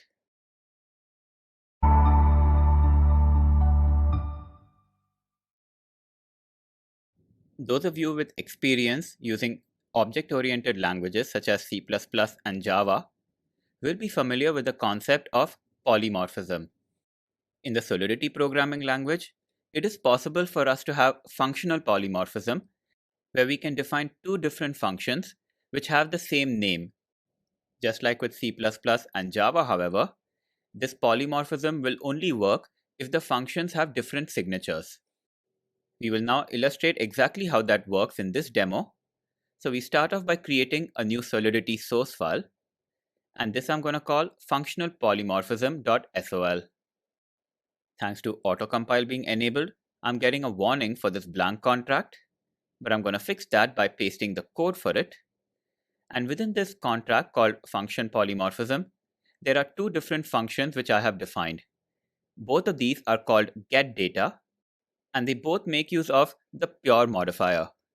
However, you can see that the input parameters for each of these functions is different. The first one accepts a string as the argument, while the second one accepts an integer. So this distinction is required if two different functions are to have the same name. In the case of our functions, both of them have different return types as well. The first getData function will return the string value which has been passed as input, whereas the second one returns its integer parameter. So with this contract defined, I'll just wait for the autocompile to kick in and then build this contract out. And this has been built without any warnings. So we can now go ahead and deploy this. So I'll switch over to run. And the contract which needs to be defined is the one called function polymorphism. And then I'll go ahead and hit deploy. So heading over to the deployed contract section, when we expand the interface, we see that there are two different buttons available for getData, and each of these are blue. This is thanks to both of these functions being declared as pure. However, within the fields right next to each of these buttons, you see that the first getData method accepts an integer as an input argument, whereas the second one accepts a string. We can now begin testing each of these out. So to the first getData function, I'm going to pass in an input of 33 and then hit the button. And as expected, this returns back the value of 33. We can perform a similar test with the second getData function. So I'm going to pass in the string hi and then hit the button. And this gives back the same string that I passed in. We can keep testing these out. So after passing in the number 40 to the first getData method and hitting the button, this returns back the same value. And then testing out the second getData method once more, I pass in the string hi again, and this returns the value right back. So this clearly illustrates that the Solidity language also supports the notion of polymorphism, where we can use the same function name in order to perform two different tasks. The thing to keep in mind, however, is that the signatures of the function must be different. This means that the number of arguments or the type of the input arguments must vary for each of the functions which share the same name. In the example we just saw, both of the getData methods accepted exactly one input argument, but the types of these arguments were different. So now that we have concluded this demo, we can perform a cleanup by deleting this deployed contract. And now we have cleaned up the workspace in order to prepare for the next demo.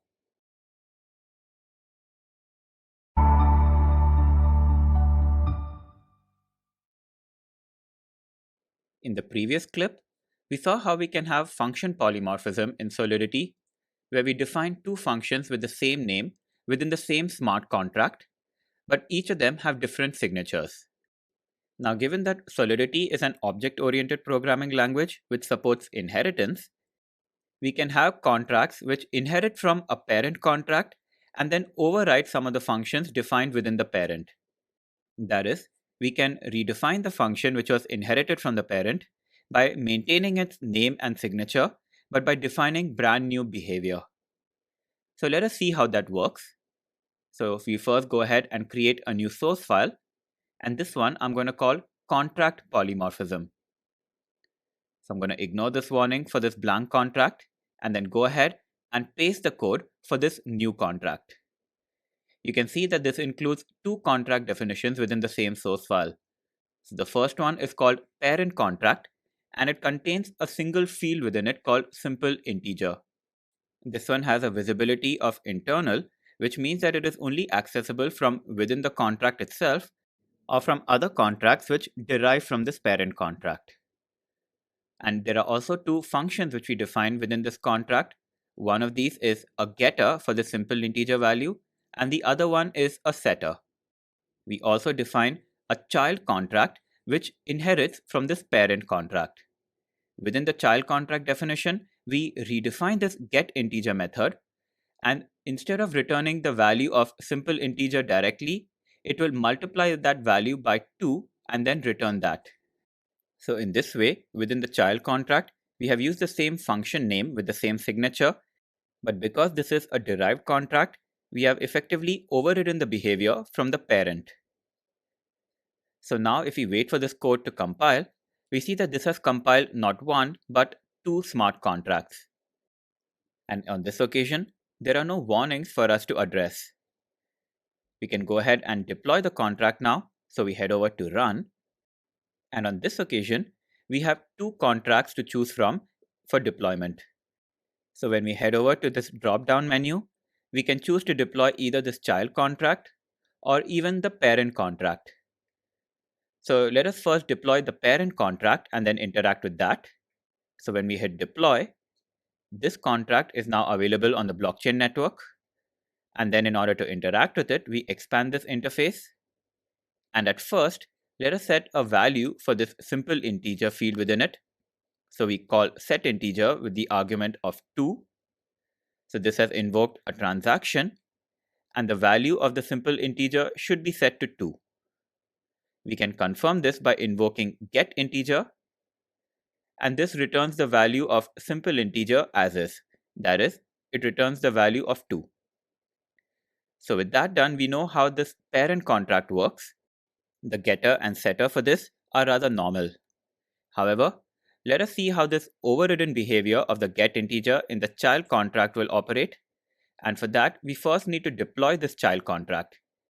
So we first select this child contract from the dropdown, and then we go ahead and deploy it.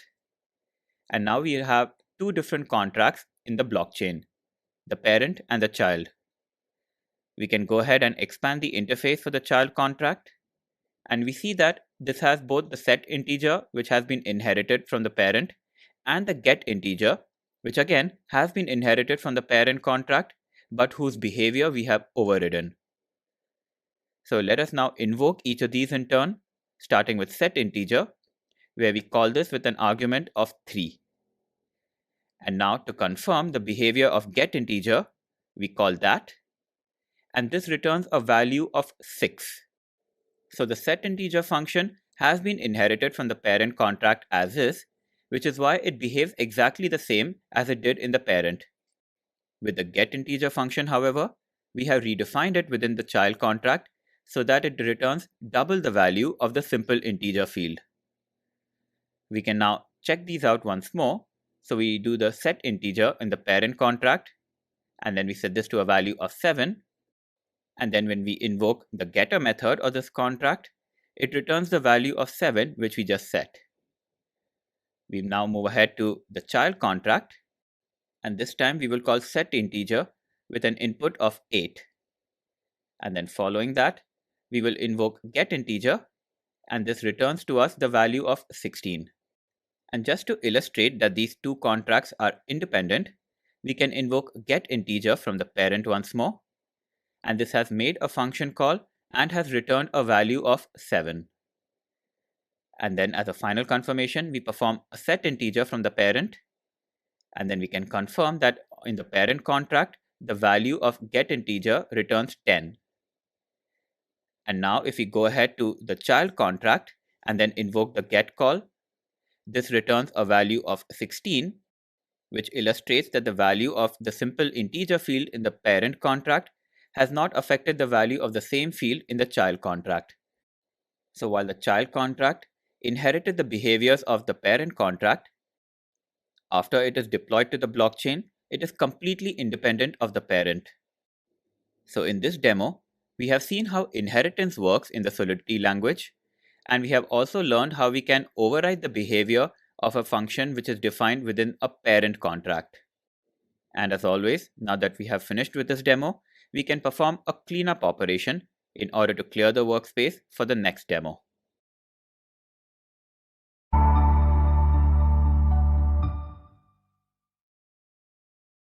The Solidity programming language supports the notion of contract interfaces and abstract contracts. Both of these are not meant to be used directly, but as base contracts which can be derived by others. So they can have fields as well as functions defined within them. However, in the case of interfaces, there can be no implementation of the functions. The function body will be empty. However, the function name, the signature, the return types, and so on can be set within the interface. And it is up to the contracts which derive from this interface to extend the behavior of the functions. Abstract contracts are similar to interfaces, with the exception that it is possible to have functions with a default implementation. Any contracts which derive from those can use the default implementation or define their own behavior by overriding them. In this demo, we will see how abstract classes can be defined and then used. So let us go ahead and create a new Solidity source file, and this one I'm going to call abstractcontract.sol. So I'm going to ignore this warning, and the code I shall paste includes two contract definitions, the first of which is an abstract contract, and the second is a contract which derives from it. So after pasting this, the first of these contracts is called abstract greetings, and this is the abstract contract. Within that, there is a getter function called getValue, which has been defined without any body, but the name of the function, the visibility, the modifier, as well as the return types can be set here. We also define a similar function called setValue, and once again, this does not have an implementation. However, there is a third function called returnText, and this one does have a default implementation. In the abstract contract, this simply returns a hard-coded string value should be overridden. Moving along now to the derived contract, which is called greetings. So this one includes a field called greetingText, which is a private variable of type string. There are implementations for the getValue and setValue methods, and these serve as the getter and setter for this greetingText field. We then override the behavior of the returnText function, and rather than returning the text, this should be overridden. This returns the text, this function has been overridden. So this is a rather basic implementation of an abstract contract. We can see that both the abstract contract as well as the derived contract have both been compiled. So it is now time for us to head over to the Run tab and then perform a contract deployment. But which of these contracts should we deploy? So when we head over to this drop-down menu, we are presented with two options. We can try to deploy either abstract greetings or its derived contract, which is greetings. Let us test out what will happen if we try to deploy an abstract contract. So once we pick that and hit deploy, we are immediately given a notification that this contract does not implement all of the functions, which is why it cannot be created. So unless you have an abstract contract which has an implementation for all of the functions within its body, you will not be able to deploy it. So in our case, we don't really have a choice of two contracts for deployment. So we can get rid of this message box by hitting OK. And then heading over to the drop-down, we select our derived contract called greetings for deployment. So once that is done and we hit deploy, on this occasion, the deployment goes through smoothly. So now we have an interface in order to work with this greetings contract, and all of the three functions which it has defined are available for us to invoke. So from these, let us first perform a setValue call, and we do this with an input of 5. So even though the argument which this function expects is of type string, let us see what happens if we pass in an integer. So it looks like this transaction went through successfully, and we can get a final confirmation by invoking getValue and this does return a value of 5, and we can see from here that this is of type string. This is because Solidity has implicitly converted this integer value to a string type. Do keep in mind though that the reverse conversion is not possible. So now that we have invoked our getter as well as the setter, let us call the return text function, and the value which we get back clearly illustrates that it is the overridden function which has been called. We can view the full details by expanding this message in the console, and scrolling all the way down, we can see the value of the decoded output. With that, let us invoke these functions once more. So we call setValue by passing in an input of 9. So when we hit the button, this has invoked the transaction, and we can confirm that it did indeed set the value by invoking getValue, which returns 9 as we would expect. And for the last time, we invoke return text, and this invokes one more function call. However, the value of the return text is exactly the same as it was before. So we now have an idea of how abstract contracts can be defined and used in the Solidity programming language. Before moving on to the next demo, however, let us perform a cleanup where we get rid of the deployed contracts here, and then we can close out our source file so that we have a clean workspace for the next demo.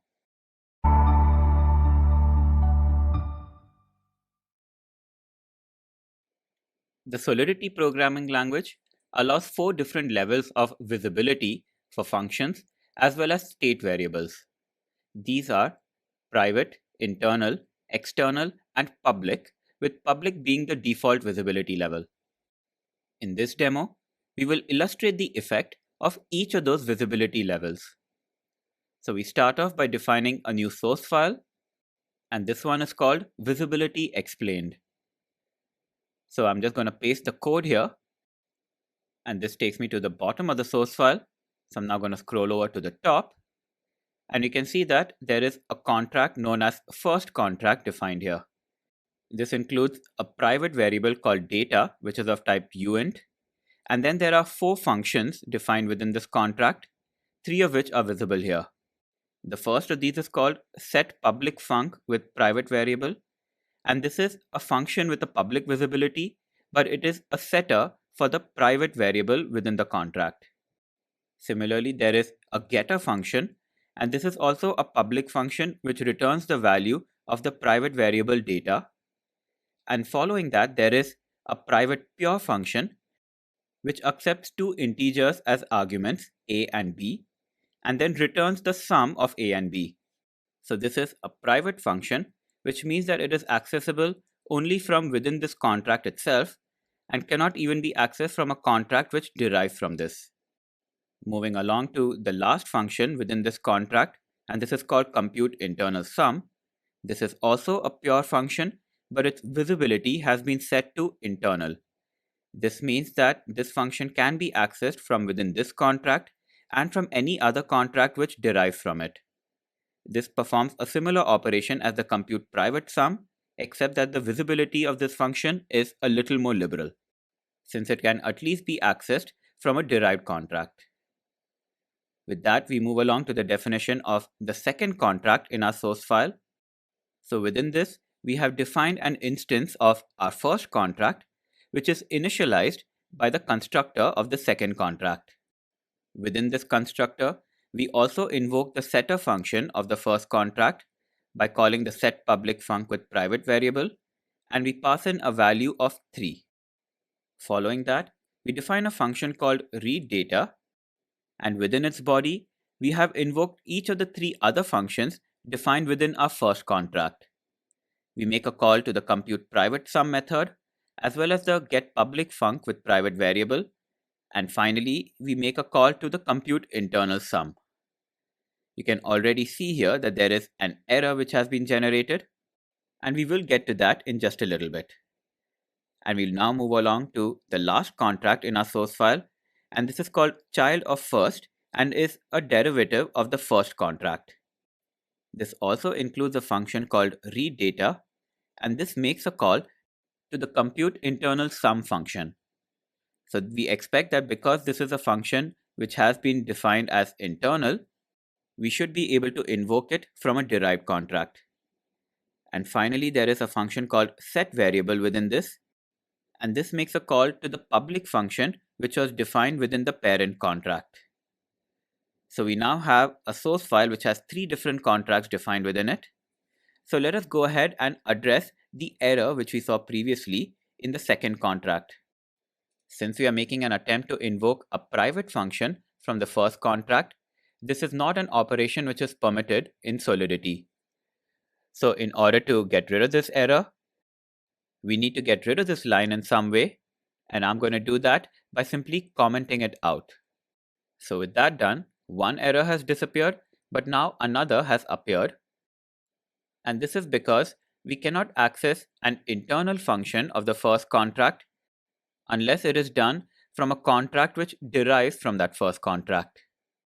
So the way to fix this error is to get rid of this line, or once again, we can simply comment it out. So with these changes done, all of the 3 contracts defined within our source file have compiled successfully. It is now time for us to deploy it and then invoke each of the methods just to confirm that they work exactly as we expect them to.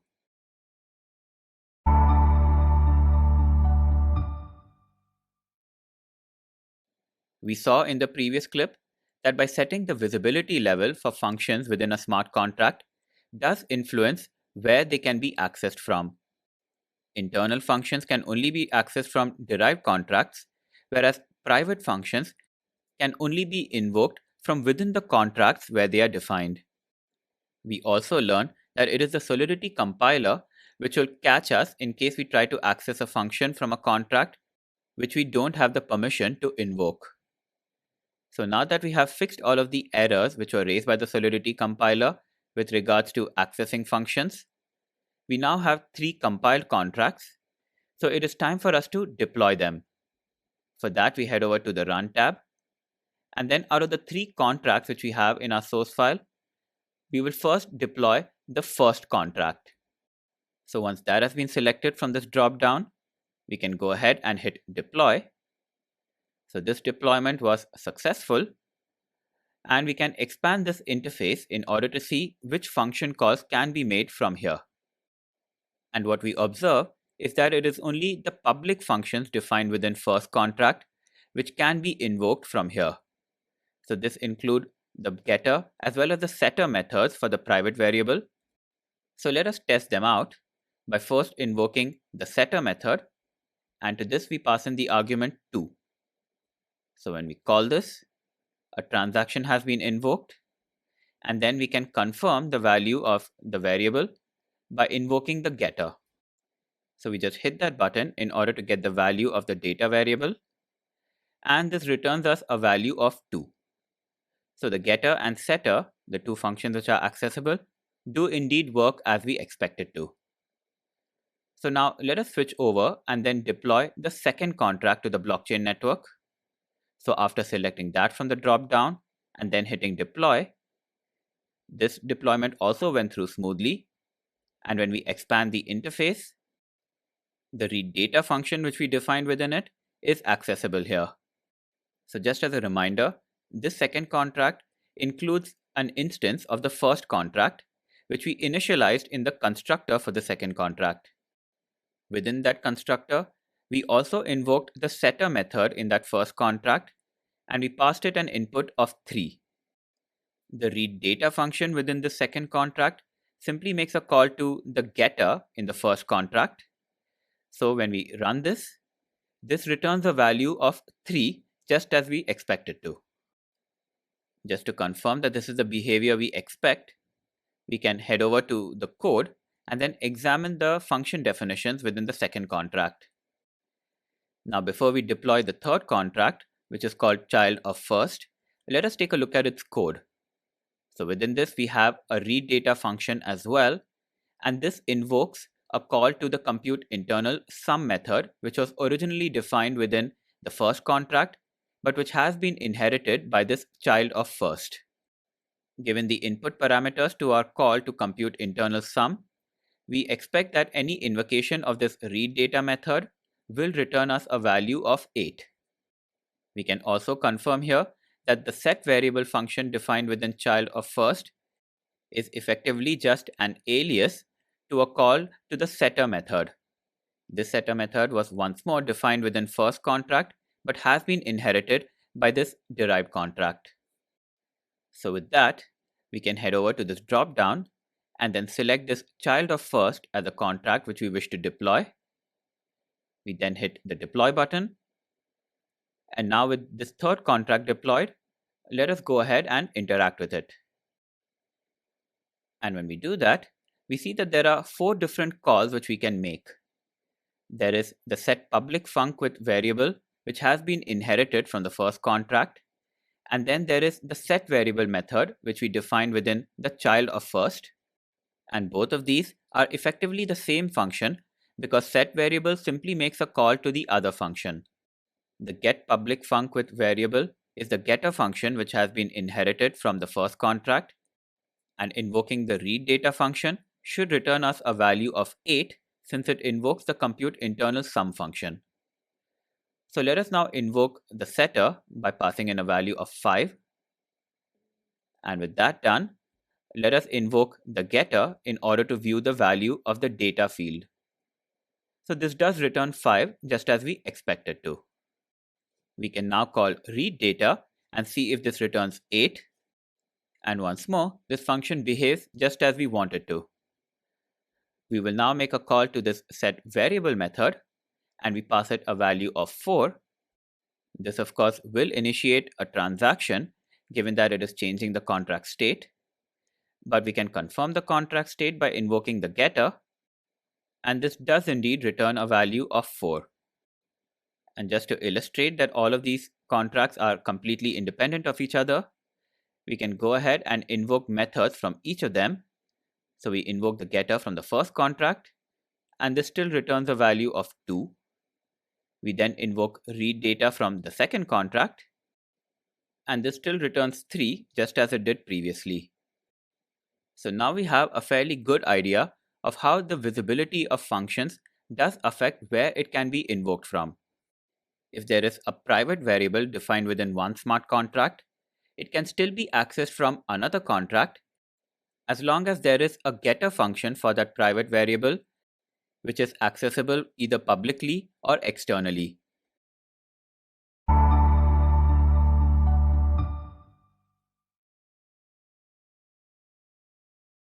In this exercise, you will first identify the purpose of view and pure functions in the Solidity programming language.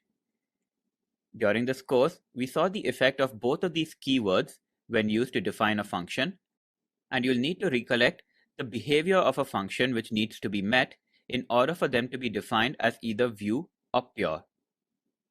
For the next task in the exercise, you will summarize the different visibility levels which are available in the Solidity language for both functions and variables. There are 4 different visibility levels supported in the language, which allows us to regulate access to both functions and variables. You will need to identify each of them and then define what exactly the visibility levels are. And finally, you will enumerate the conditions for having 2 functions within the same smart contract which have the exact same name. Having multiple functions with the exact same name but different behaviors is exactly what function polymorphism is. This is something which is permitted in the Solidity language, but under specific conditions which you will need to identify. Each of these topics were covered during this course, so please pause this video and then take some time to perform this exercise on your own.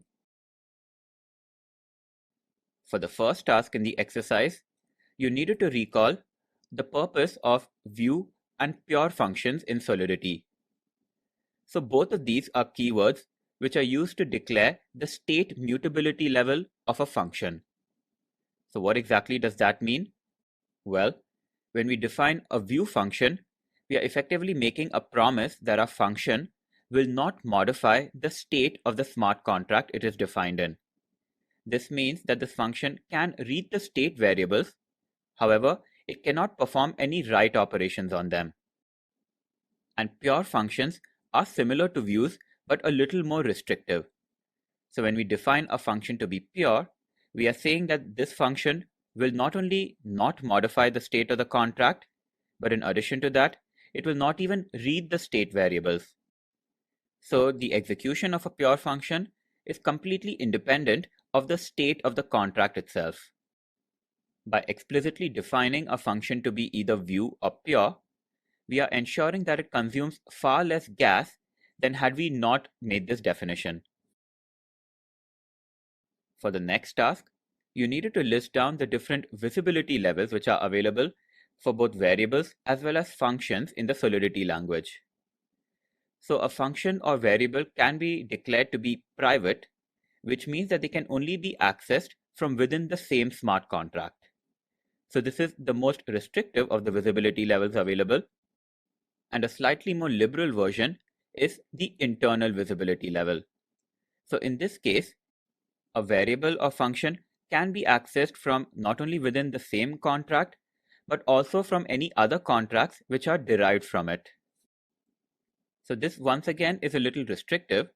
So if you'd like your function or variable to be accessed externally, then we can make use of the external visibility level. So declaring some data to be external means that it can be accessed from other smart contracts and can also be accessed from within the same smart contract, but this will require the use of the this keyword. And finally, the most liberal of all of the visibility levels is public. So declaring a function or variable to be public means that it can be accessed both internally within the same smart contract and also externally by means of an instance of this smart contract. Public also happens to be the default visibility level in case you don't explicitly set one when declaring your function or variable. Which brings us now to the final task in the exercise, where you needed to recollect the specific conditions under which Solidity permits function polymorphism.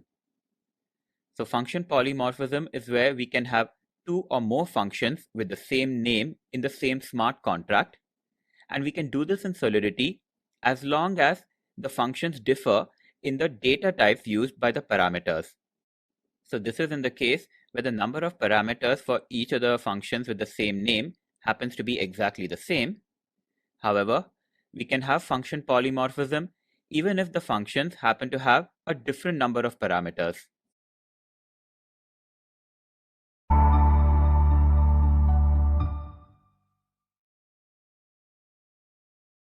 One of the interesting features in the Solidity programming language is that smart contracts are capable of storing Ether themselves.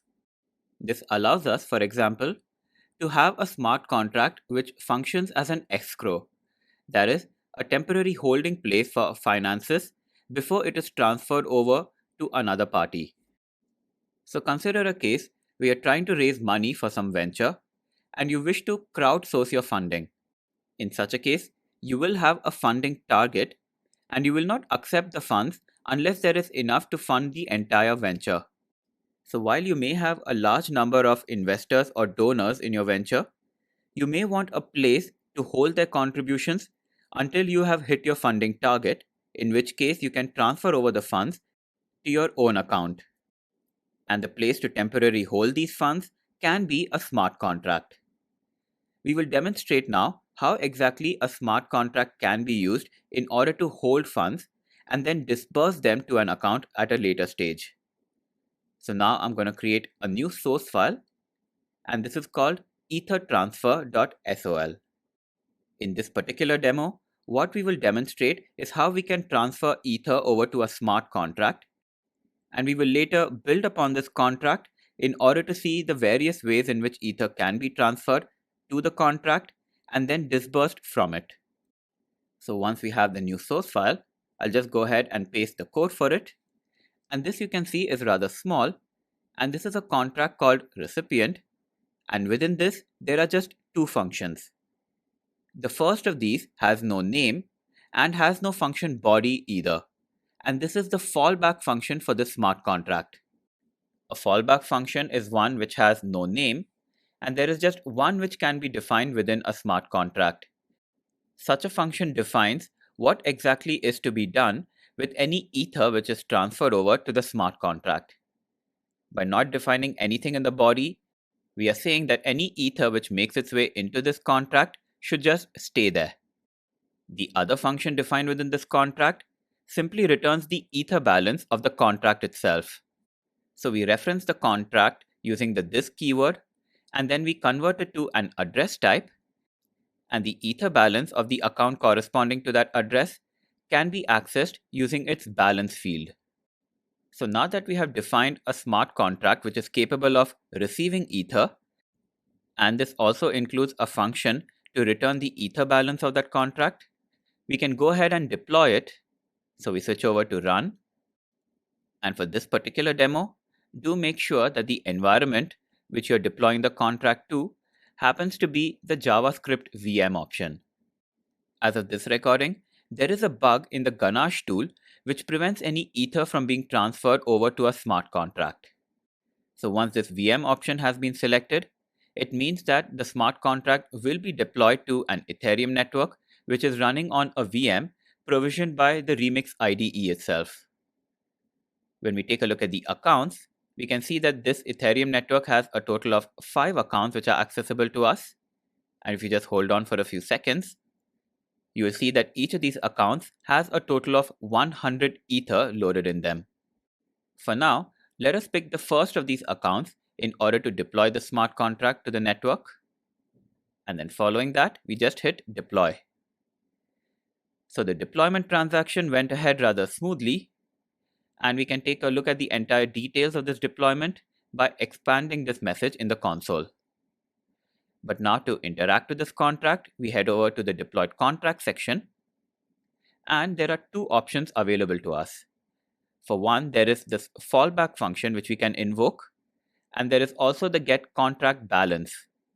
So before we transfer any ether over to the smart contract, we can check the contract balance by invoking the get contract balance method. And as expected, this returns a value of 0.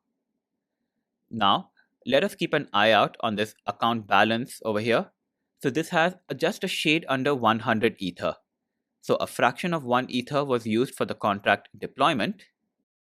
And out of this ether balance, we will transfer over some amount to the smart contract. So once you have made sure that it is this first account which has been picked, we will then specify the value of ether which needs to be transferred over for the next transaction. So for that, we make use of this value field which has been provided by the Remix IDE, and we will be transferring over a total of 10 ether. So we enter the value 10, and then we also have the option of specifying the different subunits of ether. So rather than transferring over 10 way, we expand this drop down and then go all the way down and select the option of ether. So we have now set the next transaction to transfer over a total of 10 ether, but this ether transfer will only be possible if the function which we invoke is actually capable of accepting ether. And this is exactly what this fallback function of a smart contract does. It will first accept ether into the contract itself, and then we can define within the fallback function body what to do with that transferred ether. In our case, we have chosen to do nothing, which is why the fallback function body is empty. This means that when we invoke the fallback function with a transaction, any ether which is included as the value of that transaction will be credited to the contract account, and it will just sit there. So now to invoke the fallback function, we can just hit this fallback button here. And with that, the ether has been transferred over to the contract account. You can confirm that the 10 ether did indeed make its way out of the account which you used for this transaction by checking out its ether balance. And in my case, the ether balance is just a shade under 90. So it does indeed look like 10 ether made its way out of the account. We can also expand the transaction details from the console here. And when we scroll all the way to the bottom, we can see the value of ether which was included as part of the transaction. So this amount is of course expressed in way, which is why you see this rather large number with 1 followed by 19 zeros. And just to confirm the ether balance of the sender of this transaction, This is now a shade under 90. So now we do have confirmation that 10 Ether did make its way out of this sender account and that it was included as part of the transaction. The last thing we need to do to confirm that our fallback function invocation was a success is to check that the funds did indeed make its way to the smart contract. And we can do that by invoking the getContractBalance function of the contract. So upon hitting that button, we are returned a value of 10 to the power 19 Wei or 10 Ether. So now we know that our Ether transfer from one of our externally owned accounts to this contract account was a success. We can perform one more Ether transfer operation now. So I'm now going to select the second account from this list over here, which has a total of 100 Ether as balance. I'm now going to transfer over a total of 5 Ether to the contract. And do note that this transaction will involve a cost as well. So after invoking the fallback function, we should expect the Ether balance of this account to be a shade under 95 Ether. So now let us go ahead and invoke the fallback function. And the account balance does indeed show us a number a little below 95. So the Ether has indeed made its way out of that account. And we can also see from the console that a transaction has been invoked. However, for the final test, we will need to confirm that the Ether has been deposited to the smart contract. So we invoke the getContractBalance function, and this returns a value of 15 Ether. So going back to the scenario which I described at the beginning of this demo, we can have multiple parties make contributions of Ether to the smart contract.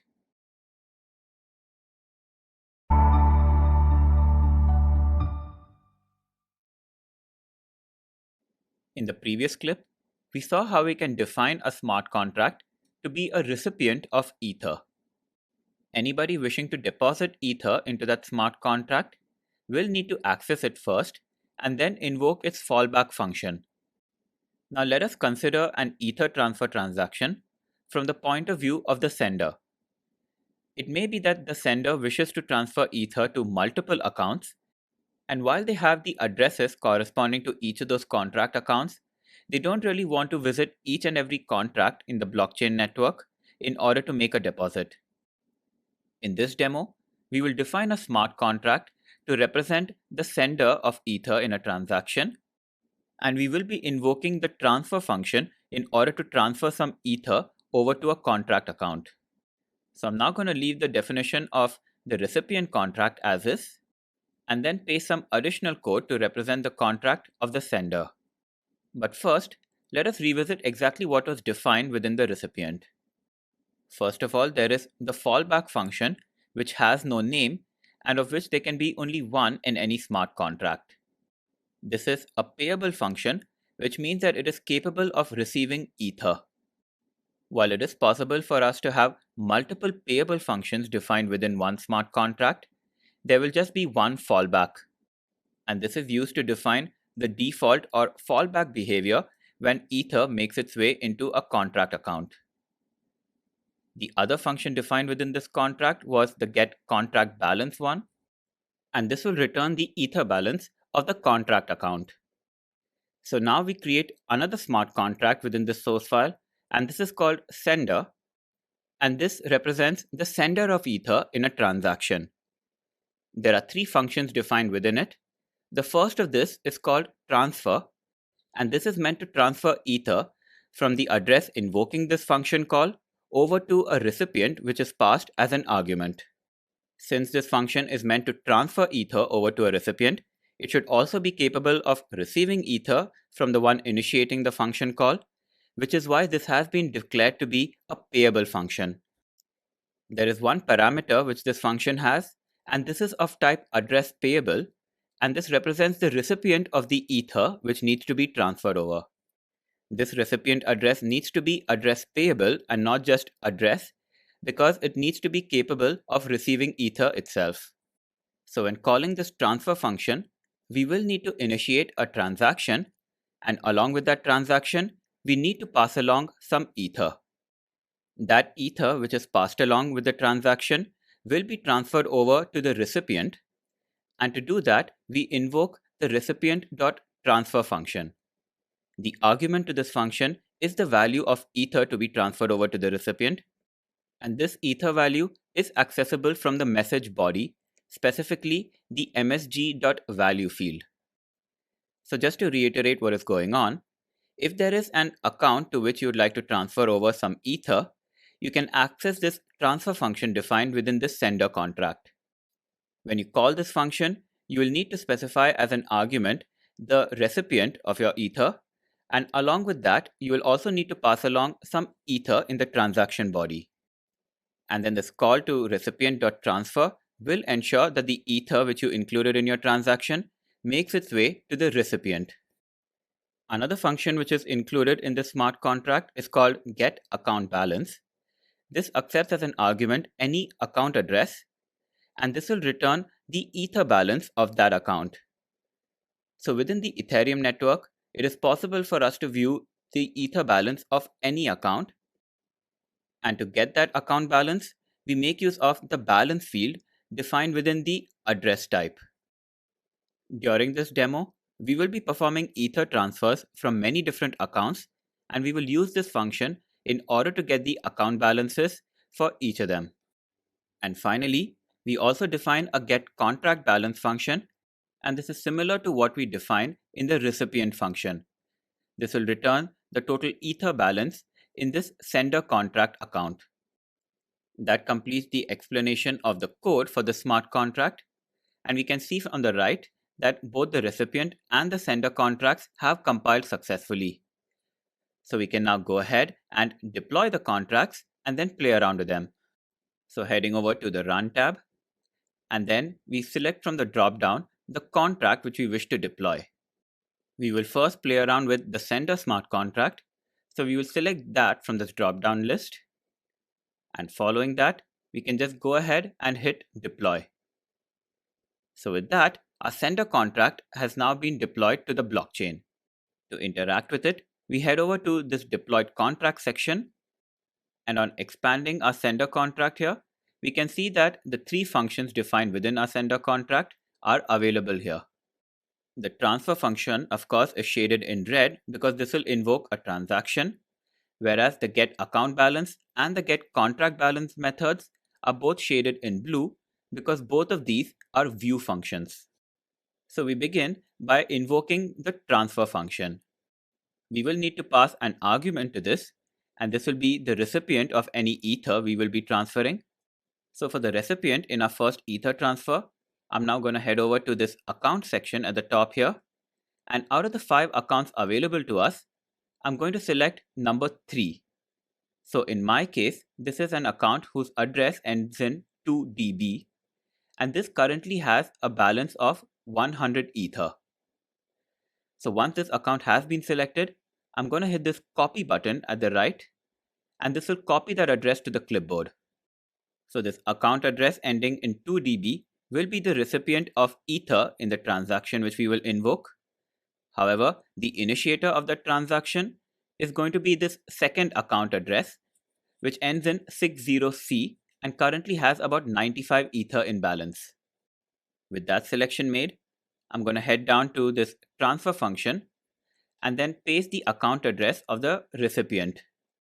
Now, before we invoke this transfer function, we need to remember that this is a payable function. This means that it needs to be paid some Ether when it is invoked. And to do that, we head back up and then specify a value of Ether to be transferred over along with the transaction. So we're going to invoke the transfer function by passing along 5 Ether to it. And with that, we can just head back down and then hit the transact button. And when we do that, we can see in the console that a transaction has been invoked. And then in order to view the details of the transaction, we can expand this message. We can keep scrolling further down.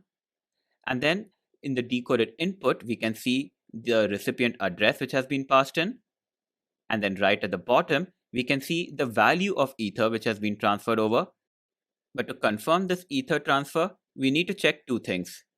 Firstly, we can see that the Ether balance in this account which was used to initiate this transaction has dropped from just under 95 to just under 90. So 5 Ether has made its way out of this account. And just below that, in the account ending in 2DB, you can see that the Ether balance is 105. So that has successfully received the 5 Ether which was transferred over. So we now know how we can transfer Ether over to another Ethereum account by making use of the transfer function of an address payable type. So while this Ether transfer which we just performed involved moving Ether from one externally owned account to another, in the next clip, we will move Ether from an EOA account over to a contract account as well.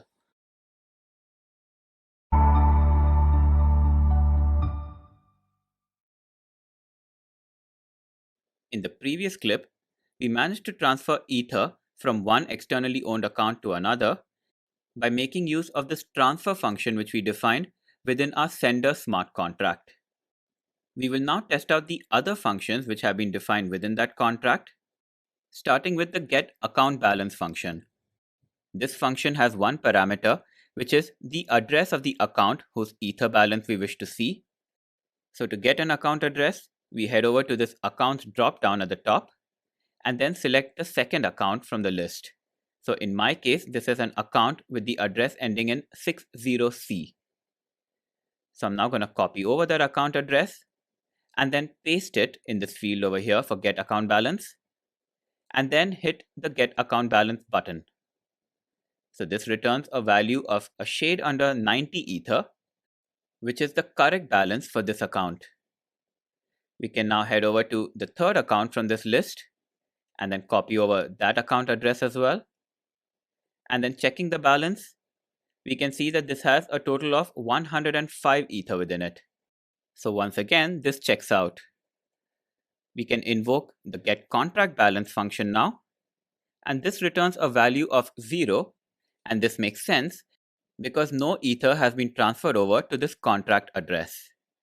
So let us now try to transfer some Ether over to the smart contract, and for that we need access to the smart contract address, and this is available to us if we head over to the deployed contract section, and then at this sender contract which has been deployed, there is a copy button right next to it. So this is a contract address which ends in AC0. So we have copied that, and then we can set this as the argument to the transfer function. We will transfer over a total of 12 Ether into this contract, and the account initiating this Ether transfer will be the third one from the list. So now if we hit transfer, we see that this transaction is pending, but you will soon see that this Ether transfer has failed. The reason for this failure is that in order for this smart contract to receive Ether, it needs to implement a payable fallback function, and we have not done this in the sender smart contract. Just to be absolutely sure, I'm going to make use of the same arguments, and then this time try to transfer over 20 Ether into the smart contract, and I will be using the same initiator account. And then when I hit the transfer button, well, the same error shows up. You can expand this error message and then view all of the details related to this transaction. However, in order for us to transfer Ether over to a smart contract, we need one which does have a fallback function implemented. Well, we have exactly that in this recipient contract. So I'm now going to deploy that contract by first selecting it and then hitting deploy. So with that, our recipient smart contract has also been deployed to the Ethereum network, and we can access this from this deployed contract section. When we expand this, we get the confirmation that a payable fallback function has been implemented for this, which means that this is capable of accepting Ether. So now we will go ahead and copy the account address of the smart contract. And with that done, we head over to the transfer function of the sender contract and then paste this as the argument. And in order to initiate this transfer, we will need to supply some Ether. So I'm now going to specify 12 Ether to be transferred over. But before invoking the transaction, make sure you make a note of the Ether balance of the account you're using to initiate this transaction. In my case, this account has a shade under 105 Ether in balance. So after this transfer, I expect it to have a balance of 92.999999. So once you confirm that the unit of transfer is Ether, we can go ahead and hit transfer. So once this is done, we can see that this transaction has been recorded in the console, and we can first check that this 12 Ether has made its way to the recipient smart contract, and for that we invoke the get contract balance function from there, and this does indeed have 12 Ether loaded into it. Since contract accounts are pretty much the same as externally owned accounts as far as checking Ether balance goes, we can copy this recipient contract address and then paste it into this field for the get account balance function defined within the sender contract. So we now make a call to this function, and this also confirms to us an Ether balance of 12 Ether in that account. So I'm now going to minimize these interfaces for the deployed contracts and then scroll up a little bit, where we can see that the account which was used to transfer 12 Ether over to the smart contract now has a balance of a shade under 93 Ether. So we now know how to define a function which can transfer Ether from one account to another, and we have also learned that in order for a smart contract to receive Ether, it needs to have a payable fallback function implemented.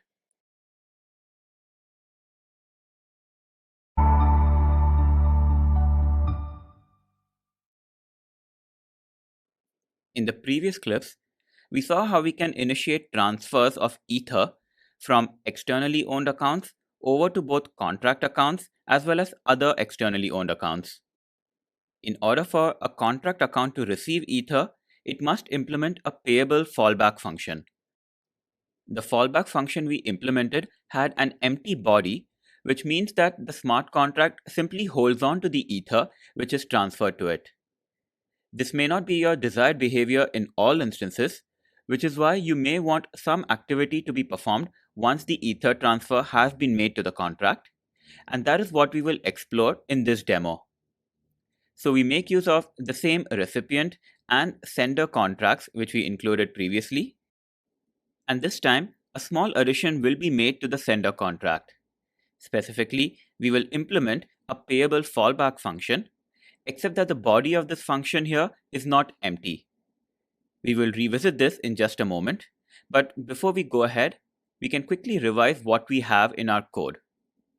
So at the very top, we have a smart contract called recipient, and within this there is a payable fallback function which has an empty body. This means that any Ether which is transferred over to the smart contract will be held by the contract account and no further action will take place. The other function within this contract is called getContractBalance, and this will return the Ether balance of this smart contract. Moving along now to the second contract which we have defined, this is called sender, and within this we have implemented a payable function called transfer, which will allow a transfer of Ether to be made to the specified recipient. The recipient could be an externally owned account or a contract account. Then there is the function called getAccountBalance, and this is used in order to view the account balance of any account in our Ethereum network. Again, the account balances are publicly available, and we will be using this in order to view the account balances for the different accounts we will use in our transactions. The third function implemented within the sender contract is called getContractBalance, and this is similar to what we have in the recipient contract, where the Ether balance of this smart contract is returned. And now finally, we come to the new addition to the smart contract, and this is a payable fallback function.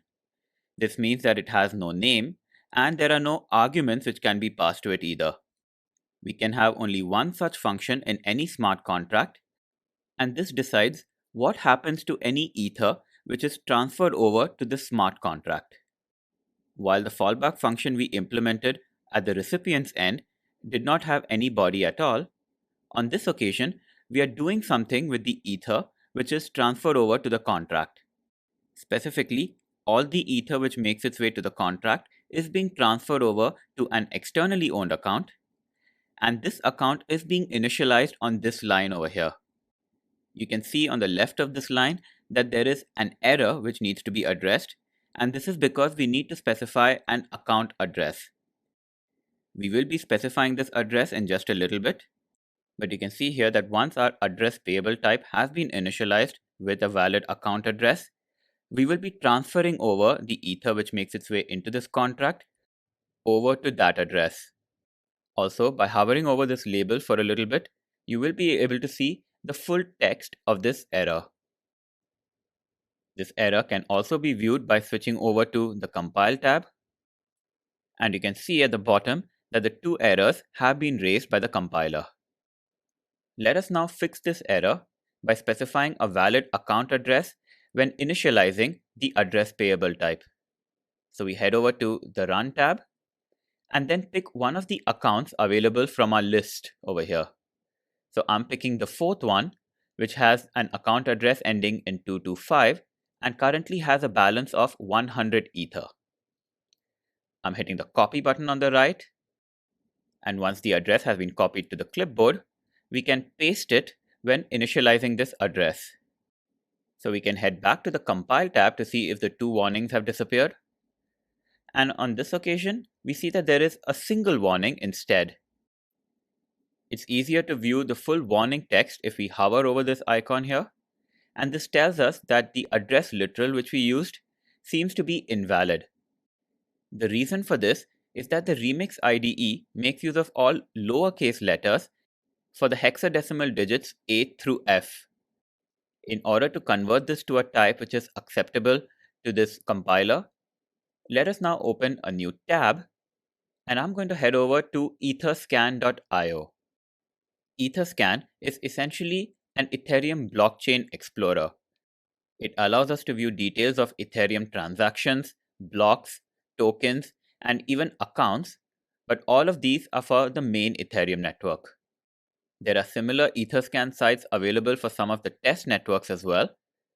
However, in our case, we only need to perform a conversion of our account address to a form which is acceptable to the Solidity compiler.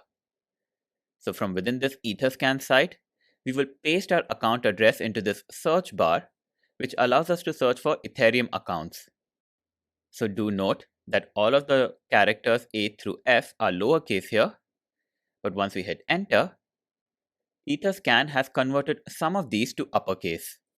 Now this particular account address has no ether on the main Ethereum network, even though it has 100 ether in a private network provisioned with Ganache, which is why you see an ether balance of 0 which is listed here. So now that we have this address literal which is valid, we can copy this to the clipboard by hitting this button here, and then heading back into the Remix IDE, we paste that value when initializing this address type. So on this occasion, the compile error has disappeared. Both of the contracts defined within this source file are now ready to deploy. So we head over to the Run tab, and then from there, we confirm which account we are using in order to initiate the deployment transaction. And I'm going to make use of the same account to which ether will be credited when it has been transferred over to the sender contract. So this is the fourth account in my list. With that account selection made, we will go ahead and pick the sender contract as the one which we would like to deploy, since the recipient contract has had no changes since the previous deployment. So now we have deployed the sender contract, and you can see in this deployed contract section that we have 3 different contracts deployed to our blockchain network. There are 2 instances of the sender contract and 1 instance of the recipient. The latest instance of the sender is of course the one which has the fallback function. In the next clip, we will interact with this deployed contract and see the effects of introducing a fallback function which transfers ether over to an externally owned account.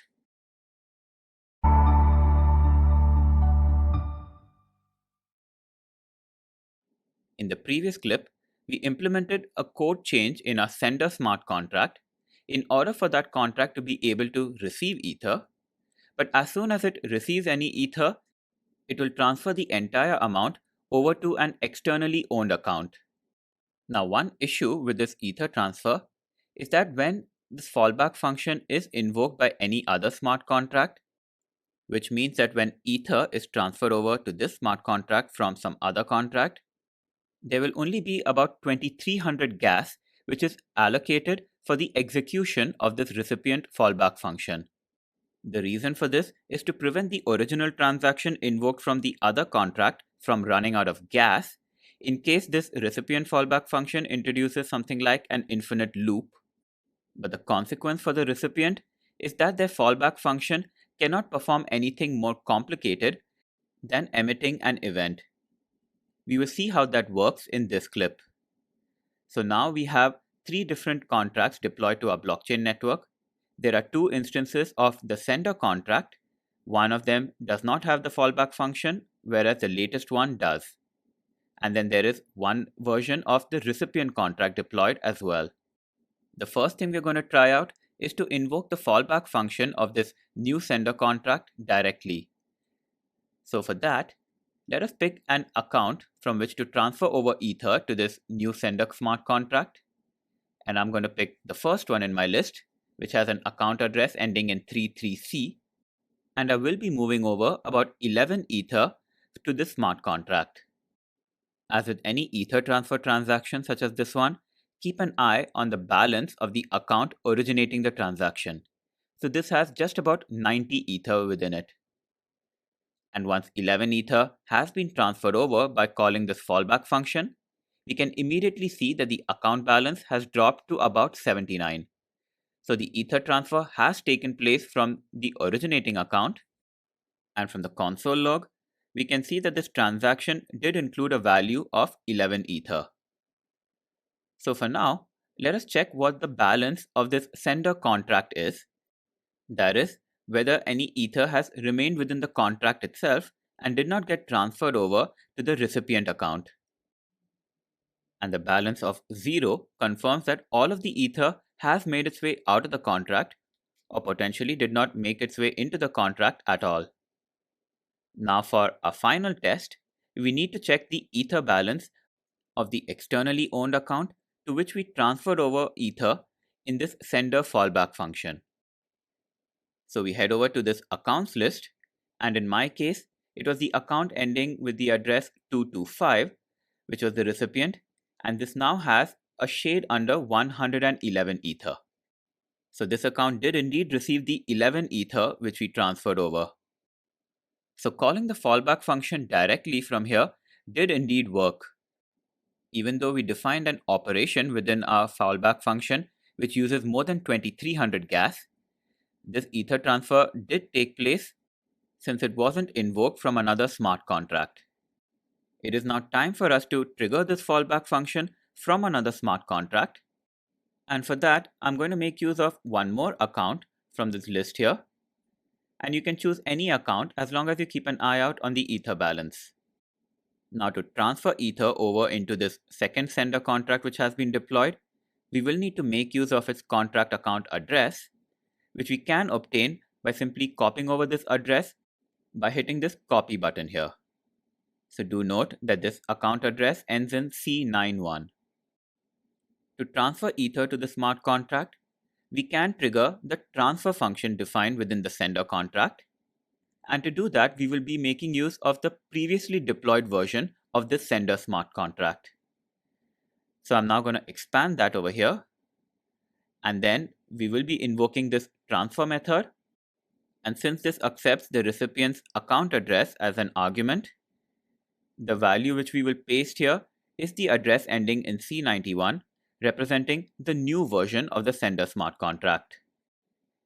And then just note the account address which is being used to invoke this transaction. In my case, this has an Ether balance of just about 79 Ether.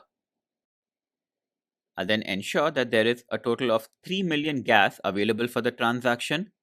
And while this is more than enough gas for what we wish to perform, the fact that we are going to trigger the fallback function of another smart contract means that the Ethereum virtual machine will allocate just 2300 gas for that fallback function.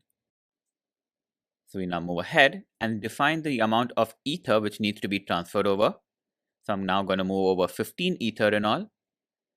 And then we can go ahead and hit the transfer button, which will invoke the Ether transfer over to the second instance of the sender smart contract by calling its fallback function. So we can now see that this Ether transfer is now pending, but this transfer operation does fail. So even though this error message indicates that the constructor of the recipient smart contract should be payable, this is actually a misleading error.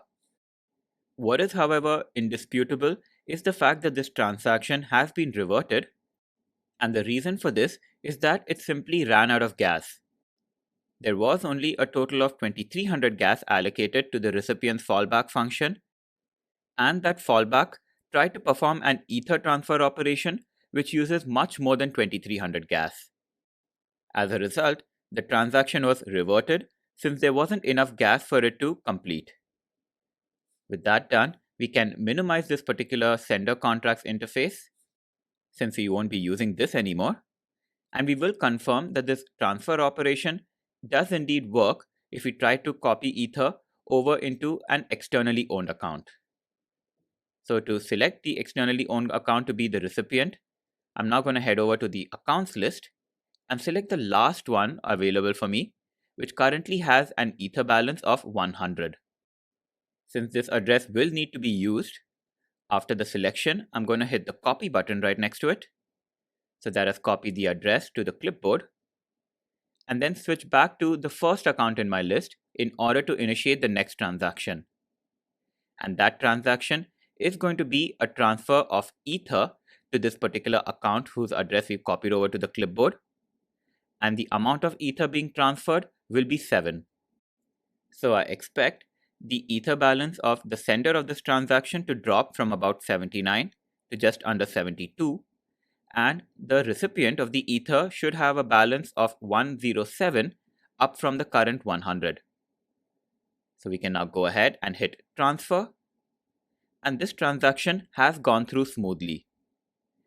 We can now confirm the account balance of the recipient of Ether by pasting this address as the argument to this getAccountBalance function, and when we trigger it, we get a value of 107, which confirms that this did indeed get 7 Ether. And we can also check the account balance of the initiator of the transaction, which now has a shade under 72. So that transfer operation did work when we tried to transfer Ether over to an externally owned account, but not when it triggered the fallback function of another smart contract, which in turn tried to perform an Ether transfer.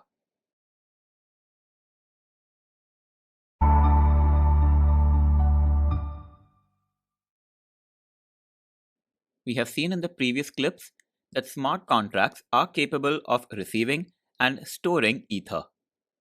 Now, what happens if a smart contract has lived out its life and it needs to be destroyed and then removed from the Ethereum network? What happens to the Ether which it is holding at that point in time? The solution is to transfer over the Ether to some other account, whether it is a contract account or an externally owned one, and then destroy the contract.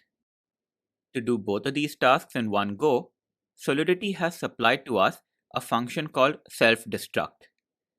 That is what we will be using in this demo, where we'll modify the sender contract which we defined previously. We will change this in such a way that when this contract is deleted from the network, any Ether which it holds as balance will be transferred over to an externally owned account. So I have now pasted the new source file, and this retains the same recipient contract which we had earlier, which has the fallback function and the getContractBalance function. And now moving over to the sender contract, this again is broadly the same, except on this occasion, the fallback function has no body. This means that any Ether transfer to this contract will simply stay with the contract itself. And we saw in the previous clip that using this fallback function to perform another Ether transfer operation will fail when it is invoked from another smart contract, and this is because only 2300 gas will be allocated for this fallback function. So on this occasion, we leave the body empty, and then the new addition to the smart contract now is this destroy function. As the name implies, This is meant to destroy the smart contract or remove it from the Ethereum network. And when removing a smart contract, we also need to specify what will happen to the Ether balance which it has at the point of removal. To transfer the remaining Ether to a specified address, we accept that account address as an argument to this destroy function. And then following that, we trigger the self-destruct function of Solidity, which will cause the contract to self-destruct, but before that, it will transfer over any remaining Ether to this recipient. So we now have a destroy method for this contract defined as well. So we can now go ahead and deploy this newly modified version of the sender contract. So in addition to the 3 contracts which we already have, we will now deploy a third version of the sender. So I make sure that I select that contract from the list and then select one of the available accounts for this deployment. And then following that, can hit deploy. So the third version of the sender contract has now been deployed to the Ethereum network. We can expand this in order to trigger each of the methods. So just as we did before, we will trigger the fallback function in order to transfer over some Ether to it. So I'm now moving a total of 16 Ether, and we'll just make sure that the correct units have been selected. And then following that, we'll hit the fallback button. So this has triggered an Ether transfer transaction, and now this contract should have a balance of 16 Ether, which we can confirm by calling the getContractBalance method. So yes, 16 Ether has been transferred over to this contract. We can just make sure that the transfer method also works for this contract, and for that I'm going to transfer over some Ether to this third account in my list. So I select that and then copy its address. And though this third account is the recipient of the Ether, the sender of Ether is going to be the second account from my list. So I'm just noting the fact that this has about 90 Ether in balance, and the recipient has about 93. So after this account selection, I'm going to paste the recipient account as the argument to the transfer function, and the amount of Ether which is going to be sent over is 13. So once that has been set, I'm just going to call this transfer, and this has triggered a transaction involving 13 Ether. We can now confirm the Ether balances. So switching over to the accounts list, we can see that the recipient now has about 106 Ether as expected, and the sender's Ether balance has dropped from 90 to about 77. So we can confirm that the transfer function works as expected, and now it's time for us to trigger the destroy function. For that, we need to specify the recipient of the Ether which is available in the smart contract. And for that, I'm going to pick the fourth account in my list, which currently has an Ether balance of about 111. And we should expect that once the 16 Ether in the contract have been transferred over to this account, it will have a balance of about 127. So with this account selected, I'm going to copy over its address and then use the same account to invoke this destroy transaction. And then before doing that, I will pass along this account address as the argument to the destroy method. And then when we do hit destroy, we can see that this has invoked a transaction. And now if we go ahead and try to access the contract balance, what we observe is that this function cannot be accessed, and this is because the smart contract on which it lies is no longer available on the blockchain network. So the contract has in fact been destroyed, and we can get another confirmation if we invoke any of the other functions from here. So I'm now going to invoke the getAccountBalance function and then pass it an argument and then call it, and this returns the same message. So clearly this contract is no longer on the blockchain network, but we now need to make sure that the Ether balance which it possessed has not disappeared into thin air and has indeed made its way to the recipient account which we specified. So for that, I'm just going to head over to the accounts list here. And yes, the fourth account in my list, which previously had an Ether balance of about 111, now has 127 Ether in it.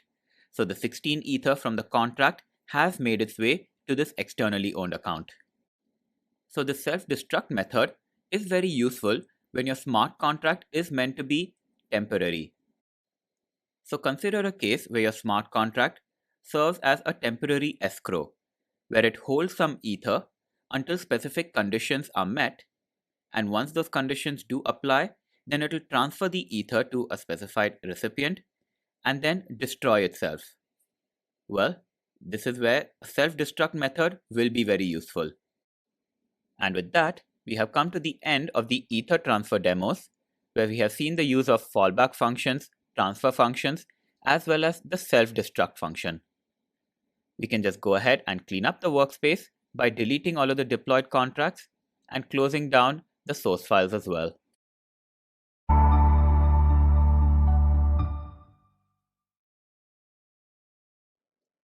So far, in the demos of this learning path, we have covered many of the different types which we can use in the Solidity programming language.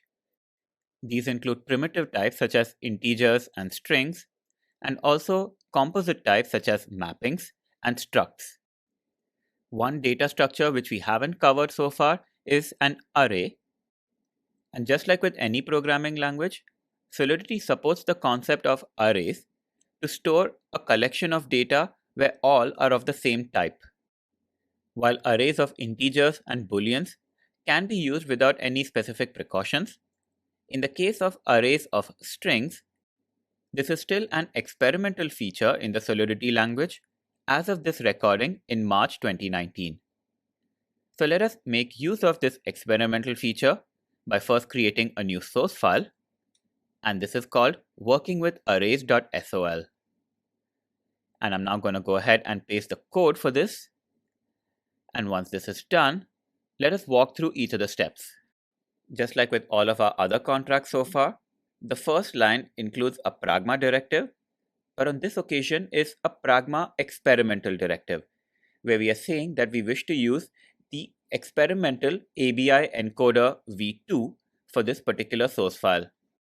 This is the experimental module, which includes support for an array of strings. So instead of the version Pragma, we make use of the experimental Pragma on this occasion, and this is required when you make use of any experimental code. It is possible that by the time you view this recording, there will be support for an array of strings in the regular Solidity compiler, and you won't need to make use of this experimental module. So let us now take a look at the contract itself.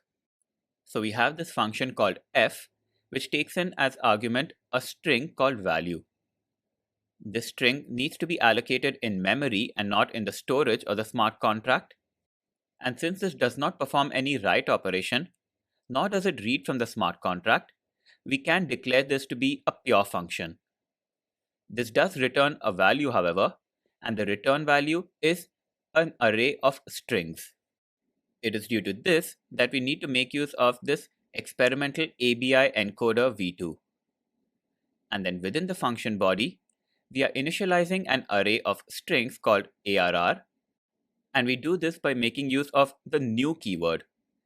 This particular array will have a length of 7, and 6 of those elements will be empty. However, the one non-empty element will be the one at index 3, which will be assigned the value which we pass as argument to this function f. And then following that, the entire array of strings will be returned by the function. So this is a reasonably simple function, but there are a couple of warnings which have been issued. I'm now hovering over the text so that we can view the full text of the warnings, and we can see that the first one simply warns us that we are making use of experimental features and that Solidity does not recommend that we use this in production. The second warning cautions us that we have not specified a version Pragma and that this could lead to problems. This could be because the code will not compile with older versions of the Solidity compiler or some new ones which may come out. However, we will ignore each of these warnings now and we'll go ahead and deploy the smart contract. So we head over to the Run tab, and we only have one contract which we can deploy. So we just hit the deploy button, and this contract has now made its way to our Ethereum network. We can now expand this in order to call our function which has been defined within it. And as expected, there is just one button available in order for us to trigger the function f.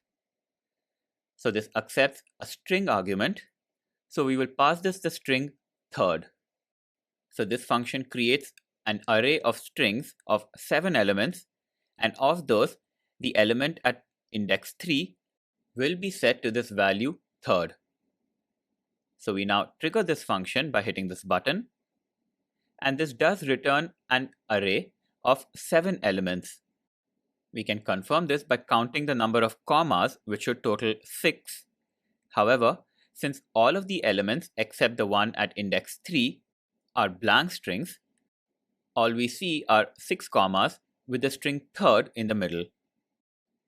We can view the full details of this function call by heading over to the console and then heading over to the decoded input and output fields.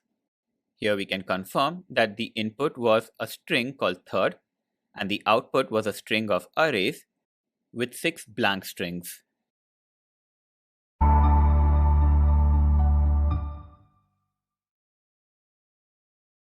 In this demo, we will take a look at two operations in the Solidity language which effectively serve as gatekeepers to a function. These are the assert and require operations. In many ways, both of these operations perform the exact same function. That is, they check for specific conditions before code execution can proceed. There is one subtle difference, however. In the case of the require operation, if the require check were to fail, then code execution does not take place beyond that point, and any gas which is left over for the transaction is returned back to the initiator. However, in the case of assert, the code execution will stop at that point in case of a failure. However, all the gas supplied for the transaction, that is up to the gas limit, will be used up. We can now go ahead and see how this works. And for that, I'm first going to head over to the compile tab. And now from the previous demo, I'm now going to get rid of this code over here and then paste in the new contract.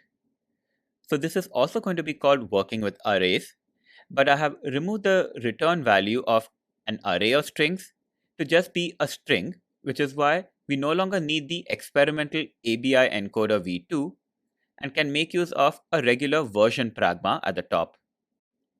You will notice, however, that there is a warning which is being issued, and this is because we can declare this particular function to be pure since it does not perform either a write or a read of the contract state. So once that declaration is put in, this code does compile successfully, and it's now time for us to explore what exactly is going on in the body of this function. So we start off by declaring a new array of strings, and this has a length of 7.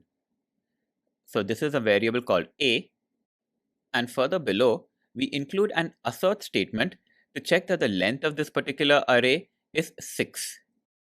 So clearly, this is a check which will fail, which means that the code execution will stop at this point, and the require statement which follows it, as well as the return statement at the end, will not be executed. However, if this code is executed as part of a transaction, it means that all the gas which is supplied to it, that is up to the gas limit, will be used up since this assert statement will fail. We move along now to the next array which is declared in this function, and this is an array of bytes, and the length of this array is something which is provided as an argument to this function f. And after the assert statement, we have a require clause specified, and here we check that the length of this array does indeed correspond to the value which is passed as argument. So this is a check which will clearly pass, and this require clause will not prevent the code from being executed any further and going up to the return statement.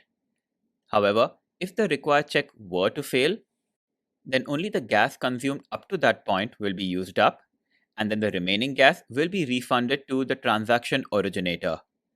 This is where it differs from an assert statement. However, let us keep this code as is, where the assert statement will fail and the require statement will pass, and then deploy the smart contract. So you can force it to compile by hitting start to compile. And yes, this compilation was successful. And then head over to the Run tab, where we can clear out this previously deployed contract and then go ahead and deploy a new version of working with arrays. So now we have this newly deployed contract on the blockchain network, and we can invoke the function call by first expanding this and then passing along some value. So this will correspond to the length of the array of bytes. So once we invoke this function, we cause the assert statement to fail, and because of that, an error is thrown which says that there is an invalid opcode. So this is what we see when the assert statement fails. And if you were to expand this call in the console, you will observe that had this code been invoked from a contract, that is through a transaction, then nearly all of the allocated gas, that is up to the gas limit, will have been used up due to the failure of the assert statement. We can now go ahead and change the code so that the assert statement evaluates to true. So we check that a.length is equal to 7. And now we will need to go ahead and compile the smart contract. Since I have auto-compile turned on, this has been done automatically. And now we will redeploy this contract with the new code. But before that, I will make sure that I delete the previously deployed contract and now hit deploy once more. So the new version of the smart contract, where both the assert and the require statements will evaluate to true, has been deployed to our blockchain network. We can now invoke it once more. So I pass along an integer value, which will define the length of the array of bytes. And then this time, when invoking this function, it does move beyond the assert and require statements and executes the return statement. And we can see from the message in the console that had this call been made from a contract rather than from the remix interface as we did, this will only have used up 1234 gas. Had the require statement failed, then a little less gas would have been used up since the return statement will not have been executed. However, had the assert statement failed, then nearly all of the 3 million allocated gas for this transaction will have been used up. So both the assert and the require clauses can be used in order to check for certain conditions before code execution can proceed. So while the require clause is often used to validate input and then return the unused gas to the transaction initiator, assuming that they have made an honest mistake, the assert statement is not exactly meant to validate input, but is used to check for certain conditions and effectively drain out the allocated gas and punish the transaction initiator for causing the transaction to get to that state.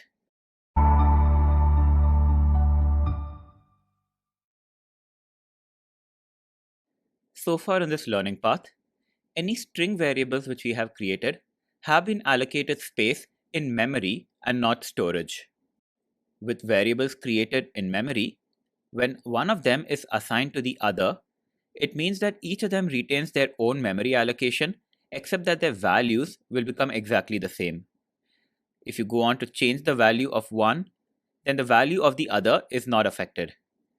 This is not exactly the case when it comes to storage variables, however, and we will illustrate that in this demo.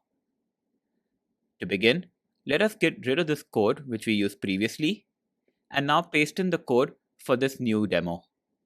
So this is a smart contract called fruits, and within this there is a field which happens to be an array of strings, and this is called fruits. We define a constructor for the smart contract, and within this we initialize this fruits array. We do this by appending two fruits into this array. The first of these is apple and the second of these is orange. Note the use of the function push in order to push a new string into our array. While this initializes the fruits array, we then go on to create another array of strings, and this is called new fruits. This variable will be stored in memory, which means that its life does not extend beyond this constructor itself. This distinguishes it from the fruits array, which has been allocated in storage, and that is because it is a state variable. So now when we initialize this new fruits array, we set its values to be the same as fruits. But because this particular array has been allocated in memory, this means that it will have its own independent copy. That is, it will have no connection to the fruits array which has been created in storage.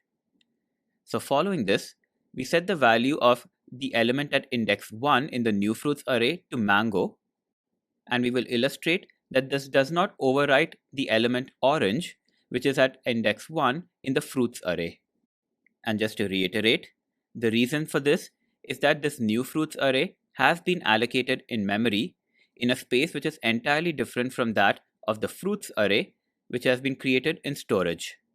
Moving along now to the function in our smart contract, which is called getFruits, and this will return the value of the two elements in the fruits array.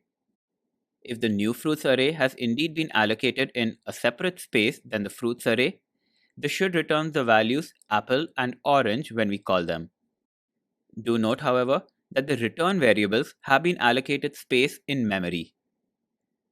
So with that, the coding for the smart contract is complete, so we can head over to compile and then make sure that there are no errors or warnings for us to address.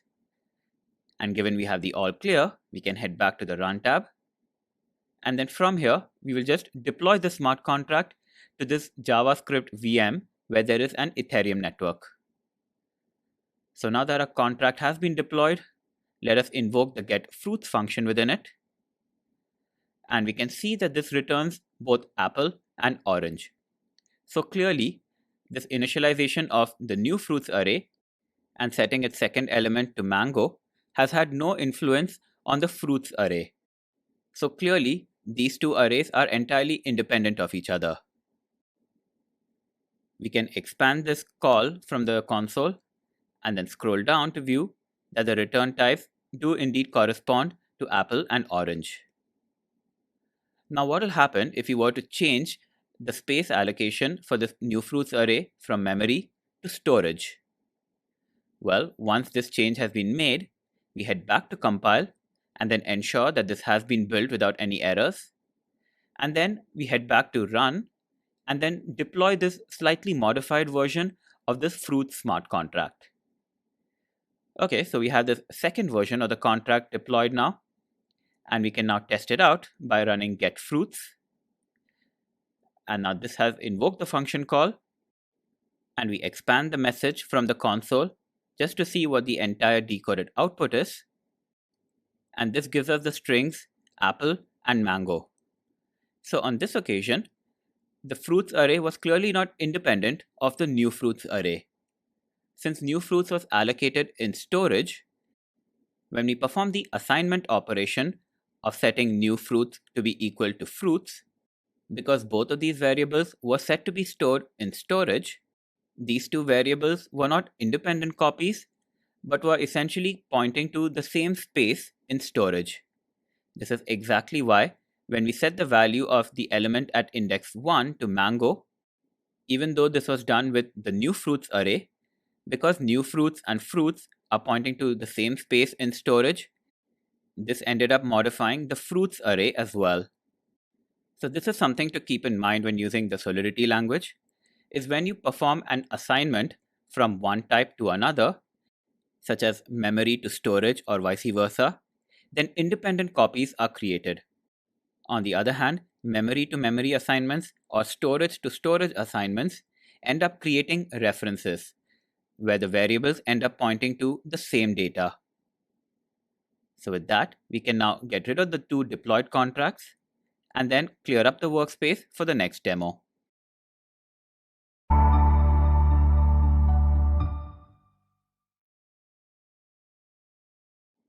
We saw in the previous demo that assignment operations between variables in the Solidity language can take place by value or by reference. In the case both of the variables are stored either in memory or in storage, then the assignment is by reference. But if there is a mix where one of the variables is in storage and the other is in memory, then the assignment is by value. The need to explicitly specify the storage for certain variables, whether to create them in storage or memory, is something which came up in version 0.5.0 of the Solidity compiler. But this applies only to reference types such as strings, arrays, structs, and so on, and not to value types such as ints and booleans. We can demonstrate this by creating a new source file, and this I'm going to call value and ref types. And once the code has been pasted, we can walk through it, starting with the version Pragma at the very beginning. Because we're not explicitly specifying whether to create space for the variable in storage or memory, this code will not compile with version 0.5.0 and above. So with this Pragma directive, an error will appear in your code, and to fix that we need to head over to compile, and we examine the full details of the error, which makes it clear that the compiler version which we have selected currently is greater than the one allowed by the version Pragma in our source file. To fix that, we'll need to select some compiler version which is less than 0.5.0. So I'm now going to head over to this dropdown and select 0.4.25. So with that done, I'll just wait for the autocompile to kick in. And yes, there are no errors this time, though there is a warning. We can now ignore that and then go ahead with examining the code. So just to reiterate, this is an older version of Solidity which we're using. And within our types contract, we have two state variables. One of these is a value type, which is a uint, and this we have set a value of 10. The other is a reference type, and this is because it's an array, even though it's an array of integers, and this we have initialized to the values 1, 2, and 3. We then have two functions defined within this contract, and the first one references the value type, that is the variable num1. We accept an integer called new1 as an argument, and then return two integers at the end of the function. Within the function body, we create an integer variable called num2, which is assigned to the value of num1, and then we increment the value of num1 by the input argument. Now, because integer assignments happen by value, the num2 variable will be completely independent of num1. So moving along now to the second function in the contract, and this is called ref type, which once again accepts an integer called newNum as an argument. Its return values are two integer arrays, and within the function body, we assign an array called r2 to be equal to the array r1, which is our state variable. Because both of these are reference types, that is arrays, this assignment will happen by reference, which means that r1 and r2 will point to the same data. This is why when we set the first element of the r1 array to be equal to the input argument, the same change should be reflected in r2 as well, since they're both pointing to the same data. And we will in fact see that when both of these arrays are returned by this function. So with our coding complete, we can go ahead and deploy this contract. So heading over to run and hitting deploy, this types contract has now been deployed to the blockchain network. So we expand this and then execute each of these functions defined within our contract. First, we call the ref type function with an argument of 100, and note that within the code, the first element of r1, which is currently 1, will be overwritten with this value 100. We will then see what happens to the value of r2, which was initially set to be equal to r1. So we run this, and in order to view the returned variables, we will need to expand this message from the console and then scroll all the way down to the decoded output section. And we can see here that both the arrays r1 and r2 are exactly the same, and the first element in each of them is 100. So even though we did not explicitly set these arrays to have space allocated in either storage or memory, the fact that they are both arrays ensure that the assignment operation performed a reference assignment rather than a value assignment. This, however, does not apply to integers, which we shall now see when we invoke the value type function. And to this, we pass in an argument of 200, And it pays to revisit exactly what is happening within this value type function, where a variable called num2 is being assigned to num1, where num1 initially has the value of 10, and following that, the variable num1 will be incremented by 200. So num1 will become 210, and let us see what happens to the variable num2. So when we invoke this function, we will once again need to navigate to the console and expand this message. And scrolling down to the decoded output, we can see that the value of num2 is still 10, whereas num1 has been incremented to 210.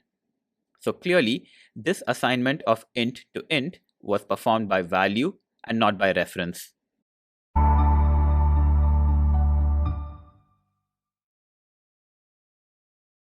We saw in the previous clip that prior to version 0.5.0 of the Solidity compiler, all arrays were treated as reference types. This also applies to structs as well as mappings, and the reason for this is that the size of each of these data structures is unbounded. As a result, it makes sense not to allocate new space for each new array or struct. On the other hand, such a requirement can prove rather restrictive, which is why in the newer versions of Solidity, we get to explicitly specify the storage location for each of these types. That is, we can say whether the space should be allocated in memory or in storage. We can now demonstrate that by essentially making use of the same code as we did previously, however with a few changes. So the only changes here are that I have changed the version Pragma to use version 0.5.0 of the Solidity compiler or above. And then within the ref type function, there are a few minor changes as well. The arrays which are returned by the function will be allocated space in memory. But more pertinent to this demo is that the new array which is created within this function, which is R2, has been allocated space in memory, which distinguishes it from the array R1, which is a state variable, and has hence been allocated space in storage. So when we perform this assignment operation, R2 is getting the values of the elements of R1 and is not getting a reference to that array. With this code change, you will get an error, and this is because we are now specified in the version Pragma that it needs to use version 0.5.0 of the Solidity compiler and above, while the compiler which we selected in the previous demo was 0.4.25.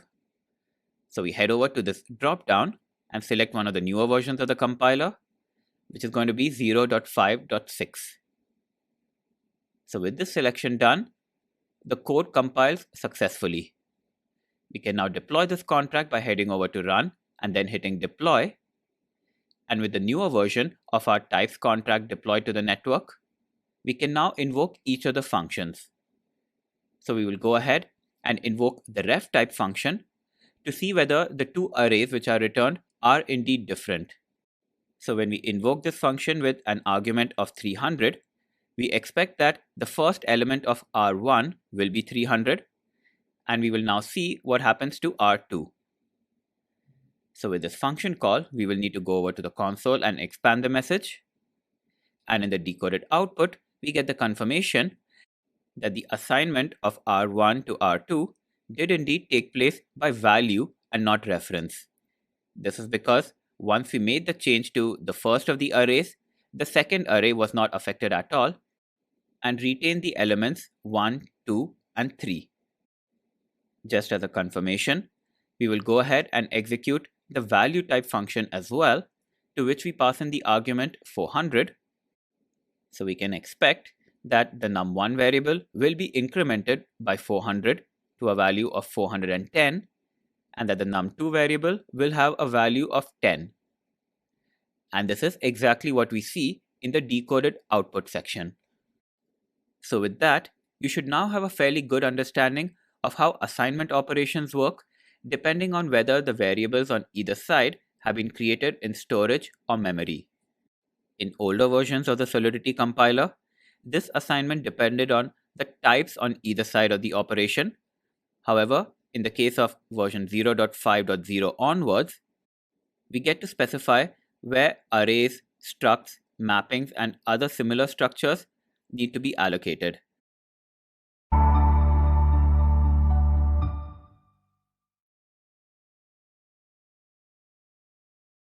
In this exercise, you will note down the properties of a fallback function in a Solidity smart contract. During this course, we implemented fallback functions in order to allow a smart contract to collect Ether. There are, however, a few properties and restrictions around fallback functions which you will need to recollect. Next, you will compare the require and the assert clauses which can be used within a Solidity source file. Both of these clauses can be used in order to control the flow of execution. So there are a number of similarities between these two. However, there are also a few subtle differences. You will need to identify what exactly those are.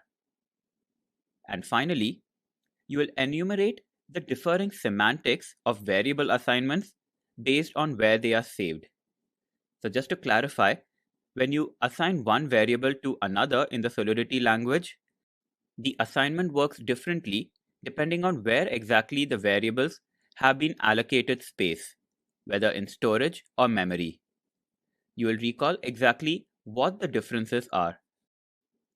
Each of these topics were covered during this course, so please pause this video and then take some time to perform this exercise on your own. For the first task, you needed to recollect the properties of fallback functions in the Solidity language. So when we define a fallback function for a contract, we do not specify any name for it. So the keyword function is simply followed by parentheses, and within these parentheses, we don't specify any arguments either. So a fallback function is one which has neither a name nor any arguments, and this is why it happens to be a special function for a contract, and this also needs to be unique. That is, a contract can only have one fallback function. The purpose of a fallback function is to enable the smart contract to receive Ether into the contract account, and this can be done by invoking the transfer function from another smart contract. So invoking the transfer function from a sender contract to a recipient contract will trigger the fallback function of the recipient. So when a fallback is invoked in this manner, by default, only 2300 gas will be allocated for the execution of the fallback function. So you'll need to define your fallback function as well as the transfer function which invokes it by keeping this in mind. For the next task, you needed to compare the require and the assert clauses which can be used to control the flow of execution in a smart contract. So both the require and assert clauses do share a lot of similarities. For one, both of these happen to check for conditions, and if the conditions are satisfied, then the code execution can proceed to the next steps. However, if this condition check fails, then the code execution will stop, and the lines of code which follow the require or assert clause will not be executed. And it is this scenario where the conditions which are being checked by the required and assert clauses are not met, where the differences between the two also arise.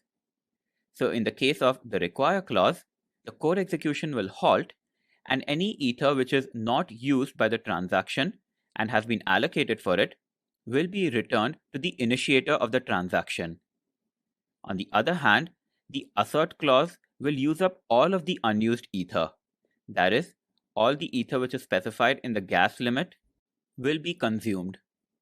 This is why it is the require clause which is often used in order to perform input validation. One must very rarely use the assert clause if it is used at all. Which brings us to the last task in the exercise, which was to recall the semantics of variable assignments in the Solidity language depending on where space has been allocated for those variables. So let us say we perform an assignment where x is set to the value of y. So if both x and y have been allocated in memory, then this assignment happens by reference.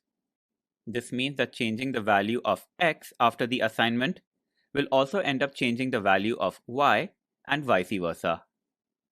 On the other hand, if X has been allocated space in memory and Y has been created in storage, this variable assignment will happen by value, and both X and Y will be independent after the assignment. The same also applies if X has been created in storage and Y has been allocated space in memory. The variable assignment will happen by value.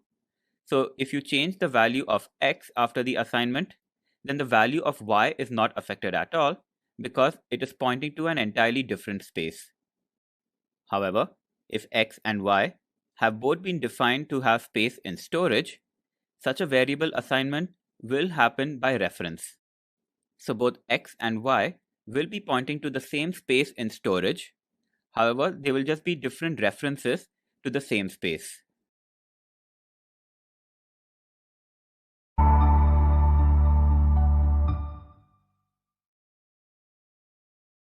By now, you will have a fairly broad understanding of the Solidity programming language, about the types which we can use, the types of operations which can be performed, and the degrees of visibility which we can specify for both variables as well as functions. It is now time for us to combine all of the knowledge which we have acquired in order to build an application. One of the potential use cases of blockchain technology is that it can be used to conduct an election.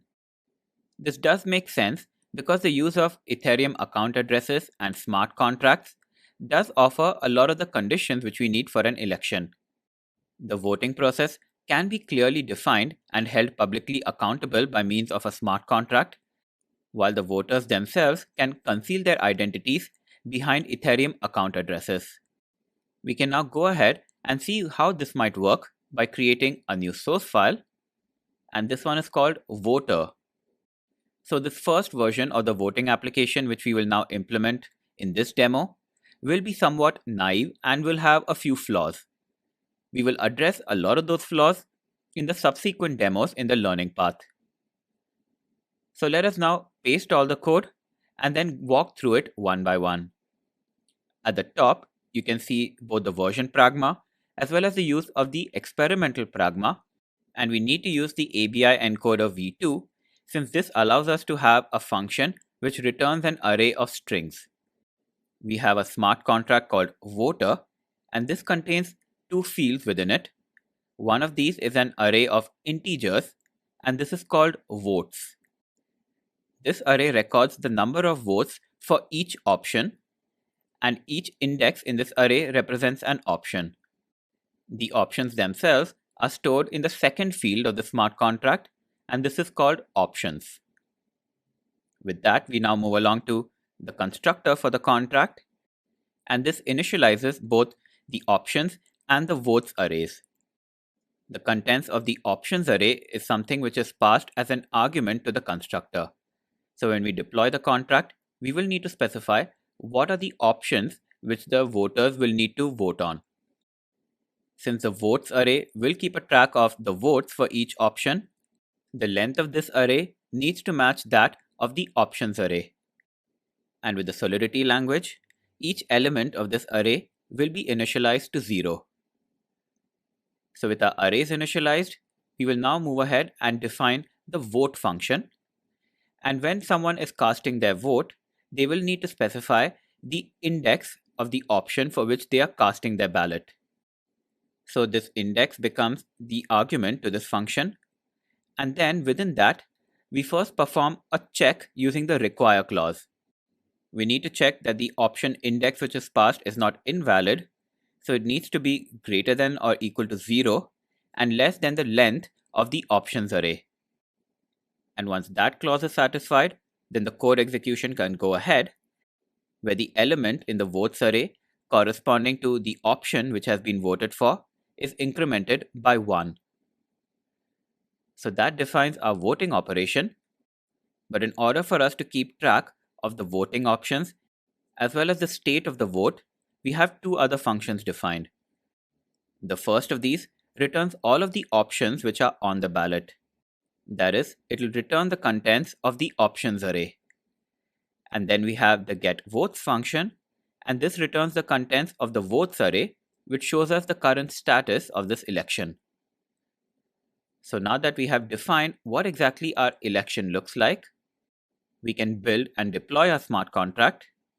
So in order to compile it, we head over to the Compile tab, and we can confirm that there are no errors, but there is a warning being issued because we have made use of this experimental ABI encoder vtool module. We can disregard that for now, and then head over to the Run tab in order to deploy the contract. And then at the time of deployment, we need to specify the argument to the constructor. This argument needs to include the options which are being voted on in this election. And let us just say this poll is being conducted to decide which sport to watch after work. So the options on the ballot are cricket and football, which will be familiar to those of you in the United Kingdom or the former British colonies. So now we have the two options which are going to be voted on, and then we can go ahead and deploy this contract so that the voting can then begin. So when we hit deploy, our smart contract has now made its way to the blockchain. We can view the transaction details related to this deployment, which shows, among other things, the options which we had passed as input to our constructor. So now that we have defined our voting process as well as the options which need to be voted on, we can now begin casting our votes and then view the state of the voting process each time. We will do that though in the next clip.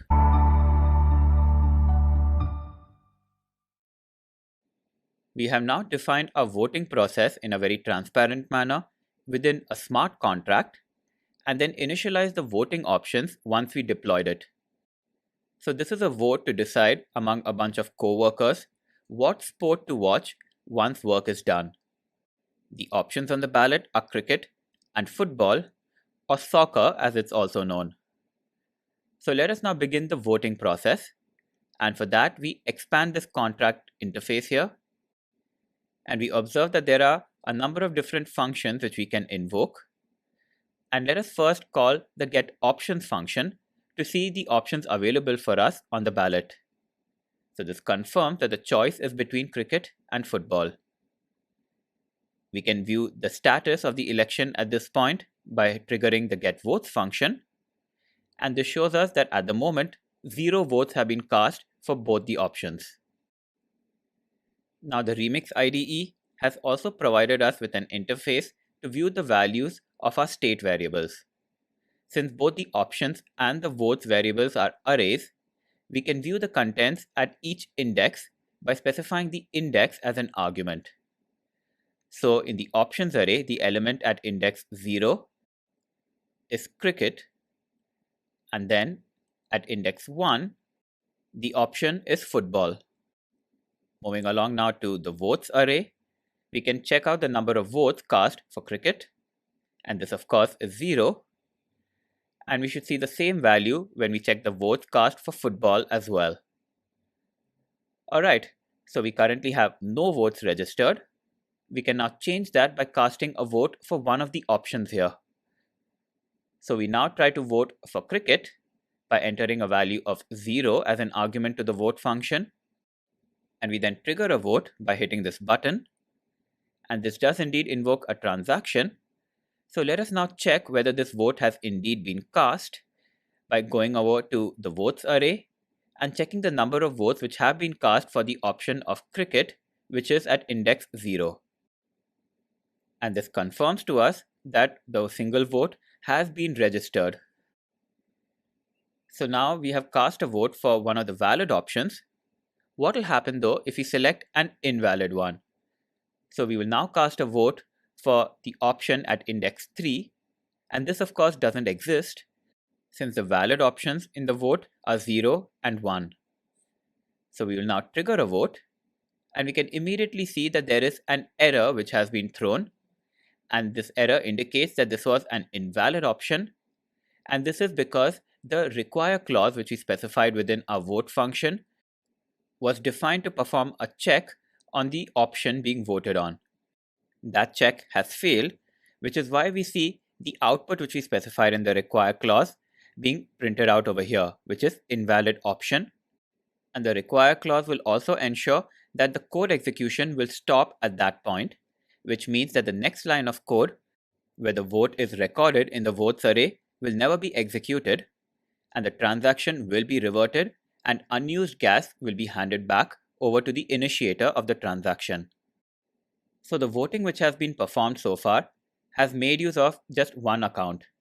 So this is the first account in my list, and this was used for both the valid vote as well as the invalid one. And now I'm going to cast one more vote using the same account and see if that works. So I'll make sure this is the same account selected.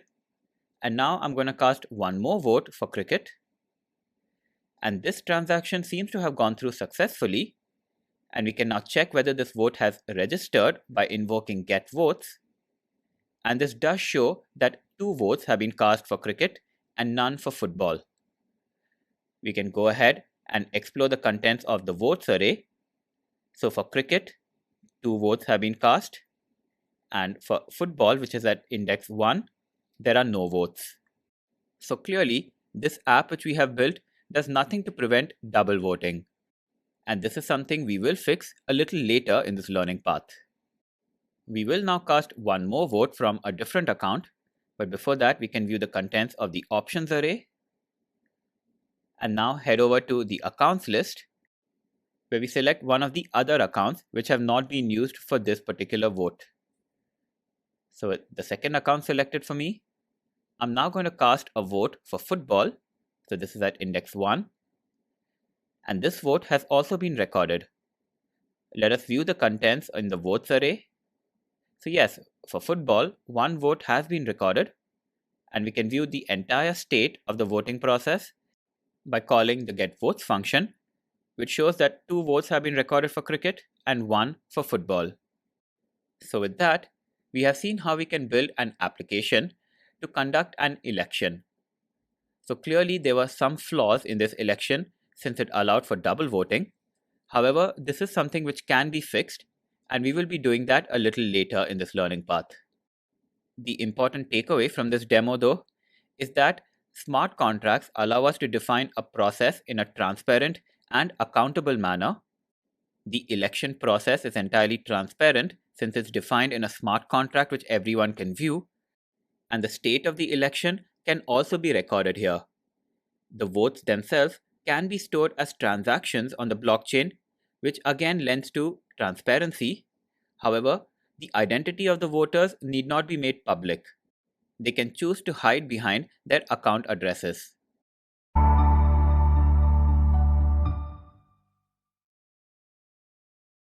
Most of the operations which we have performed with smart contracts in this learning path have been with variables which have been defined within the contract itself. There will, however, be occasions where we need to access data from the transaction itself or from the blockchain. To do this, we can access some objects which are available to all smart contracts. This includes the block object, which will give us block-related data.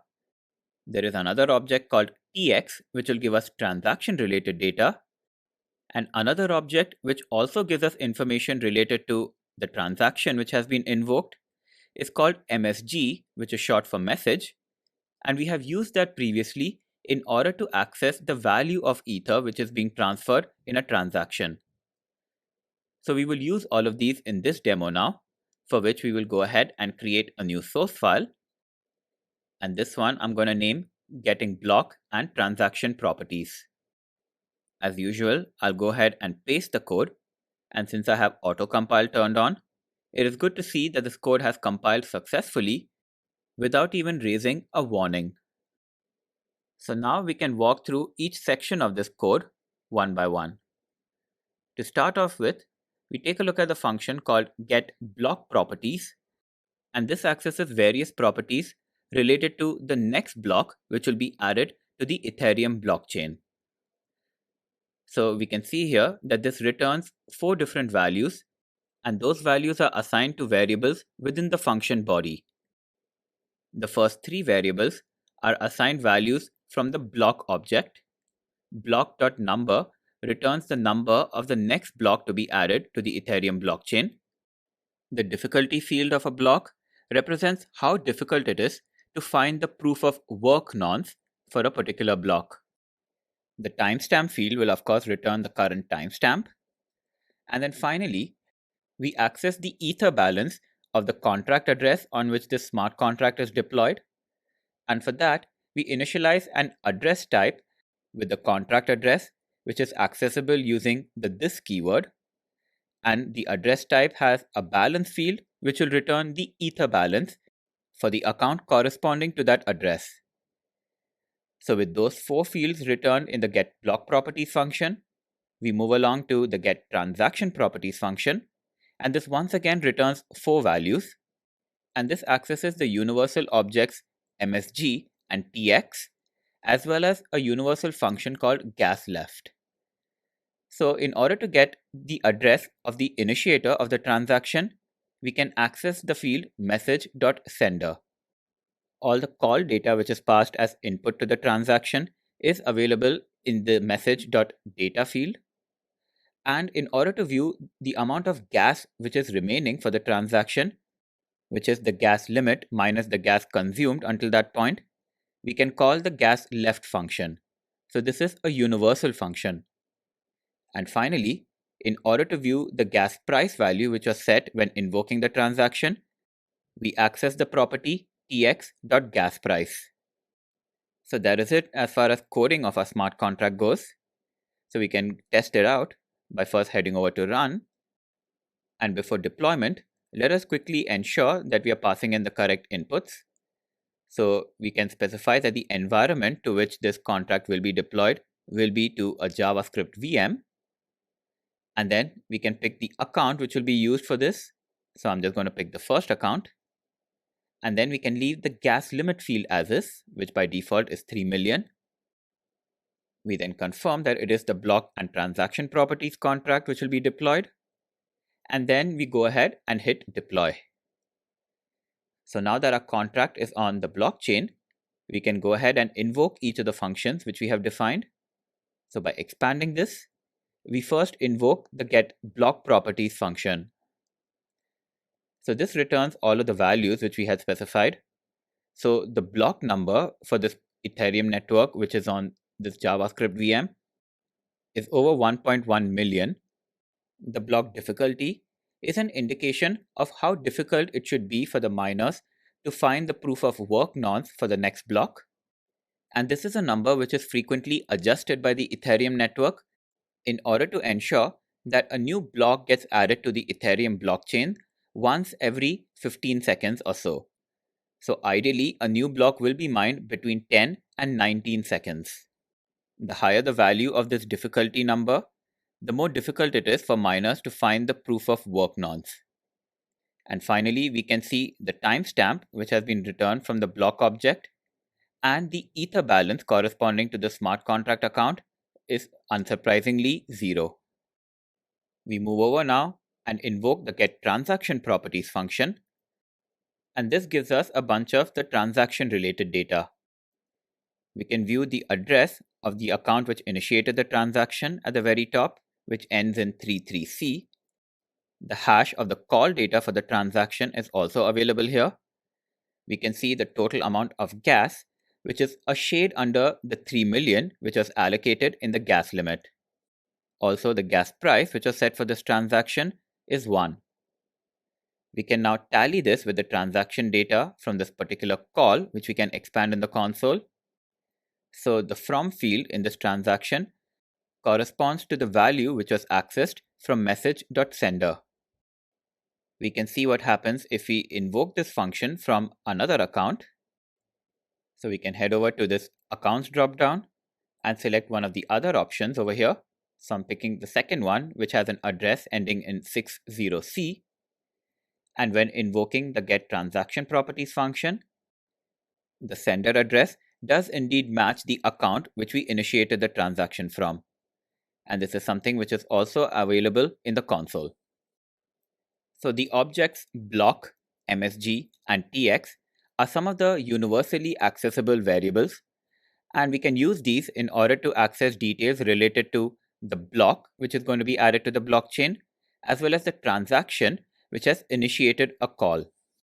These can be useful for certain operations to be performed in smart contracts, and we will be using some of these a little later in this learning path.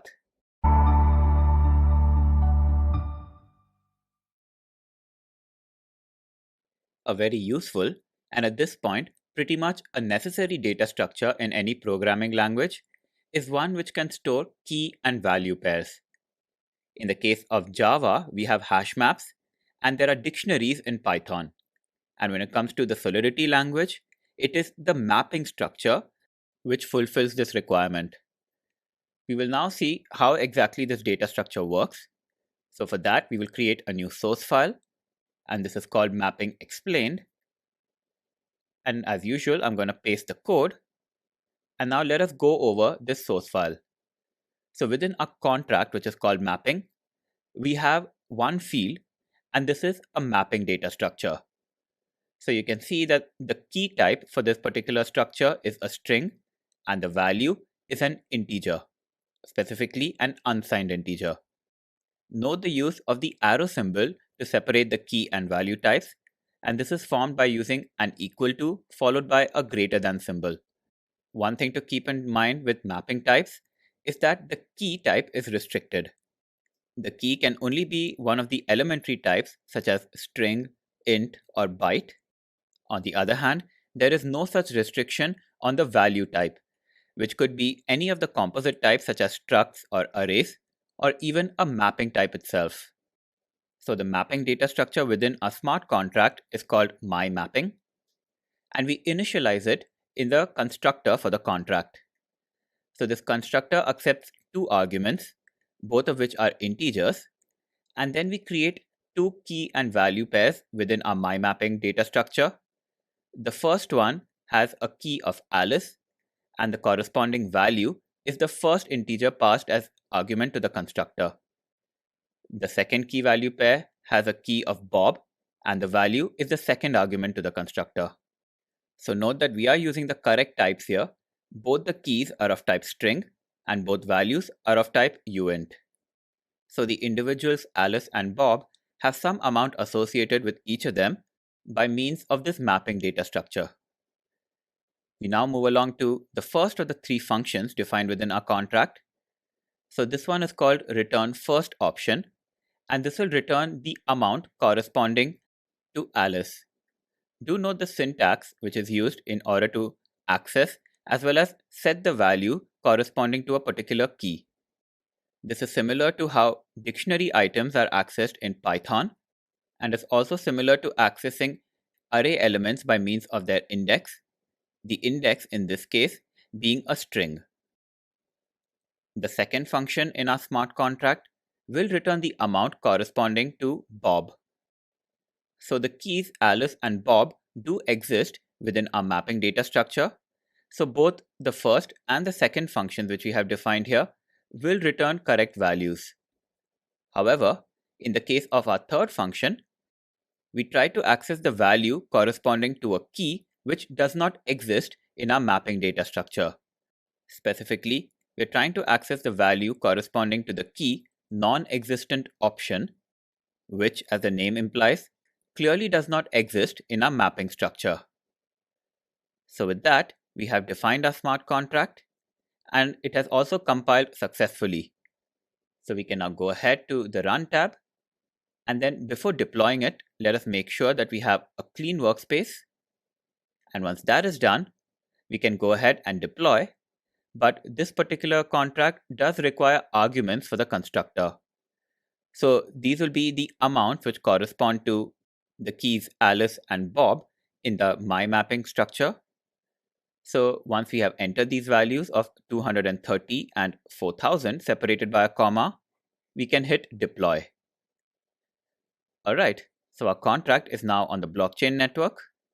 So let us expand this and then invoke each of the three functions. We will first invoke the function return first option, which should return to us the amount corresponding to the key Alice. So this should give us a value of 230, and this is exactly what it does. We can now test out the second of our functions, which is return second option. And this does indeed return the value of 4000, which is the amount corresponding to the key Bob. Now what if we invoke the third function? So this is looking for the key non-existent option, which does not exist in our mapping data structure. So when we invoke this, what is returned to us is 0. So just as we have seen with variables that have not been initialized, we get a 0 if it happens to be a numeric field, and a blank string if it happens to be a string. Something similar takes place with the mapping structure, where a non-existent value is either a 0 or a blank string, depending on the type which has been set for it. Solidity is not a language which has either a null or an undefined type, and it will simply return 0 or a blank string where appropriate. This, however, can lead to some confusion, as we shall soon see.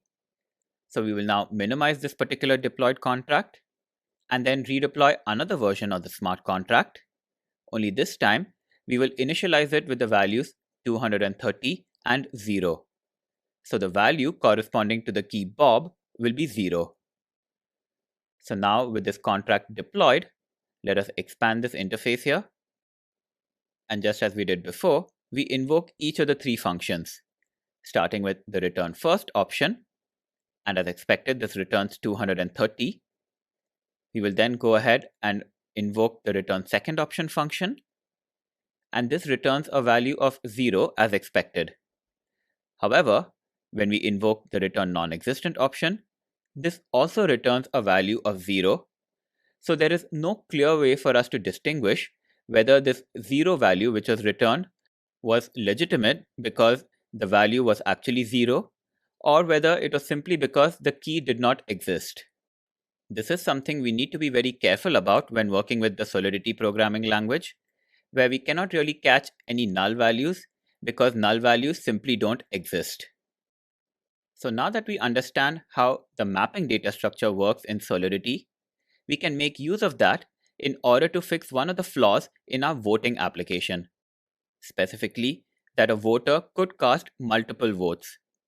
We will see how that can be fixed in the next clip.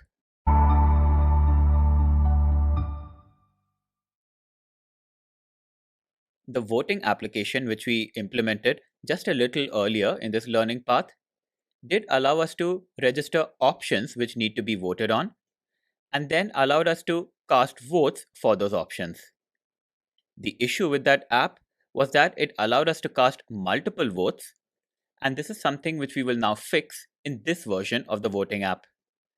So after creating this new file, I'm going to call this voterupdate2.sol, and I'll go ahead and paste the code, which is much the same as what we had previously. However, there are a few minor differences, and let us walk through them. So just as before, we have two arrays, one to register the votes themselves, and the other to register the options which are being voted on. The new variable which we have introduced over here is a mapping structure called hasVoted, and this registers whether a particular account address has cast their ballot. So the key type for this mapping structure is an address, and the value is a Boolean. Once an account has cast its vote, its address will be entered into this data structure with the corresponding value of true. If we try to access a key which does not exist in this mapping structure, the corresponding value will be false. This is in fact the desired behavior. Moving on now to the constructor for this contract, this is exactly the same as before, where the arguments which are passed to the constructor will initialize the options which are being voted on, and then we also set the length of the votes array to be equal to the length of the options array.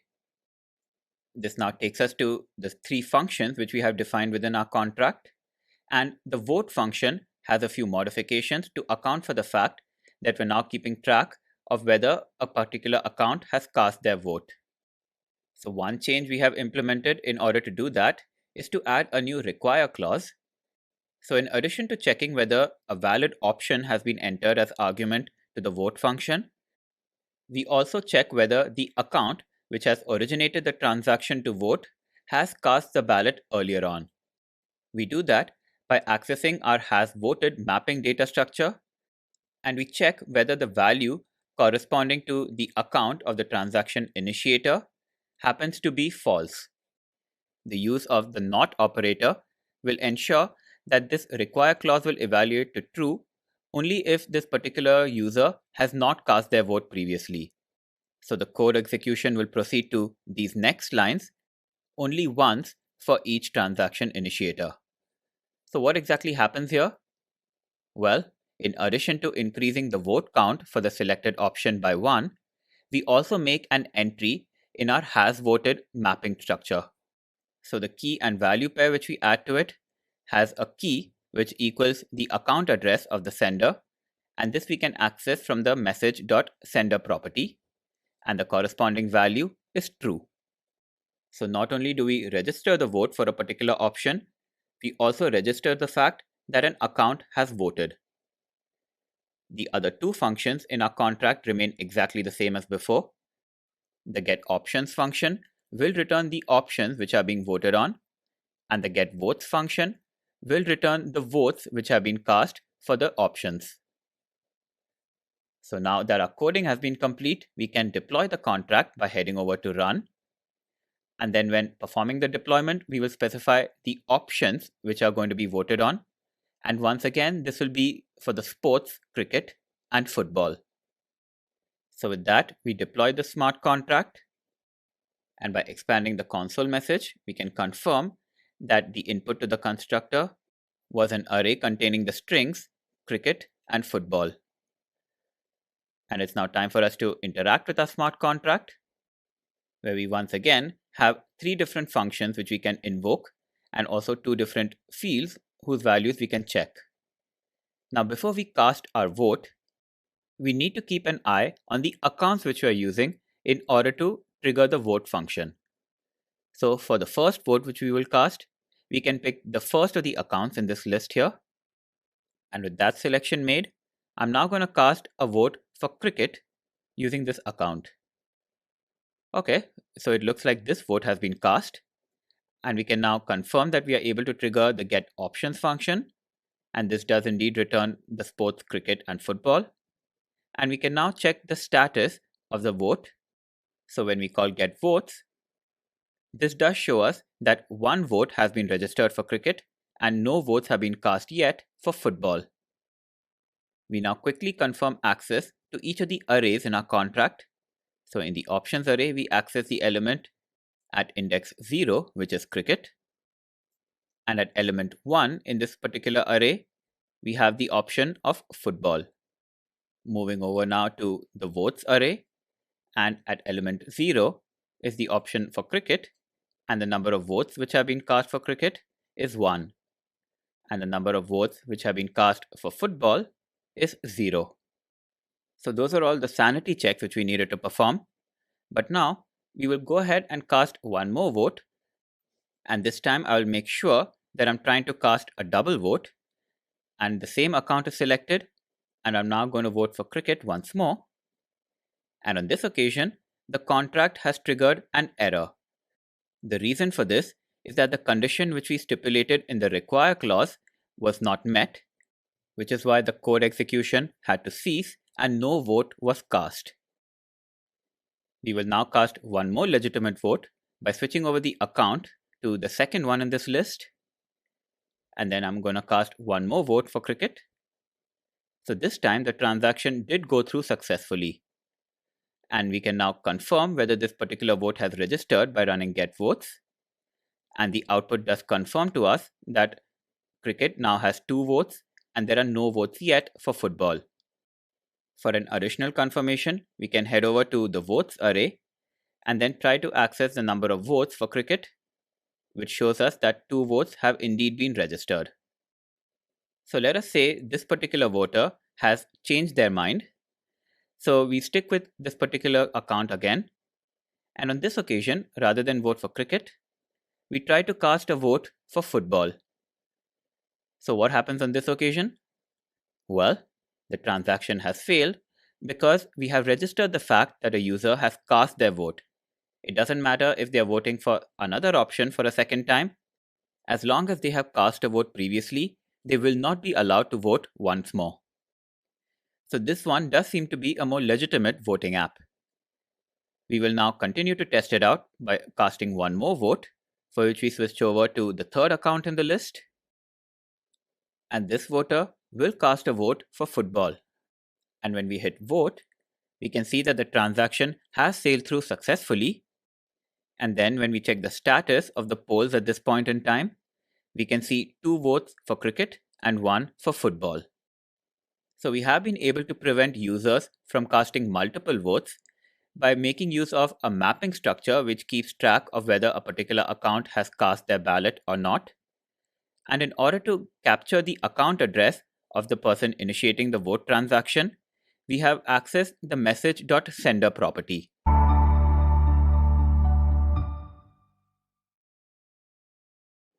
If you're familiar with object-oriented programming, you will recognize the importance of structs or classes in order to aggregate data belonging to the same entity.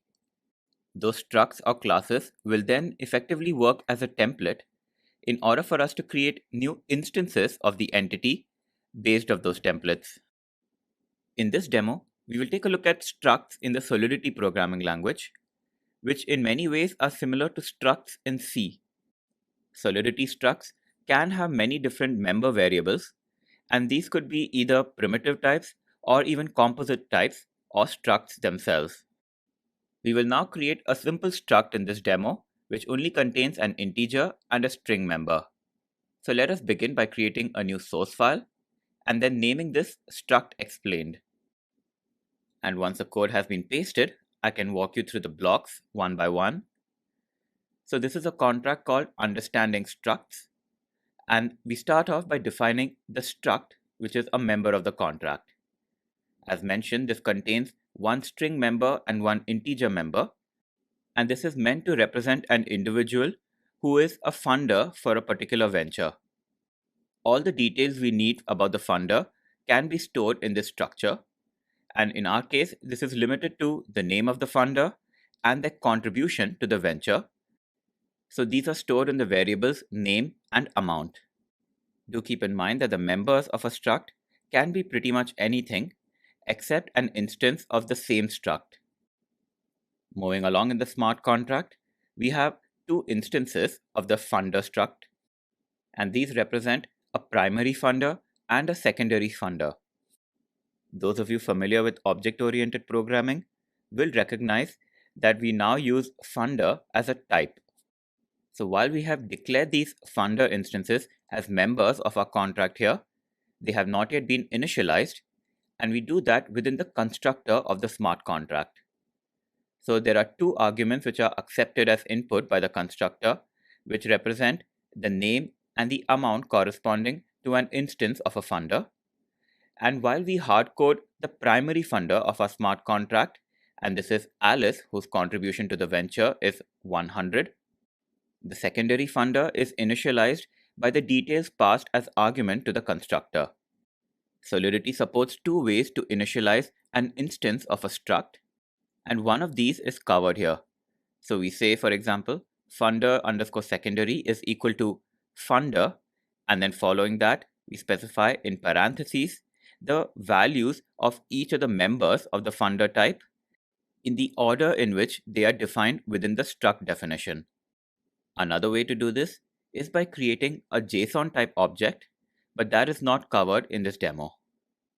We move along now to the first function in our contract, and this is called getPrimaryFunder, and this will return the name and the contribution amount of the primary funder of this contract. To do this, we need to access the name and the amount fields of the instance of the struct for the primary funder, and we do this by using the dot notation. This, of course, will be familiar to anyone who has programmed in C, C++, Java, or Python, or most object-oriented languages. Which takes us to the second function in our contract, and this is very much similar to the first function, where we now return the details of the secondary funder. Once again, we use the dot notation in order to retrieve the values of each of the fields, and this notation can also be used to set the values of the individual members of the struct instance. And with that, The coding for this smart contract is complete, and I can see that autocompile has built it already, and this has raised no errors or warnings. So we can now go ahead to the Run tab and then deploy this contract. But of course, we need to pass some argument to the constructor in order to initialize the secondary funder of the contract. So we will pass in the values Bob and 1300 and then hit deploy. So with the smart contract now deployed to the network, we can access each of the functions. And when we expand this, we can see 4 different functions available for us. There are the 2 which we defined on our own, and then the Remix IDE also allows us to view the details of each of the struct instances which are members of our contract. Since both the variables funder_primary and funder_secondary have been declared public, Remix has created these getters for us.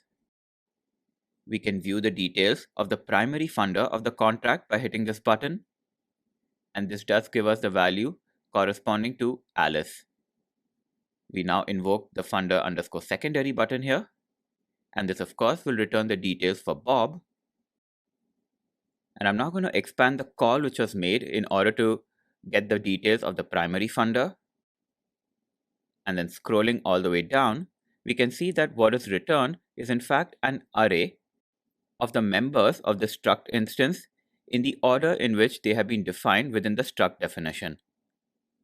This is in fact the same in the second call which we made as well, which we confirm when scrolling to the bottom. So how do these vary from the 2 functions which we created on our own? We can invoke the first of these now by calling getPrimaryFunder, and the output which is generated on the right does seem to be similar to what we saw when we checked the value for the funder_primary instance. Heading over to the console and expanding the message, we scroll to the bottom and we see that there is a match even in the decoded output. We can get a final confirmation by invoking getSecondaryFunder. So the output on the right does seem to match what we saw previously. And then heading over to the console, the decoded output is also a perfect match. So what we defined in our own getter methods does seem to correspond to what Remix generates in order to view the details of a struct. So with that, we should now have an idea of how to define structs in a smart contract, how to initialize instances of the struct, and then also access each of the members of that struct.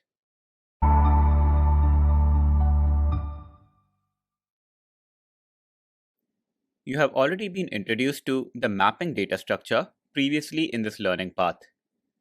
You are able to see exactly what kind of data can be stored in a mapping structure and how we can both write to the mapping structure as well as read from it. The mapping structure we saw previously, however, made use of just 2 native types for both the key as well as the value. The Solidity language does impose restrictions on what can be the key in a mapping structure, and these can only be some of the basic types such as integers, strings, or even addresses. However, the keys cannot be structs, mappings, or contracts, whereas this restriction does not apply to the value in a mapping structure. In this demo, we will make use of instances of structs as the value in a mapping data structure. So let us go ahead and create a new source file, and this is going to be called more of mapping structure storage. As usual, I'm going to paste the code first, and this is a smart contract called courses, and the first member which we define within it happens to be a struct. So this is a struct called instructor, and this represents the instructor for a course being taught in a university. There are 3 fields defined within the struct: the age of the instructor and their first and last names. So this struct defines an instance type which we will add as value in a mapping data structure, and the mapping data structure itself is defined next. So this is called instructors, and it maps an Ethereum account address to an instance of the instructor struct. So effectively, the instructor's Ethereum account address is mapped to their age, first name, and last name. And then finally, we have an array of addresses representing the account addresses of all instructors who are teaching a course in this university. So we move along now to the functions defined within our contract, starting with one which is a setter, and this is called setInstructor.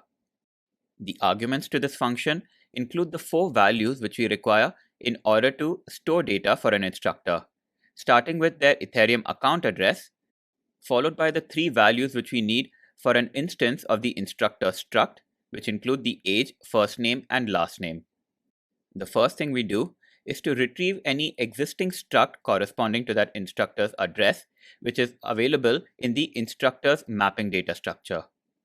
This will return a struct with zeros or blank strings if the instructor has not been previously set, or will otherwise return a fully populated struct corresponding to that instructor. Whether or not the instructor has been previously set, we will now explicitly set the age, first name, and last name for the instructor with what was passed in as argument to this function, and will append the instructor's account address over to the instructor accounts array. Do keep in mind that this instructor accounts array is capable of having duplicates because we are not performing a check of whether the instructor has previously been added. Moving along now to the next function in our contract, which is called getInstructors, and this returns the contents of the instructor accounts array. So while this returns the addresses of all of the instructors who have been added, the next function called getInstructor will return the age, first name, and last name of the instructor whose address has been passed as an argument to the function. Do note how we are making use of the address, which is passed in as argument, to retrieve the corresponding instance of the instructor struct from the instructor's mapping object. Once that struct is obtained, we make use of the dot notation in order to retrieve the age, first name, and last name, which moves us along to the last function in our smart contract, and this is called countInstructors, and this simply returns the length of the instructor accounts array. So with our smart contract fully defined, we confirm that this compiles successfully, and once again, because I have auto-compile turned on, this has been done automatically, which means that it is now time to deploy this contract, for which we head over to run. And before the deployment, we can confirm the Ethereum account which we're using. So in my case, this is the third one from the list. So with that selection made, I'm just going to hit deploy. And this courses smart contract is now on the Ethereum network. Let us now interact with this. So I'm now going to expand this from the deployed contract section. And of course, we will need to run the setInstructor function. And in order to specify each of the arguments to it, I'm going to expand this. And there are 4 different values which we need to insert here. The first of these is the account address corresponding to an instructor. And for that, I'm heading over to this account list. And I will pick the 4th one in this list to be an instructor. So this has an account address ending in 225. Once the selection has been made, we can copy the address by hitting this copy button. And now, before we invoke the transaction, I'm going to make a switch of accounts so that the instructor does not end up setting their own details. So switching over to the first account, we can begin populating the arguments for the setInstructor function call. So we specify the address, an age value. The first name is going to be Alice, and I'm setting the last name as Doe. And with that, we can invoke the function by hitting transact. And this transaction has gone through successfully. To confirm, however, we will need to invoke each of the functions over here. So we will first check the instructor count by triggering countInstructors, and this does return a value of 1. So that is definitely promising. And when we invoke getInstructors, this returns the array of instructor addresses, which currently has just one address, and this is the instructor whose address ends in 225. So our setInstructor call does seem to have gone through. There is still the getInstructor function which we need to invoke, and for that, let us copy over this account address and then paste it as an argument to getInstructor. So when we invoke this, we expect to see the age, first name, and last name of this instructor, which will have been accessed from the instance of the instructor struct. And when we invoke this, we do indeed get the details for Alice Doe. There is one more function which we can invoke over here, and this is something which has been provided by Remix automatically, and this is to access the data in the instructor accounts array, which is a public variable in our contract. So we can access the values at the different indexes. So at index 0, we get the account address corresponding to Alice. And when we try to access the data at index 1, there is an error which is invoked. This, of course, is because there is just one element in our array, and the index of 1 is effectively out of its bounds. We now move along and will set another instructor. So heading over to the accounts list, we can select the fifth one. And now I'm going to copy over this address, which ends in 148. And then switching over the accounts again before invoking the set instructor function for the second time. So I'll populate the details for this function call here. So this new address ending in 148 has been inserted here. The age of this new instructor is 39, and this person's name is Bob Miller. So to create this new instructor, we hit transact. And this is another transaction which has gone through successfully. To confirm, we will once again invoke count instructors, and we now have a total of 2 in our list. We will get the details for this new instructor, so I'm pasting in the account address here, and the details for Bob Miller have been returned.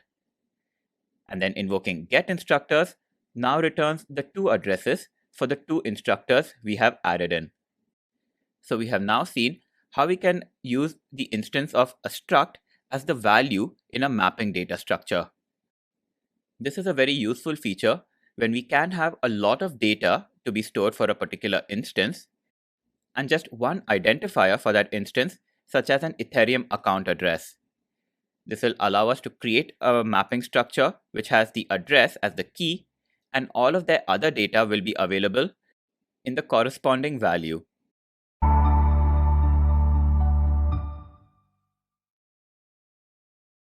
In any programming language, control structures are a crucial feature which help control the flow of execution of code.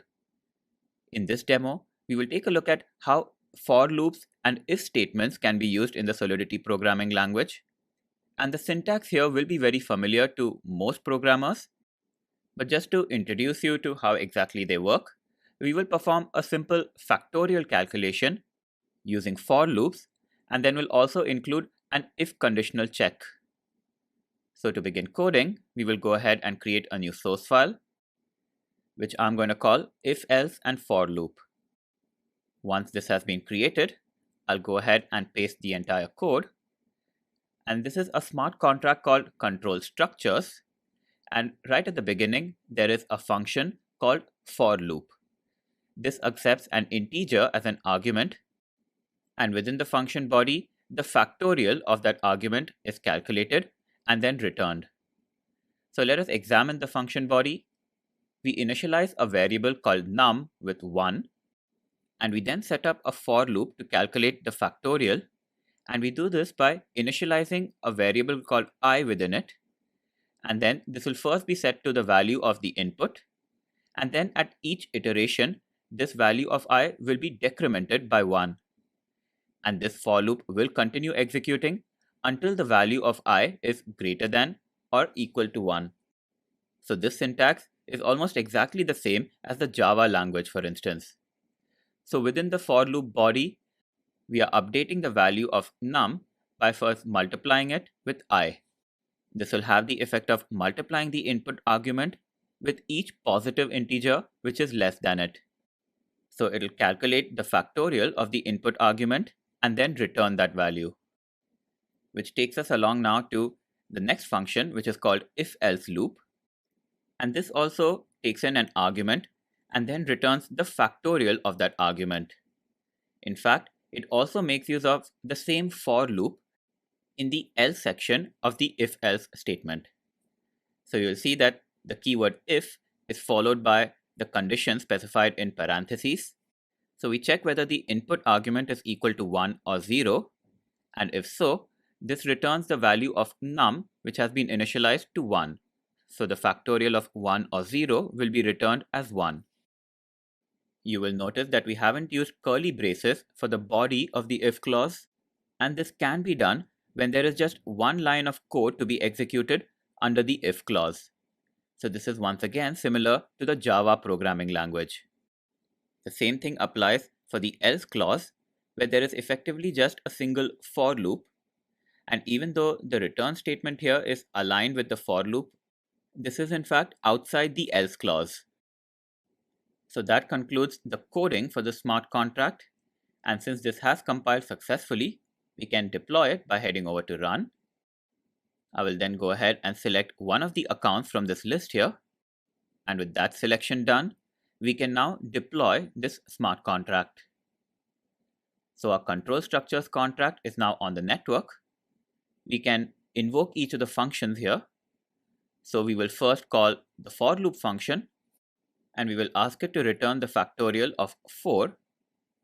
And when we invoke it, this returns the correct value of 24. We can have one more run. So the factorial of 3 has been returned as 6, which is once again correct. Just for completeness, I'm also going to calculate the factorial for 2 and 1 just as an edge case. And of course, we also need to check what happens when we try to calculate the factorial of 0. And this returns a value of 1, since in this case, the for loop will never be executed since the value of the input variable is less than 1. Moving along now to the next function in our contract, which is if-else loop. So this should also calculate the factorial, and the factorial for 4 has been returned as 24. So that is correct. We will continue with our testing to calculate the factorial of 3, which has been returned as 6. So for each of these arguments, the flow has gone to the else clause defined within our function. And this is also the case when we pass in an argument of 2. Now when we try to put in a value of 1, the control should flow to the if clause, which will return the hard-coded value of 1. And for completeness, we will pass in the argument of 0, which will once again return a value of 1. So you should now be familiar with the syntax for if-else statements as well as for loops, and later on in this course, we will be using these to initialize our apps and to check for certain conditions to control the flow of code execution.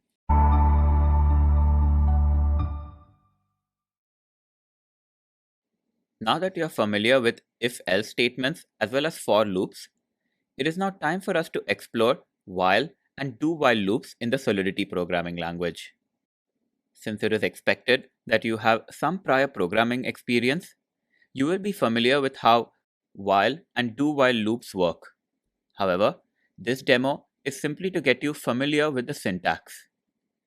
So we can go ahead and create the new source file, which I'm going to call while and do-while loop. And then I'm going to paste the code once more. So this contract is also called control structures. And just as with the previous control structures demo, we will be calculating the factorial of an input number. So we have the first function, which is called while loop, and this takes in an argument and then returns its factorial. So within its body, we first initialize a variable called num to be equal to 1, and then we have the while loop, where we specify the while condition within parentheses after the while keyword, and then the body of the while loop is within curly braces. So the while loop condition, where we check whether the input value is greater than 0, is checked before the body of the while loop can be executed. So if this condition evaluates to true, there are 2 steps which need to be performed. First, the value of num is updated by multiplying it with the value of input, and then following that, the value of the input variable is decremented by 1. So at the end of the while loop, the factorial of the input will have been calculated and will be stored in the num variable, which will be returned to the user. Moving along now to the do-while loop function, and this also accepts an input argument and returns its factorial. And once again, we start off by initializing a variable called num with 1. However, in the case of a do-while loop, there is no condition checked which is performed before the first iteration has been executed. Because of this, we include an if clause to check whether the value of the input is equal to 0. If yes, we return the factorial of 0 to be 1. And if the input is greater than 0, then the code execution flows to the do-while loop, where the first iteration is executed regardless of the condition, and then after that, a check is performed to see whether the value of input is greater than 0. So once again, we specify the code to be executed within curly braces after the do keyword, and then following that, we specify the while condition, where we use the keyword while with the condition specified within parentheses. So at the end of this loop, the factorial of the input argument will be available in the num variable once more, which will be returned to the one invoking the function. So now our coding is complete and the contract has compiled without errors. So we will now head over to the Run tab in order to deploy it. And we hit deploy. So the smart contract is now on the blockchain network. We expand this from the deployed contracts section. And then first, we will invoke the do-while loop. So we pass in a value of 4. And this correctly returns a value of 24, which is the factorial. Just as we did in the previous demo, we can keep entering different values, and each time they should return the correct factorial. Since the input argument is an unsigned int, we cannot pass in any negative numbers, but our edge cases are the input arguments of 1 and 0. And in each of these cases, our function returns a factorial value of 1. We can now move along to the next function, which is the while loop. So we start off once more with a value of 4 as the input, and this returns the factorial as 24. And once again, we will check each of the values 3, 2, and 1, and finally 0. So with all of these values tested out and the edge cases covered, we now know that our while loop works correctly as well. So with that, you now have an idea of the syntax which can be used for both while loops as well as do-while loops.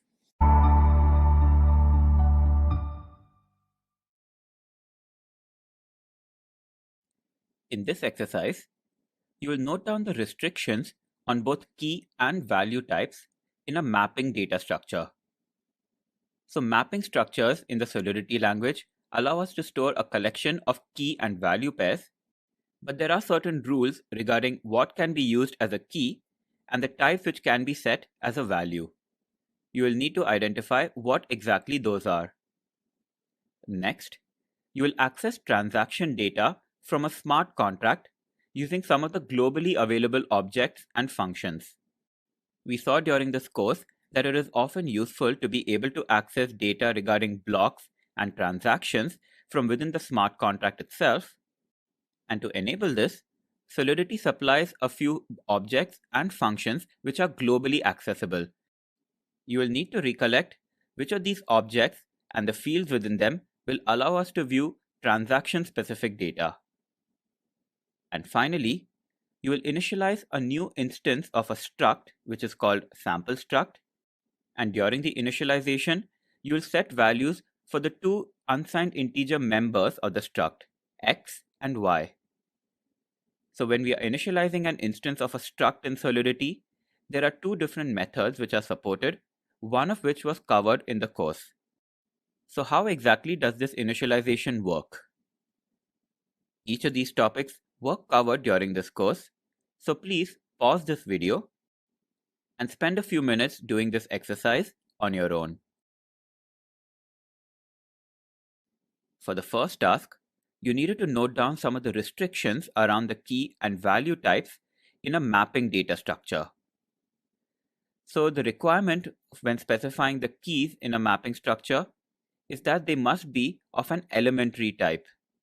In the Solidity language, these include strings as well as address types, and they could also be bytes.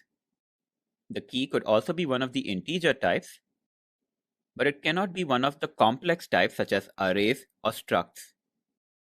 On the other hand, there are no such type restrictions on the values in a mapping data structure. So while you can have elementary types as the value, these could also be instances of one of the complex types. These include instances of structs, contracts, or even other mapping objects. Next, you needed to recall how exactly we can access transaction-related data from within a smart contract using some of the globally accessible objects and functions. Well, in order to access some transaction data, we can make use of the MSG object. For example, we saw that the msg.sender field gives us the address of the account which initiated the transaction.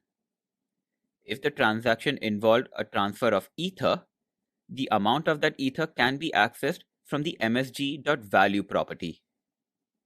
So there are also other transaction-related data accessible from the TX object. For example, the gas price which was set by the initiator of the transaction is accessible from tx.gasPrice. And there is also the property tx.origin, which is rather similar to msg.sender in that it represents the address of the account originating the transaction. So in addition to globally accessible objects, there is also a universal function, and one of these is called gas left, which will return the amount of unused gas in a transaction. So this is effectively the difference between the gas limit, which was specified when the transaction was created, and the gas consumed until the point this function was invoked. For the final task in the exercise, you needed to recall how we can initialize an instance of a struct. So given our struct is called sample struct, and this has two unsigned integer fields x and y, we have two different ways in which we can initialize this instance.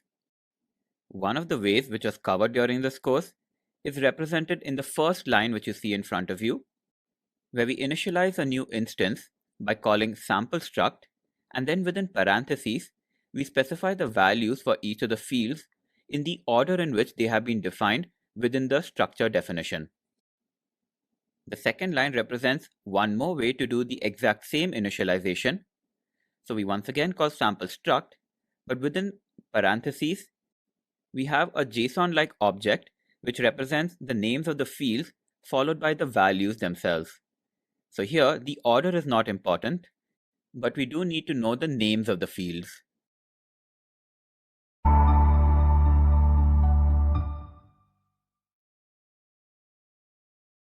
The first time we built a voting application with a smart contract in this learning path, we implemented a system where we could specify options which need to be voted on, and then cast votes for one of those options.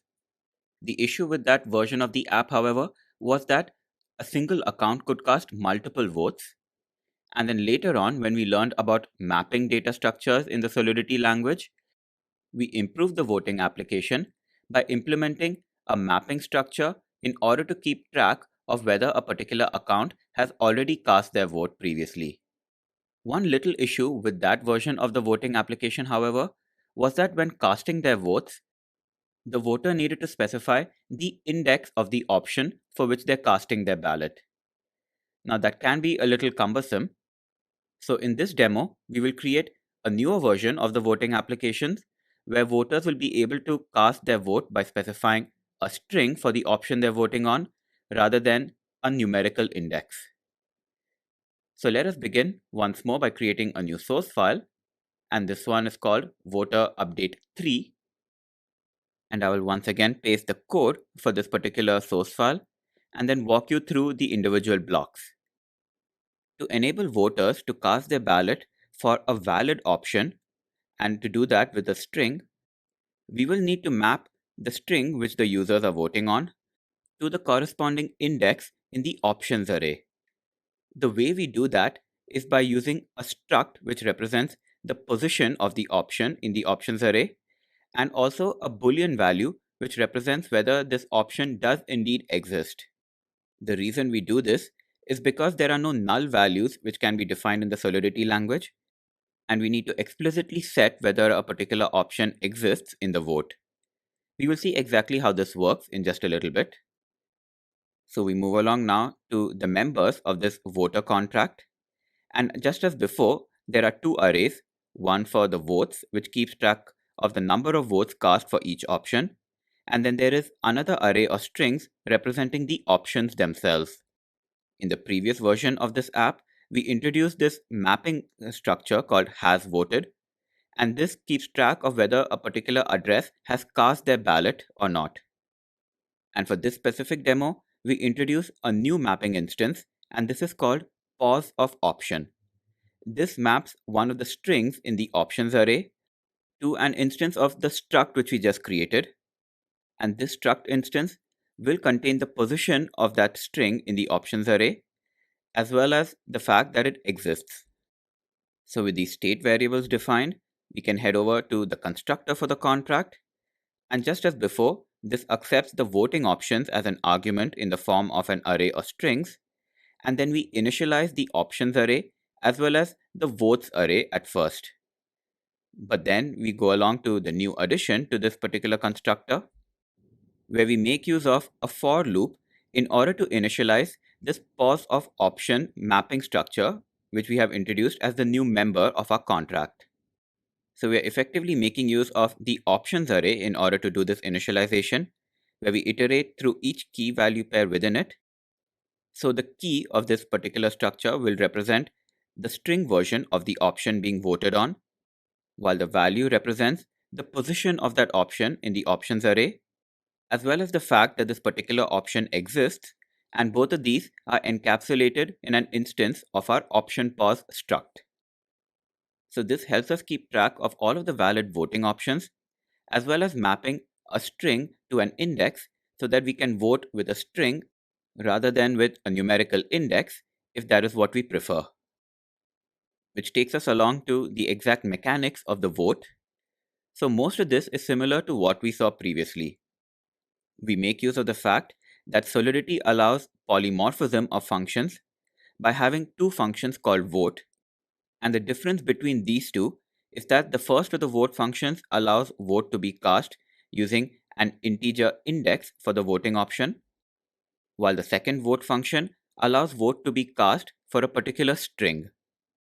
The first voting function is exactly the same as what we had before, so let us now dig into the second version. Since this is meant to allow users to cast their vote for a string option rather than a numeric one, the argument to this is a string.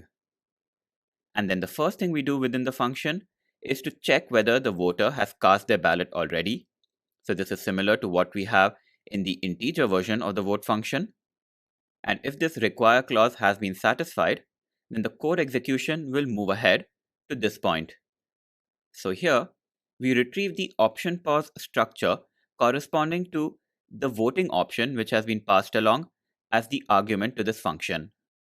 We do this by accessing our pause of option mapping structure, and we have seen previously that whether or not the key exists in that mapping structure, a value will be returned. So how exactly do we confirm that the string which is passed as an input to this vote function is actually a valid option which can be voted on? Well, this is where this second require clause in this function comes into the picture. If the exists field of this option pause structure is true, it means that this particular option does exist in our pause of option mapping structure, and it is a valid voting option. So if the voter has not previously cast a vote and is selecting a valid voting option, then the code execution moves on to the next steps. So we once again update the votes array, which keeps track of the votes cast for each option. But to do so, we need to access the pause member of this option pause struct instance. So once the vote count has been incremented for the option being voted on, we also register the fact that this particular candidate has cast their vote by updating the has voted mapping structure. So with that, we finish the definition of our new vote function. And then the next two functions are exactly the same as in the previous versions. Get options will return the array of strings representing the voting options, and get votes will return the vote counts for each of the voting options. So that concludes the code for this third version of the voting app. So we can head over and deploy this since there are no compile errors being generated. So from the Run tab, we first specify the options which are being voted on. And just as before, this is a vote to decide which sport to watch after work. And the options are cricket and football. And once these are specified as an array of strings, we hit deploy. And now our new version of the smart contract representing the voting app has been deployed to the blockchain network. In the next clip, we will interact with this contract in order to cast our votes in different ways, and we will be using both versions of the vote function we have defined.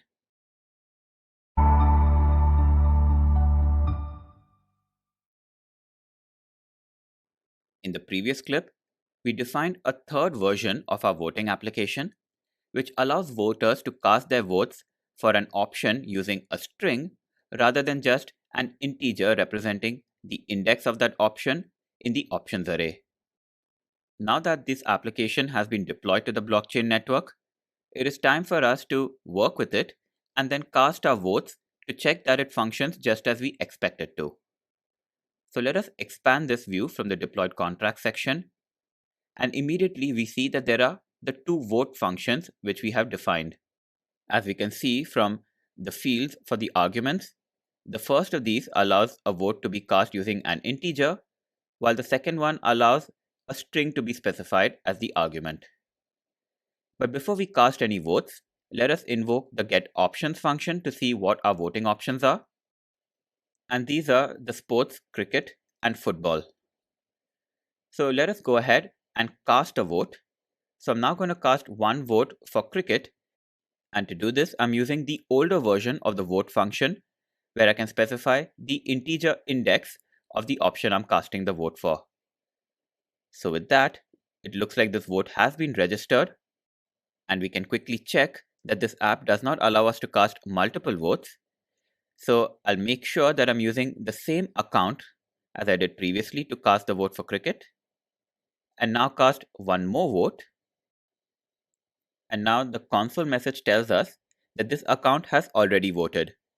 So our little require clause does seem to work as expected. Now, what if you try to vote with a string option instead?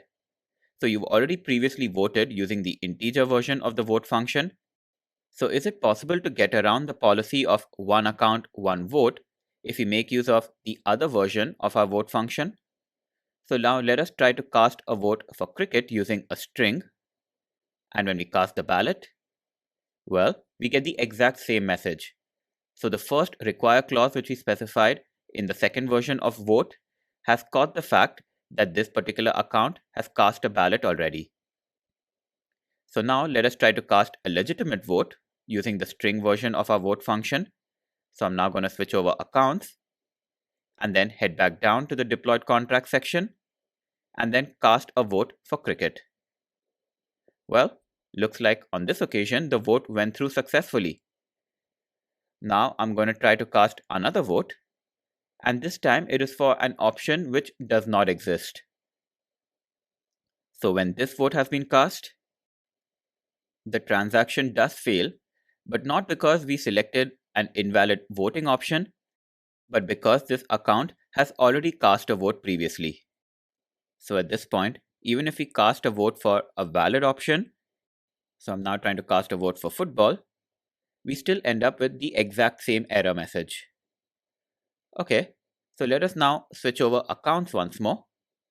So I'm choosing the third account from this list and will now cast a legitimate vote for the valid option of football. And this transaction has gone through successfully. So far, we should have registered 3 legitimate votes, and we can confirm that by invoking the getVotes function in order to see what the status is of this election. And this confirms to us that we currently have 2 votes for cricket and 1 for football. As a sanity check, we can confirm that we're able to view the contents of the 2 arrays which are members of our contract from here. So option 0 for us is cricket, and then option 1 is football. We can then try to specify an invalid index. So we specify index 2 and check out what is available in the options array. And what we see in the console is that there is an error message due to an invalid opcode. So you can continue playing with this voting app by perhaps trying to enter an invalid voting option from an account which has not previously cast their vote. And that operation should fail at the second require clause in our new vote function. So you should see in the console that the option does not exist.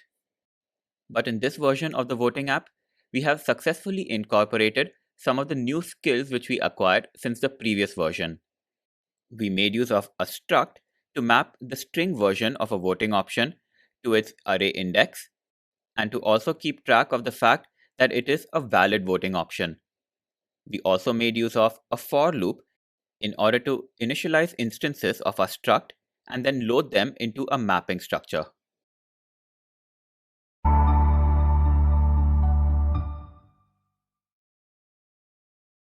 For any application which we build, it is often useful for us to record important events in a log somewhere. These logs can not only help us debug problems when something goes wrong, but also address any performance issues with our application. And very importantly these days, well-implemented log messages can be the data which is used in order to perform an analysis of our application, which can help us identify new areas for the improvement of the app. The way the Solidity programming language supports logging is by means of events which can be emitted to logs. In this demo, we shall see exactly how these can be used, and later on in this learning path, we will implement this in a real application. So now we can create a new source file, which I shall call eventlogs.sol. And the source file itself is rather small, and this is only to illustrate how exactly we can define events and then emit them to a log. So here, this contract is called simple auction, and this includes a member which is of type event. The name of the event is highest bid increase, and this is an event which will be triggered when a call is made to the only function in the contract. So the definition of an event only includes the fields which needs to be printed out to the logs, and this will be done in a particular order. For this event, we have two fields. The first of these is the account address of the bidder, and the second field is an unsigned integer representing the bidding amount. So when this event is triggered, both of these values will be emitted out to the logs. And how exactly do we trigger the event? So this is what happens within the body of this bid function which we have defined, and within it we simply make a call to emit. And then following that, we need to specify the specific event which needs to be emitted and pass along the arguments for the event. You will notice that this is very much similar to a function call with the keyword emit preceding it. So the arguments to our event include the address of the account initiating this call to this bid function, as well as the value of ether which they have transferred over. So this is all our contract does. It defines an event and then triggers it within a particular function. So now that our contract has compiled successfully, we can go ahead and deploy it. So we head over to run, and we will make a note of the account which we are using in order to deploy the contract and then trigger the event later on. So I'm going to be selecting the first of the accounts in my list. And once that selection has been made, let's hit deploy. So with a simple auction contract on the blockchain network, we can now go ahead and trigger the event by expanding this interface and then simply hitting bid. So do note that we're not transferring any ether in this particular instance. So the amount which will be printed out by the event will be 0. So let us now make our bid. And once that is done, we can see that a transaction has been generated. And to view the output, we can expand this in the console. So the decoded input and output are blank as expected.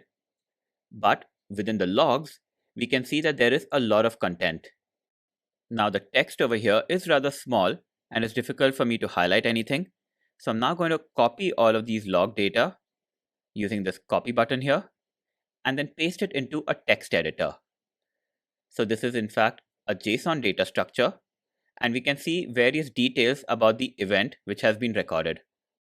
The from field indicates the contract from which this event has been generated. The topic field is a hash of the event data, and the event field, of course, represents the name of the event. Within that, we have the arguments which have been passed to the event, and this includes the address of the account which triggered the event, just as we defined. So you can see that the address appears in two fields. The numeric field 0 represents the position of this argument, whereas the bidder field represents the name or key of the argument. The same thing also applies to the amount, which appears twice within this arg section.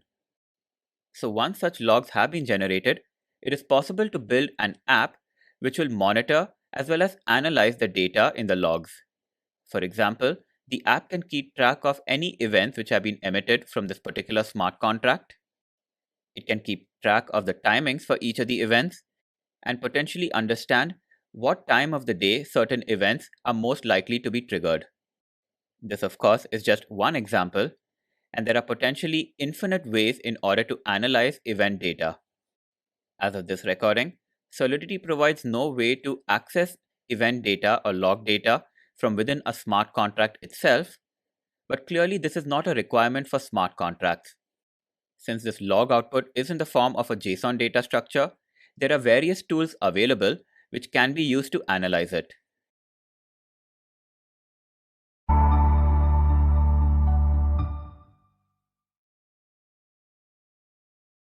So during this learning path, we have seen the different types of data structures which we have in the Solidity programming language and how we can use them. We have also explored the different types of functions, including the payable functions which can be used to collect Ether in a smart contract.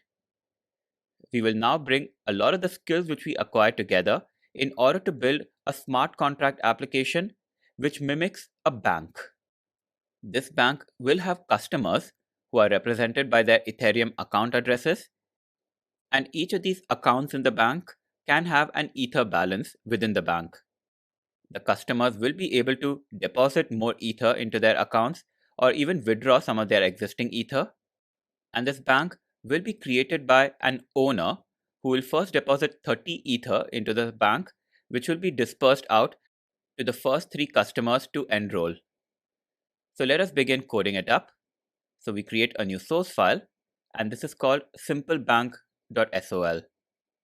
So I'm now going to paste the code for this, and we can already see that this has successfully compiled since I have autocompile turned on.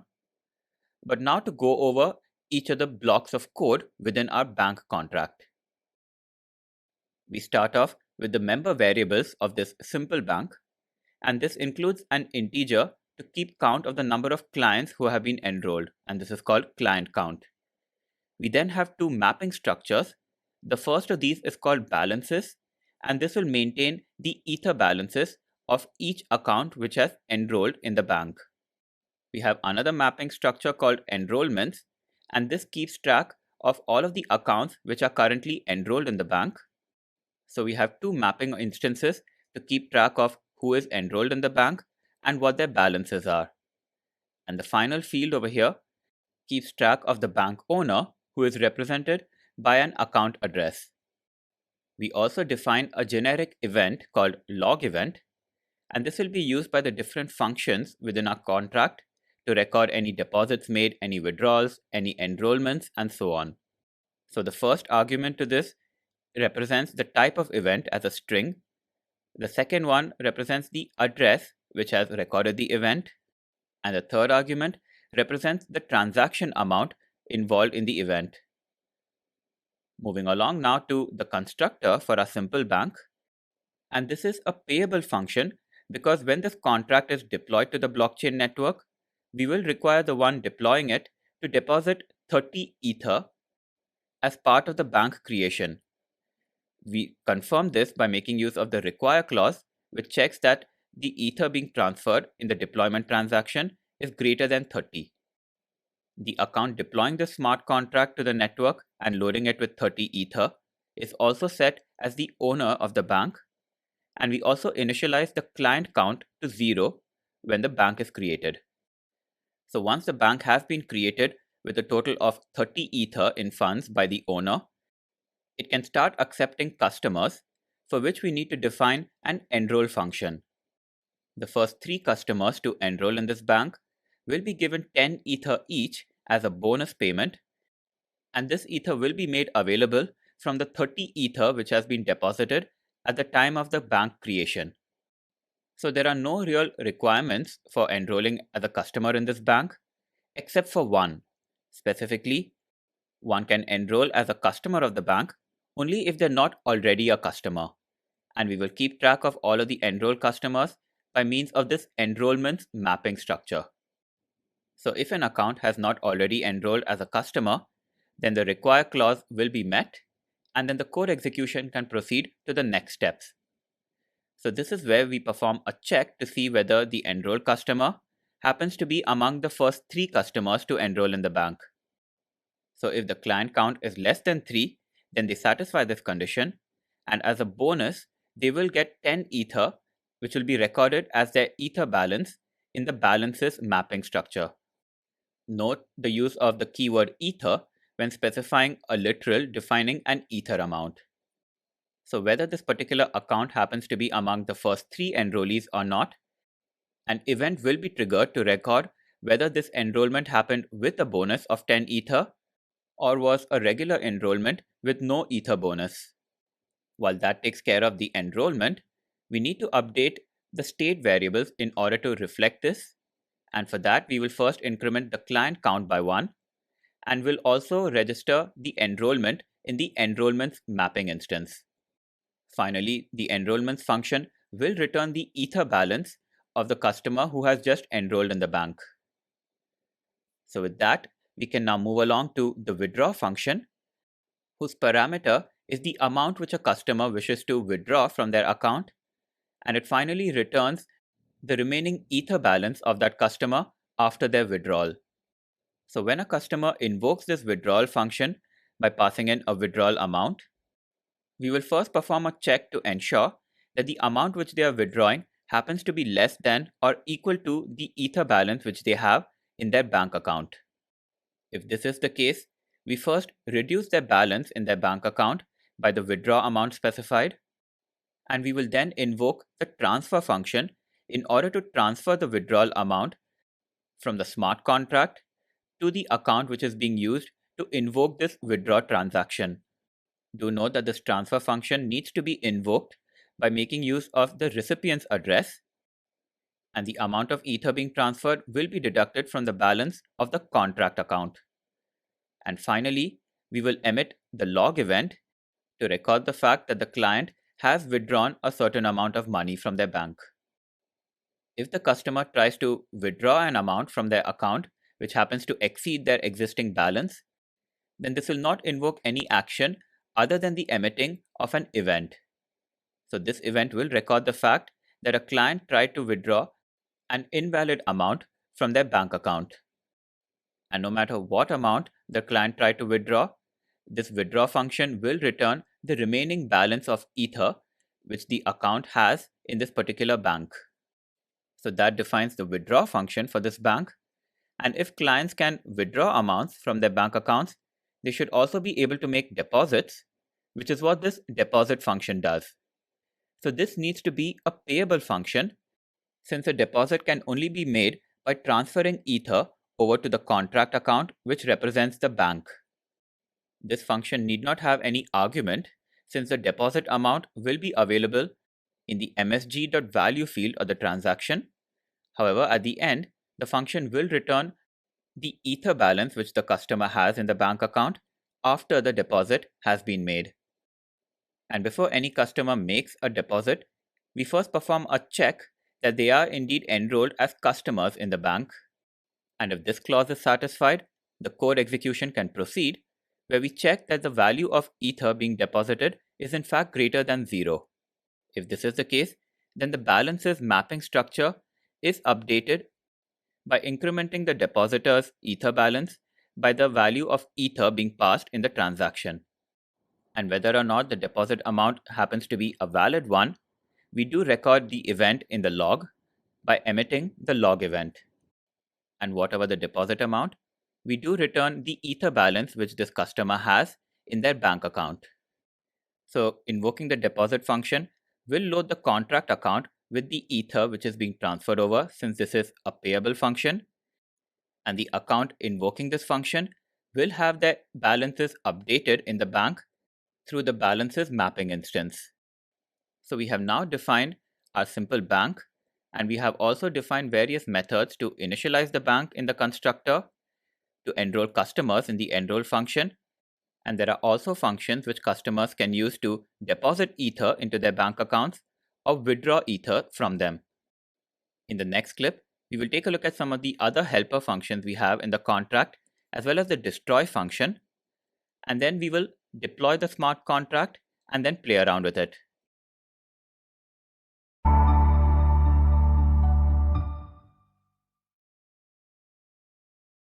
In the previous clip, we started off with a smart contract in order to define a simple bank which is capable of holding Ether as balances and also registering customers with an enroll function and allowing them to make deposits as well as withdrawals. We now take a look at some of the additional functions which we have defined within this bank. So the first of these is called getMyAccountBalance, and whoever calls this function will be able to view their Ether balance in the account which they have with this bank. Given that Solidity does not support null or undefined values, even someone who is not enrolled as a customer will be returned a value of 0 when they call this function. Another useful function for us when we finally deploy this contract and then interact with it is called getContractBalance, and this effectively represents the total sum of deposits made to the bank. So this returns the Ether balance of the smart contract representing this bank, and this will include the Ether deposit made when deploying the smart contract. And remember, this needs to be a minimum of 30 Ether sent over by the owner of the bank, and then any further deposits which are made by the bank customers. And this brings us now to the final function in our smart contract, and this is called destroy. So if the owner decides that they are fed up with this bank and they want to close it down, then they can invoke this function, and we first use a require clause to check that this function is indeed being invoked by the owner of the bank. If that is the case, then the self-destruct method is invoked, which will destroy this smart contract representing the bank. And the question then becomes, what exactly to do with all of the Ether which has been deposited in the bank? Well, when invoking self-destruct, we need to specify an argument which is the address to which all of the available Ether in the contract account will be transferred over. So when the owner invokes this destroy function, they'll get to keep all of the Ether which is available in the bank. That concludes all of the coding for the smart contract, and since it has compiled successfully, we can head over to run in order to deploy it. Before we do deploy it, however, we need to ensure that we're using the correct environment. So you can switch over to the JavaScript VM, and with that done, we will check the Ether balances of all of the accounts which we have available. So clicking on this drop down, we have a total of 5 accounts, each of them with 100 Ether. And now we can go ahead and deploy our bank to the blockchain network. Well, when we do try to deploy, we get an error, and this is because in the constructor for our contract, we had specified that at the time of deployment, a minimum of 30 Ether needs to be loaded into the contract account representing the bank. This 30 Ether is needed since each of the first 3 enrollees in our bank will be credited with 10 Ether as a bonus for early enrollment. So we can now try to deploy once more, but on this occasion, we will transfer a total of 30 Ether. So we specify a value of 30 and then ensure that the currency which we have set is Ether. So now this transaction will take place with 30 Ether, and we can now hit deploy. And on this occasion, the deployment went through successfully. We can even check the Ether balance of the account which we used to perform this deployment, and this now has a shade under 70 Ether as opposed to the 100 which it had previously. We can view the details of the transaction by expanding this message in the console, and then scrolling all the way down, we can see that the deployment transaction included a total of 30 Ether being transferred out. It is now time for us to interact with our bank, so we can minimize this message here, and then head over to the deployed contract section, where we can expand our simple bank interface, and all of the functions which we defined within them are available here. These include the enroll, deposit, withdraw, and destroy functions, as well as the functions to view the total bank balance, which is get contract balance, as well as the bank balance of an account, which is the get account balance function. And finally, there is one public field which we defined, and this represents the owner of the bank. So when we click on it, we can see the account which was used in order to deploy this bank contract over to the blockchain network. And when that deployment was made, 30 Ether was transferred from this account over to the contract account. So let us check whether the funds did indeed make its way to the contract by invoking get contract balance. And this returns a value of 30 Ether, which does confirm that the Ether transfer did take place as expected. Now, the owner of the bank who has deployed this contract has not enrolled in it as a customer and has no Ether balance within the bank itself. We can confirm that by invoking the getMyAccountBalance function, and this returns a value of 0, and this is the value which will be returned by the function if it is invoked by someone who has enrolled in the bank as a customer and has a 0 Ether balance, or even when they are not enrolled as customers at all. Again, this is a side effect of Solidity not having any null or undefined values. We can now enroll the first customer into this bank, and for that, I'm now going to switch over from the first account, which is the owner of the bank, over to the second account, which will become its first customer. So once this account selection has been made, we can head down and hit the Enroll button. So this has invoked a transaction, and we can view the details of this transaction by expanding the message in the console. And in the decoded output field, we can see the value which was returned by the enroll function, and this is the Ether balance of this account within the bank. So we can see that the 10 bonus Ether which is paid out by the bank to its first 3 enrollees seems to have been credited to this particular customer. We can get more information about this if we head over to the log section, and from the JSON output which has been generated, we can see the details of the event which was triggered by the enrollment. Now the text is too small for us to focus on over here, so I'm now going to copy the contents of the logs and then paste it in a text editor. So this is an event which has been triggered by our bank contract, and the name of the event is log event, which of course is our generic event which we defined within the contract. And within the args, we can see that the specific event which has been triggered is enrollment with bonus. The amount field also confirms that the bonus amount was 10 Ether, but as a final confirmation, we can head back to Remix and then minimize this particular message. And now let us check the contract balance. So this once again returns a value of 30 Ether. So the amount of Ether in the bank has not changed, which is what we should expect since no money was deposited in the bank and no withdrawal has been made yet. However, the account balance of the enrollee should reflect 10 Ether, and we can confirm this by invoking getMyAccountBalance. And yes, 10 Ether has been credited to the bank account belonging to this particular account.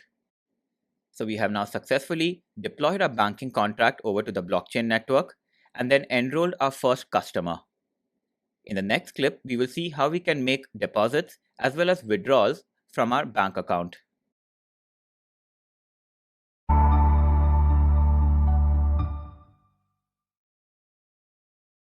In the previous clip, we created a bank in the Ethereum network by deploying this banking smart contract, and then following that, we enrolled our first customer who was credited with a bonus of 10 Ether. It is now time for this customer to make a deposit in this bank, and for that, we will need to transfer some Ether over in the transaction, given the deposit function is a payable one. So we can head over to the value field and update it with the value of 10 Ether, and then keep an eye on the Ether balance for this particular account, which is just a little under 100. Now with the Ether transfer amount specified, we can go ahead and invoke the deposit function. So this has successfully created a transaction, and we can view the details of this deposit transaction by expanding this message. And within the decoded output section, we can see the value which was returned by the deposit function, reflecting the Ether balance in the bank account for this particular account. So this has a total of 20 Ether. This includes the 10 Ether which was credited as the enrollment bonus, and the further 10 Ether which has just been deposited. We can scroll a little further down, and within the logs, we will be able to view the details for the deposit. So once again, copying the contents over and then heading over to a text editor, we can see here that the event type was a deposit and that the deposit amount was 10 Ether. The deposit amount will also be available in the value field of this particular transaction. So we can now view the contract balance and see whether the deposited 10 Ether has increased the amount of funds available in the bank itself. And yes, this confirms that the bank now has a total of 40 Ether. We can also check the bank account balance for this particular account, where it previously had 10 Ether right after enrollment, and now it has 20 Ether after depositing a further 10. So while this is the Ether balance in the bank account for this particular customer, when we take a look at the Ether balance in their Ethereum account, it now has a balance of 90 Ether as opposed to the 100 it did previously before the deposit. So in terms of the Ethereum network, Ether has made its way out of this externally owned account and into the contract account representing our bank. We will now switch over from this particular account and then use the third account in the list. So this has an Ether balance of 100. Now we can try to deposit 5 Ether into a bank account. So we specify 5 and then head over and invoke the deposit function. And this invokes an error. So this is because this particular account has not enrolled as a customer in the bank. So the require clause which we specified at the beginning of the deposit function has failed, which is why we see this error. We can now enroll this particular account as a customer by invoking the enroll function. And this time a transaction has gone through smoothly. So when we check the contract balance, the bank still has a total of 40 Ether in deposits. However, when we check the balance in this particular account, this has a total of 10 Ether in the bank. Well, now we can try to deposit 5 Ether from this particular account. So we head over to the deposit button, and on this occasion, the transaction has sailed through. We can confirm whether the bank has received this 5 Ether. So we invoke get contract balance, and the bank now has a total of 45 Ether in deposits as opposed to the 40 Ether it had just previously. We can check whether this particular account now has 15 Ether, and the answer is yes. So this deposit involved a transfer of Ether from an externally owned Ethereum account over to this bank, which is in a contract account. And the Ether balance in this externally owned account has now been reduced by 5 Ether from 100 to 95. We can now enroll a third customer in our bank. So we pick one more account from this list. So this has a total of 100 Ether in balance in the Ethereum account. And we go ahead and hit enroll. So this has generated a transaction, and we can confirm the account balance in the bank account. And this particular account now has 10 Ether in balance. So this is the third enrollee in this bank. So there won't be any more bonuses to give out for the next customer to enroll. When we check the contract balance, this still gives a value of 45 Ether. And this is because since this enrollment, no additional Ether was deposited to the bank account. Only some of the existing Ether has been allocated for the newly enrolled customer, which is why the Ether balance for this customer is still about 100. A fraction of an Ether has been used up in order to invoke the transaction to perform the enrollment. So this third customer to enroll in the bank now has a total of 10 Ether in balance. Let's say this customer now wishes to withdraw 5 of those Ethers. So we can now invoke the withdraw function, and the argument to this is the amount of Ether which needs to be withdrawn from the account. This value needs to be specified in way. So once we have noted it down, we can hit withdraw, and this has invoked a successful transaction. So the withdraw function should have transferred over 5 Ether from the contract account to the externally owned account of the one who performed this withdrawal. To view the balance in this externally owned account, we can now scroll up. And yes, this account does have a balance of 105 Ether as opposed to the 100 Ether it had just a little earlier. So 5 Ether has made its way out of the contract account representing our bank over to this externally owned account, and now the bank should have a total of 40 Ether in balance. We can now enroll a fourth customer to this bank. So for that, I'm going to select the one account which has not been used in any transaction so far. And we expect that when this particular account enrolls as a customer, it won't be given any bonus Ether. So we invoke enroll, and this has recorded a transaction. And we can view the account balance for this particular account. And as we expect, this is 0.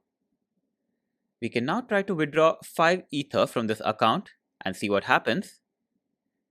And this seems to have recorded a transaction successfully. However, when we go and check the Ether balance for this account, no Ether seems to have made its way in. So in order to view exactly what happened, we can head over to the console and then expand this message. And then we can copy over the logs. And this makes it clear to us that the event which was triggered was that of an invalid withdrawal amount.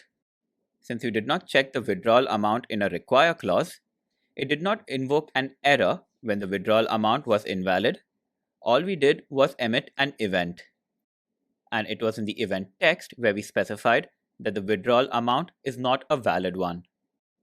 So we have now confirmed a lot of the logic which we defined within our smart contract. We were able to deploy the smart contract by depositing a total of 30 Ether as the owner of the bank.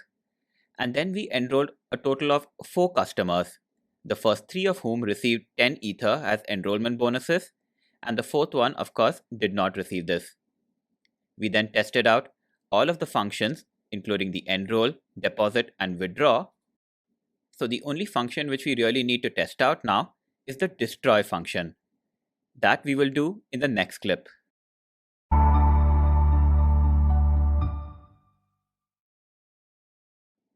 We have now successfully coded up a smart contract which functions as a bank.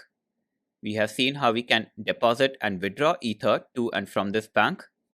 We also implemented checks to make sure that the deposit and withdrawal amounts are correct, and that only account holders with a valid balance will be able to make those transactions. And we also emitted events to record each of those transactions. There is just one function in our smart contract which we have yet to test out, and this is the destroy function. To invoke this function, I'm going to continue using the same account I did in the previous clip, where we enrolled a fourth customer into the bank. Now, this is not the owner of the bank, so when we try to invoke the destroy function, we do get an error. If you look at the definition of our destroy function, we have a require clause which states that this function can only be invoked by the owner of the bank. That owner, in my case, has an account address ending in 33C, whereas the account which I used to invoke destroy this time has an address ending in 148. So the require clause is working exactly as it is supposed to. So to invoke the destroy function, we must switch over to the owner account. So this is the first account in my list, which currently has a balance of about 70 Ether. So it started off with a balance of 100, and then 30 Ether was deposited by this owner when deploying this bank contract to the network. So when we use this account to invoke destroy, there are 2 actions of consequence which take place. First of all, the contract itself will be destroyed, which means that it will be removed from the Ethereum network. In addition, any Ether which is available as balance in that contract account will be transferred over to the owner of the bank. When we last checked the contract balance, it had a total of 45 Ether in it, but a further 5 Ether has been withdrawn since.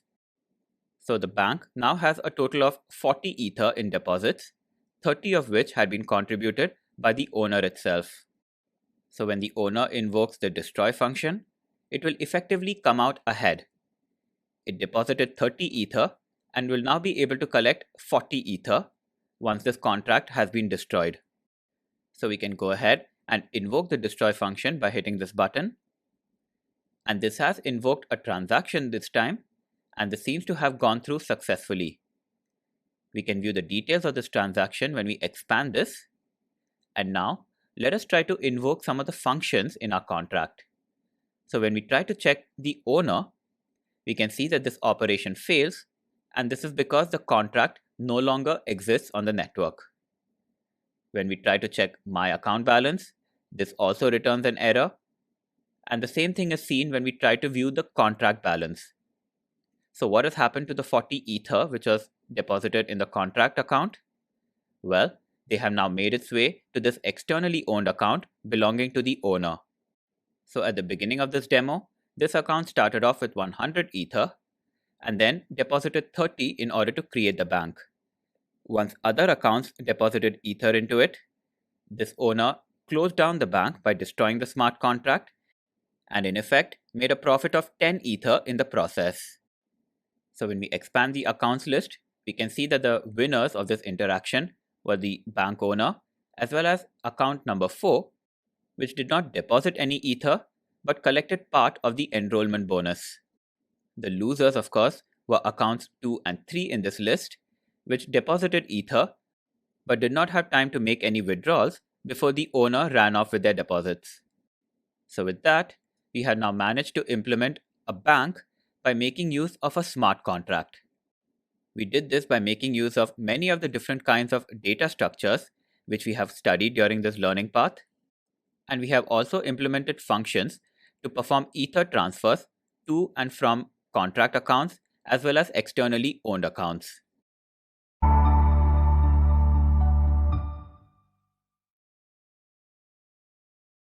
Previously in this learning path, we have discussed the fact that a smart contract can effectively serve as an escrow.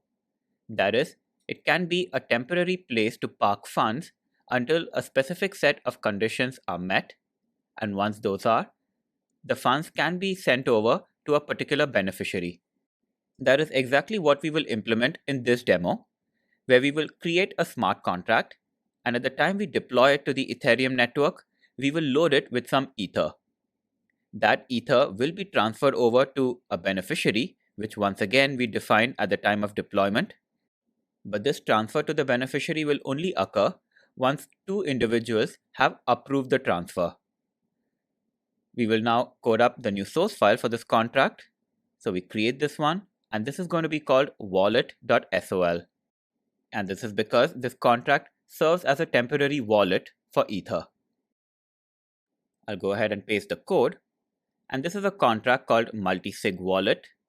And take note of the fact that we have specified the experimental Pragma since we are using some experimental features here. So within the contract, we have a few fields, which includes the minimum number of approvers required for the Ether to be transferred from the contract account over to the account of the beneficiary. The accounts of the beneficiary as well as the owner of the smart contract are also recorded here. And then following that, we have a few other members for the contract, which includes 2 mapping objects. The first of these is called approved by, and this keeps track of all of those approvers who have granted their approval for the Ether transfer to the beneficiary. The other mapping instance is called isApprover, and this is the object used in order to keep track of who is a valid approver for the Ether transfer. We also count the number of approvals obtained in this variable called approvals_num. We move along now to the constructor for our smart contract, which takes in 3 arguments. The first of these is a list of all of those accounts which are valid approvers for the Ether transfer to the beneficiary. The second argument is the minimum number of approvers required for the Ether transfer to take place. and the final argument is the address of the beneficiary itself. This constructor is the only payable function in our smart contract, so any ether which eventually needs to make its way to the beneficiary needs to be passed to this contract at the time of deployment by means of the constructor. So once a contract has been deployed by specifying the arguments to the constructor, we need to do some validation. Specifically, we need to ensure that the minimum number of approvers needs to be less than or equal to the length of the approvers array. So this clause will prevent further code from being executed unless the condition is met.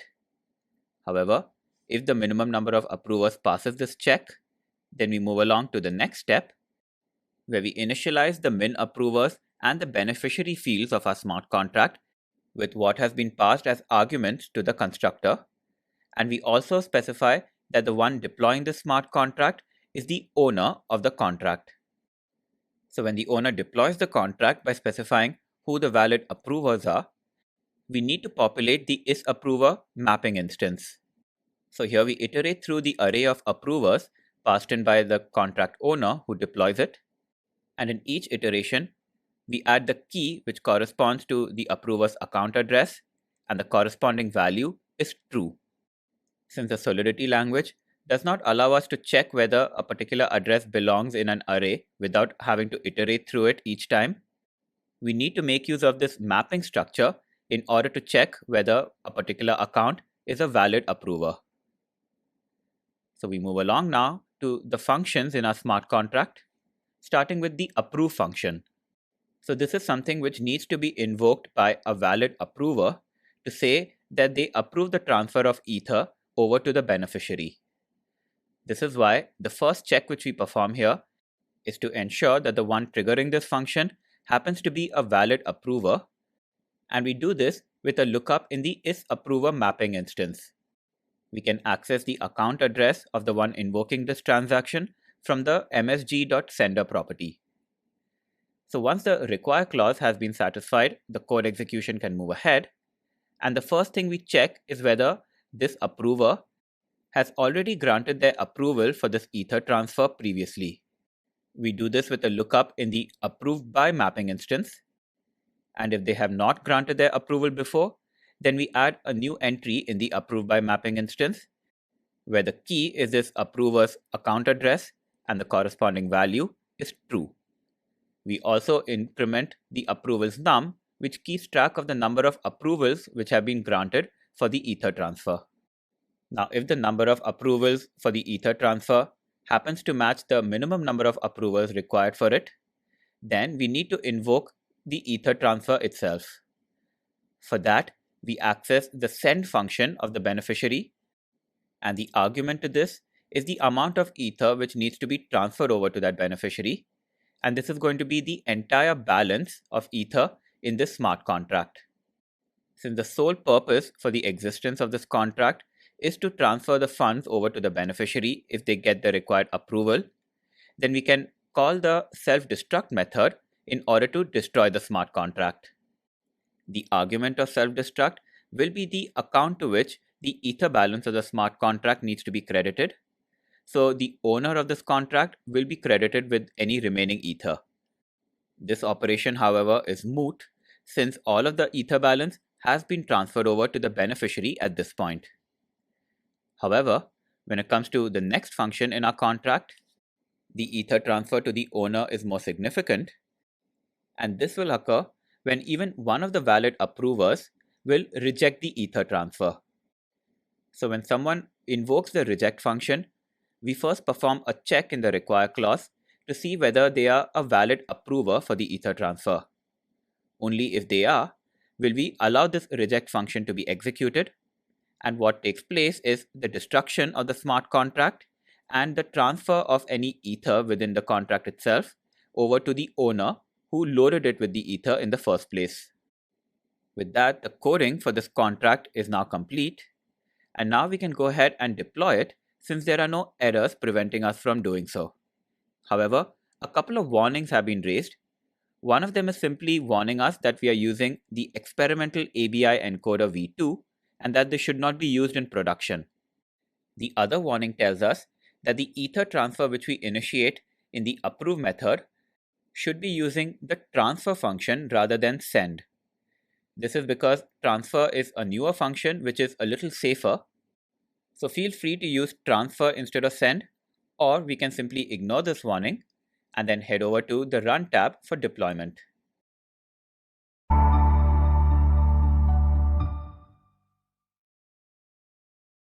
In the previous clip, we coded up a smart contract which effectively functions as an escrow.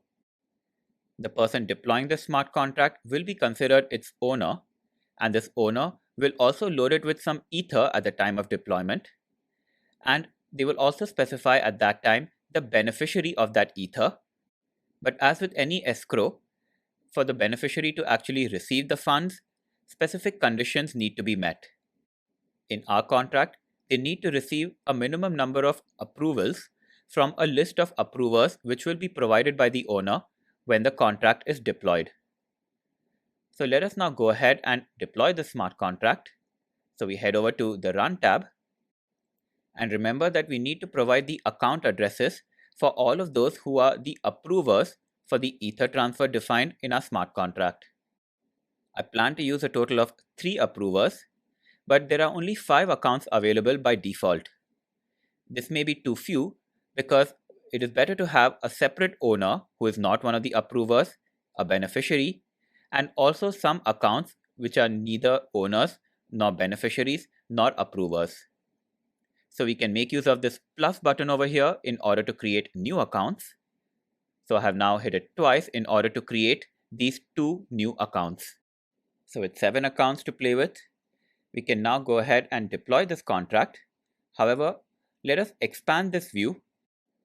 So we have 3 separate fields for the 3 arguments which need to be passed in to this constructor.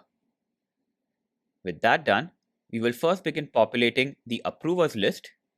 And if you plan to use 3 approvers as I am, you can follow along with me. So I'm going to head over to this list over here and select the first account and then copy over the address.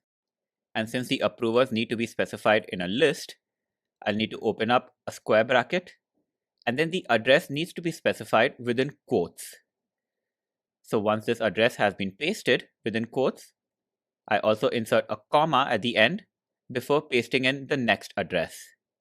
So after selecting that and then copying over the address, this address value is also pasted here. And then we enter the third approver by going over to this list and copying over that address as well. So once again, remember that the addresses must be within quotes and the entire list of addresses should be within square brackets. And since this is an array, the addresses themselves will be separated by commas. So now that we have a list of 3 approvers, we can select the 4th of these accounts here as the beneficiary.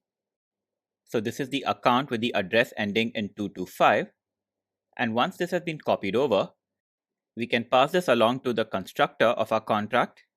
But before we do that, we set the minimum number of approvals required in order for the Ether transfer to take place. So 2 out of the 3 approvers in our list need to approve this Ether transfer in order for the beneficiary to receive the Ether. And this is the time where we will paste the beneficiary address here. And since it is already in the clipboard, we can just go ahead and paste this. And with that done, we have specified all of the arguments for this constructor. And just to summarize, this includes a list of the account addresses of the 3 valid approvers for the Ether transfer. The minimum number of approvals required for the Ether transfer to take place is 2. And the beneficiary of the smart contract is the account with the address ending in 225. So with our arguments in place, we need to ensure that we are transferring some Ether over to the smart contract. And this is the Ether which will make its way to the beneficiary once the required approvals have been obtained. So we set this to be a total of 30 Ether. And once this value has been specified, we need to pick the account which will be used in order to deploy the transaction, which will effectively be the owner of the smart contract. This is the owner who will load the smart contract with 30 Ether. And if one of the approvers were to reject the transfer, then this owner will get a refund of that 30 Ether. So I'm going to pick account number 5 in this list to be the owner of this contract. And just to ensure that it is 30 Ether which will be loaded in, that unit will need to be picked out from this dropdown. So I'm going to switch from way to Ether. So we now have everything in place for the deployment of this contract. We have picked the account which will be used for the deployment, which will also be the owner, and we have specified the arguments for the contract's constructor. With that done, it is now time for us to deploy, for which we hit the transact button here. And this deployment has invoked a transaction, and we can see that this has been deployed in the deployed contract section. This transaction can also be confirmed in the console, and when you look up at the accounts, you can see that 30 Ether has made its way out of this account with the address ending in 148. To get more details of the deployment, we can expand the message in the console. So scrolling all the way down, we can see in the decoded input all the arguments which we have passed in, and the value field confirms that this deployment took place with 30 Ether, which means that that Ether will be available as part of the contract account's balance. If the two approvals which are required are obtained, then the account balance of this beneficiary will go up from 100 Ether to 130. And in order to approve or reject the Ether transfer, we can expand this over here. And we see that the two functions defined within our contract can be triggered. To invoke one of these, however, we will need to connect as the approver. So I'm now heading back to the account section and then picking the first of these accounts, which is a valid approver.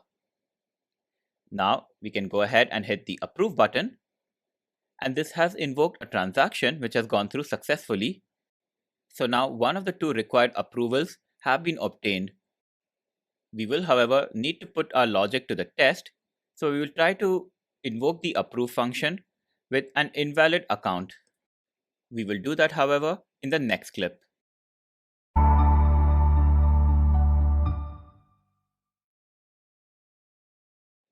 In the previous clip, we deployed a smart contract which effectively works as an escrow over to the Ethereum network.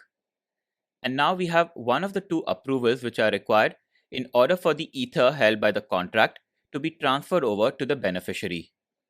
However, we do need to test the logic which we have defined within our contract. So for that, I'm now going to connect using an account which is not a valid approver for this contract. And then we can try to invoke the approve function. So on hitting this button here, we immediately get an error, and the message clearly tells us that the error is because this account is not an approver. This was caught thanks to the validation which we put in by means of the require clause. We also included a require clause in the reject function. So to test that out, we can switch the accounts to one more account which is not a valid approver, and then invoke the reject function. So this has also failed, and once again, this is because the account is not a valid approver. So far, our app is behaving exactly as it should. We can now invoke one more approval. So I'm now going to use the account of one more valid approver and then hit the approve button. This has invoked a transaction, which means it has passed the validation checks. And since this is the second approval which has been obtained for this contract, it means that the Ether transfer should have taken place. In order to confirm that, we can head over to the accounts list, and we can clearly see that the Ether balance of the beneficiary is now 130. So the 30 Ether which we had loaded in to the contract has now made its way over to this beneficiary's externally owned account. So we have now successfully tested out one of the scenarios for our escrow. That is, when the required number of approvals have been obtained. It's now time for us to test out the other scenario where one of the approvers will reject the Ether transfer and the owner of the contract will be refunded the Ether which they deposited into it in the first place. So to do that, we can head over to this deployed contract and then minimize it. We should not be able to invoke any of the functions in any case, since this contract has now been destroyed. However, I'm just going to minimize it so that it's not a distraction. So now we will redeploy this contract by once again loading it with 30 Ether. The owner of this contract will be the same account which deployed the previous version, and note down the Ether balance of this account right now, which is about 70. And with that selection done, we can use the same arguments to the constructors for the approvers and the beneficiary. And to deploy this contract, we can simply hit transact. So a new instance of the smart contract is now on the Ethereum network. You should also note that the Ether balance of this contract owner has dropped from about 70 to about 40. To interact with this deployed smart contract, we can expand this interface. And once more, we have the approve and reject buttons.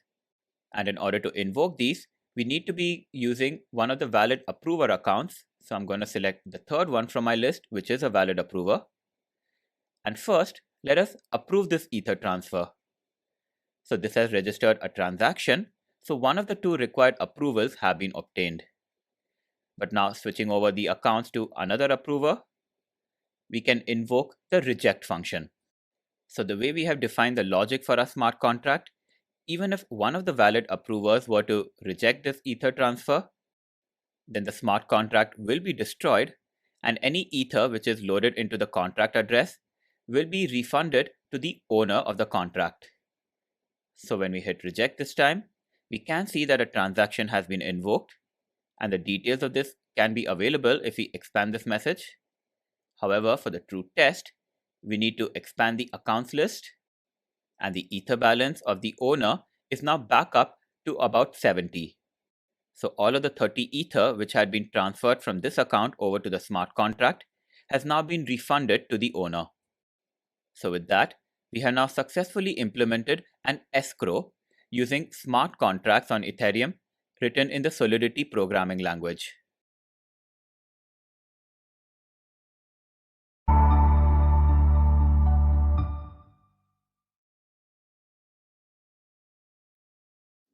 In this exercise, you will identify the purpose of the require clause when used in a Solidity smart contract. We have seen during this course that the require clause can be used in order to control the flow of execution, but you'll need to recollect how exactly it does this and what exactly the consequences are depending on the outcome of the require clause. Next, you'll summarize the actions of the Self-Destruct function. This is a special function which is available to Solidity smart contracts, and there are two specific actions which it performs. You will need to identify what exactly those are. And finally, you will access certain specific values from within a smart contract. These include the account address of the one initiating the transaction, and also the value of Ether which is transmitted as part of the transaction. Solidity supplies some globally accessible objects which can be used in order to retrieve this information. You will need to recall what exactly those are. Each of these topics were covered during this course, so please pause this video and then spend a few minutes to perform this exercise on your own. For the first task in the exercise, you needed to recall the purpose and the working of the require clause in a Solidity smart contract. When implementing the require clause in a smart contract, it will be used to check for specific conditions. Once those conditions have been met, then the code execution can proceed to the next steps. However, if these checks fail, then the code execution will be halted, and any lines of code appearing after the require clause will not be executed. So in effect, the require clause is used in order to check for the specific conditions under which code can be executed. And if the condition check fails, then any Ether which was allocated to the transaction but has not been used until that point will be refunded to the initiator of the transaction. This is what distinguishes the require clause from the assert clause, which once again performs a check for conditions and will stop code execution if those conditions are not satisfied. However, the assert clause will ensure that all of the allocated Ether, which is specified in the gas limit of the transaction, will be used up. So there will be no refunding of Ether to the transaction initiator with the use of the assert clause. Given the more forgiving nature of the require clause, this is often used to perform input validation. This will ensure that the transaction initiator will not lose a lot of ether if they have accidentally put in the wrong input, or they have simply executed a transaction in the hopes that the conditions under which they will be executed will be satisfied. Moving along now to the next task in the exercise, which was to list down the properties of the self-destruct function in Solidity. So this is a special function for smart contracts, and it should only be invoked when the contract is no longer required. This is because calling this function will delete the smart contract from the Ethereum network. And at this point, it becomes a question of what to do with any ether which is remaining as balance in the contract account representing that smart contract. This is precisely why the self-destruct function accepts an argument, which is the address of the account to which all of the ether balance needs to be transferred over. So the self-destruct function is a very useful mechanism to be implemented in smart contracts which serve a temporary purpose. We saw during the course that if we implement a smart contract to function as an escrow, which only exists for the purpose of transferring ether to a specified account, then that contract can be deleted once that transfer has taken place. That represents a very good use case for when to use the self-destruct function. Which brings us now to the last task in the exercise, which was to access specific transaction-related data from within a smart contract. So one of the pieces of information which we needed to access was the address of the account of the transaction initiator. There are in fact two ways to access this information. One of these is to use the MSG object and specifically the sender field within it. There is also the tx object which can be used for this purpose, and tx.origin will return the address which we are looking for. If this transaction which has been invoked has an ether amount being transferred along with it, then the value of this ether can be accessed from msg.value. The MSG and tx objects are universally accessible from any smart contract, and they do contain a number of fields giving us transaction-related information.